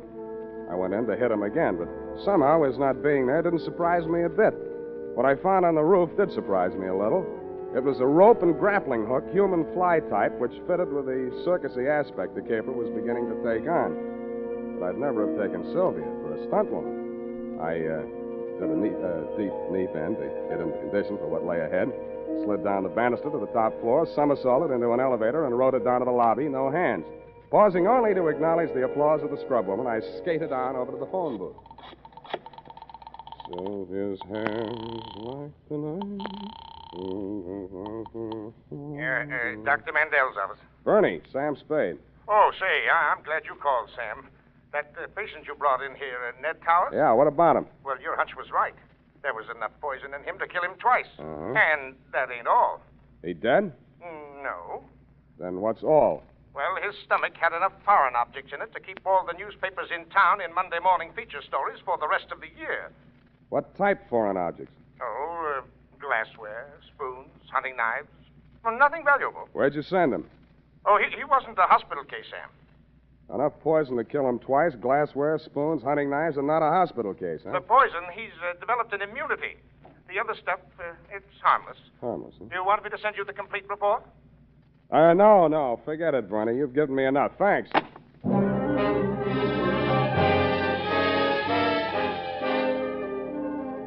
From then on, Dundee, it was mostly entertainment. I headed for the carnival grounds outside the town, and Colonel Carlisle's Colossal Carnival and Tent Show unfolded before my very eyes just west of the Cow Palace. Violations are brought to you in the interests of artistic endeavor. Mademoiselle Mahala, the favorite dancing girl of the Sultan of Zanzibar, brought direct from the perfume gardens of the Mystic Orient. Every muscle of a gorgeous body shakes. And now, ladies and gentlemen, in the interest of science and the furtherance of national defense, one of the medical miracles of the 20th century. Ladies and gentlemen, a man with the iron stomach and the asbestos esophagus, Professor Ilator. Professor, if you please, sir, give the folks a sample of your control over the fiery elements. I will light the torch and hand it to the professor. And now, Professor, if you will kindly... The cooch dancer left me cold, but the fire-eating professor looked hot. It was none other than my client, the man who'd called himself Ned Towers. I moved as close to the platform as I could without setting fire to myself and caught his eye. When he caught mine, it singed my eyelashes. Hey, Scramble, I got my act to do. I can't talk to nobody. Where's the colonel? There ain't any colonel, just for the banner tacking. Where's your sister? I ain't got no sister. Then who is Sylvia? Hey, do me a favor, Shamus. Keep the 50 and forget the whole pitch. Now be it, huh? Oh, I want to see the show. Okay, you paid for your ducking. Stare your eyes out if you want to. Okay, Butcher, start squawking. They're drifting away. And, ladies and gentlemen, that was only a sample. Only a sample. Why, he eats the stone and throws the beach away. And he uses powdered poison on his soft-boiled eggs. Now, tell me, if you will, is there a doctor in the crowd? Because this is about the same time. I drifted on down the midway. There was Boona Boona, Nature Boy, Gilda and Hilda, the Siamese twins. There was Shorty, the fat man, and Fatty, the short man, a bearded lady, and several natural freaks of nature. At the very end, there was a big canvas enclosure. The act was called the Three Death-Defying Darlings. From the noise inside, I judged that to be an understatement.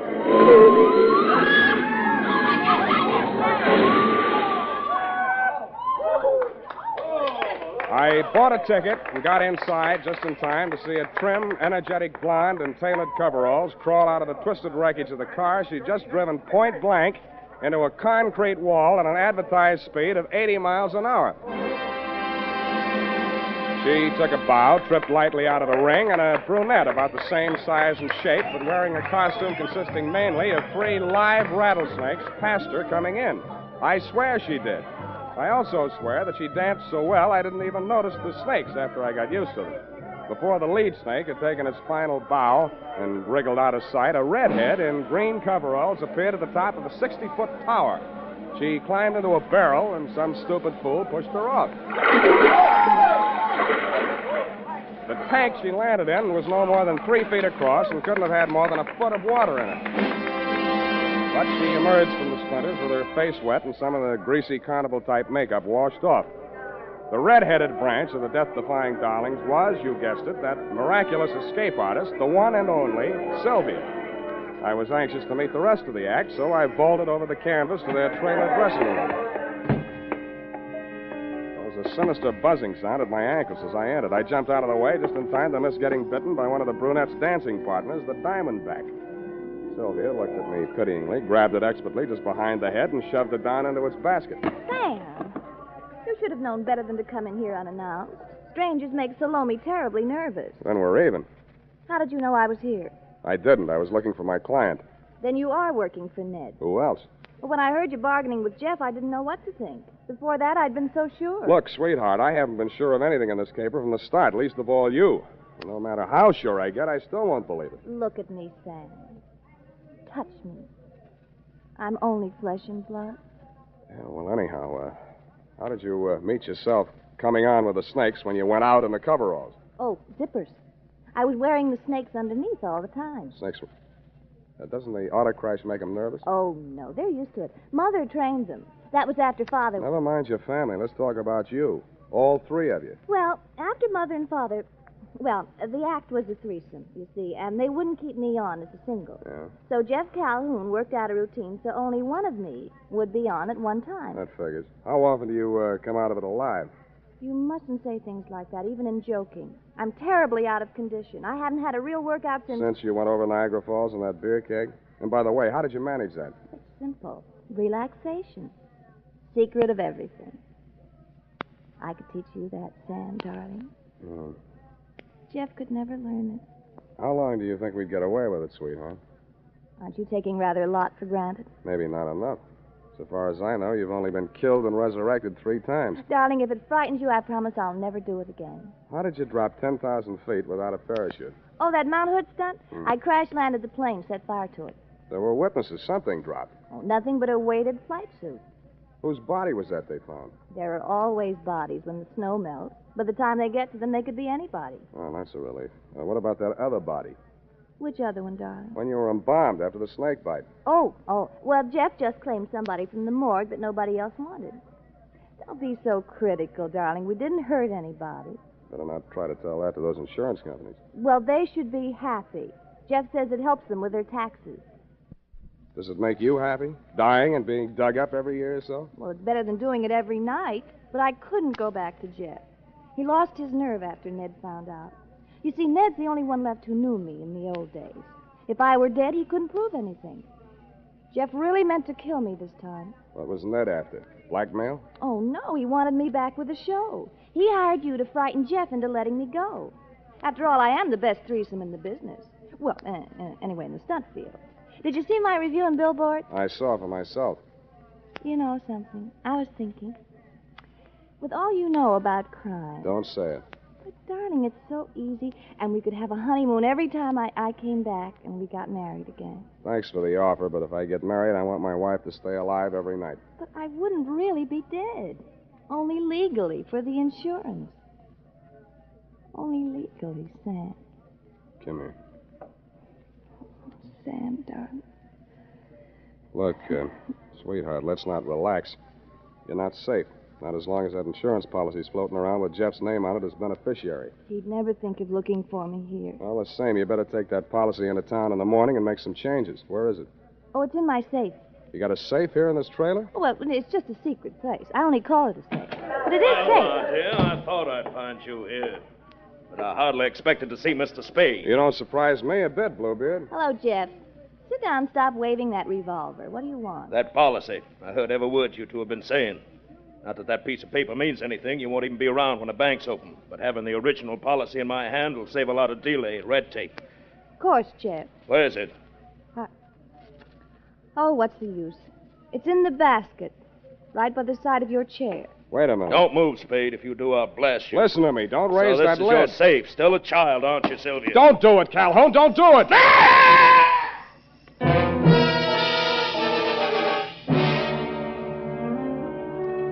And that, Lieutenant Deere, took the lid right off of the caper. Due to my Boy Scout training, my split-second timing, and the fact that Salome's fang missed an artery by a 30th of an inch, I understand Calhoun will live long enough, which, as far as I'm concerned, is any length of time you care to name. About Sylvia, I really don't know how to advise you there, but if you're planning on charging her with attempted homicide, you'll find that there are 3 Darling sisters listed as U.S. citizens and residents of California. It might be hard to figure out which one of her to indict. Period. End of Nightmare Alley, Bluebeard Division. Any questions, F? Oh, just one, Sam. A grammatical error, but I'll correct it. And just whom do you think you are to be correcting my grammar? Who, Sam? Nominative case. Nominal. Nominative, Sam. The most frequently used cases in English are nominative, accusative, and possessive. Now, I'm referring to your sentence which reads, it might be hard to figure out which one of her to indict. Yeah. Of course, you meant them, since there are 3 Darling sisters. Her being singular. Indeed, her was singular, Effie. Oh, Sam, you made a joke. That's a very small one. Now, type that up and leave my grammar as is. It's colorful. Oh, very well, Sam. I'll just fix the syntax as I go along. Syntax? In California?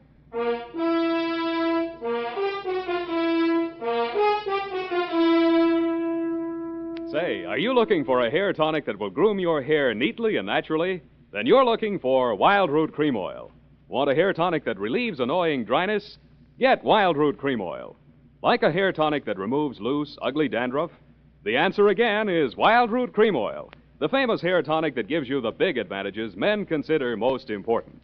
Step up to your drug or toilet goods counter first chance you get and ask for Wild Root Cream Oil in the big economy bottle and the handy new tube that's easy to pack when you travel. Also, ask your barber for a professional application of Wild Root Cream Oil hair tonic. Again and again, the choice of men who put good grooming first.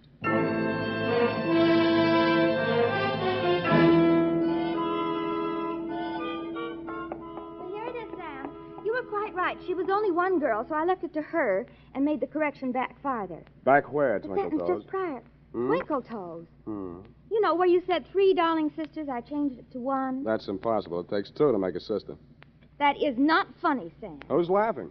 It's no laughing matter, Sam. After all, that Sylvia, or the Darling sister, or whatever she's... And I don't care if she can go over Niagara Falls in a barrel. Let's get it right, a beer keg. In fact, the only funny thing is you being taken in. After all, snake charmers of that type are a dime a dozen. Oh, here's 20 cents. Phone up that place. What place? Where you get the red-headed snake charmers, 12 for 10 cents. Dime a dozen, Sam. It's a figment of speech. You can say that again, sweetheart. Tending to be 3 people, all with different hair, and wearing snakes under a coverall. Oh, nothing. No normal girl would do that, Sam. I don't know. Women do all kinds of work.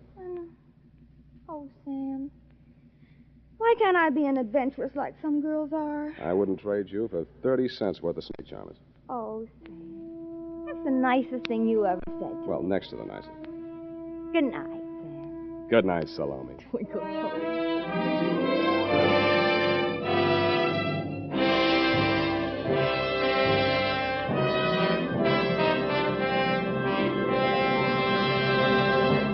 The Adventures of Sam Spade, Dashiell Hammett's famous private detective, are produced and directed by William Spear. Sam Spade is played by Howard Duff. Lorene Tuttle is Effie.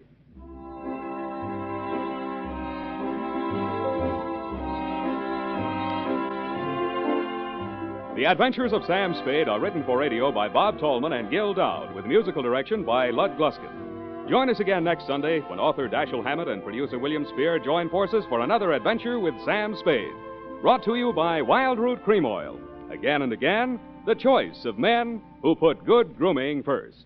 This is Dick Joy reminding you to get Wild Root Cream Oil, Charlie. It keeps your hair in trim. You see, it's non-alcoholic, Charlie. It's made with soothing lanolin. You better get Wild Root Cream Oil, Charlie. Start using it today. You'll find that you will have a tough time, Charlie. Keeping all the gals away. Hiya, Baldy. Get Wild Root right away.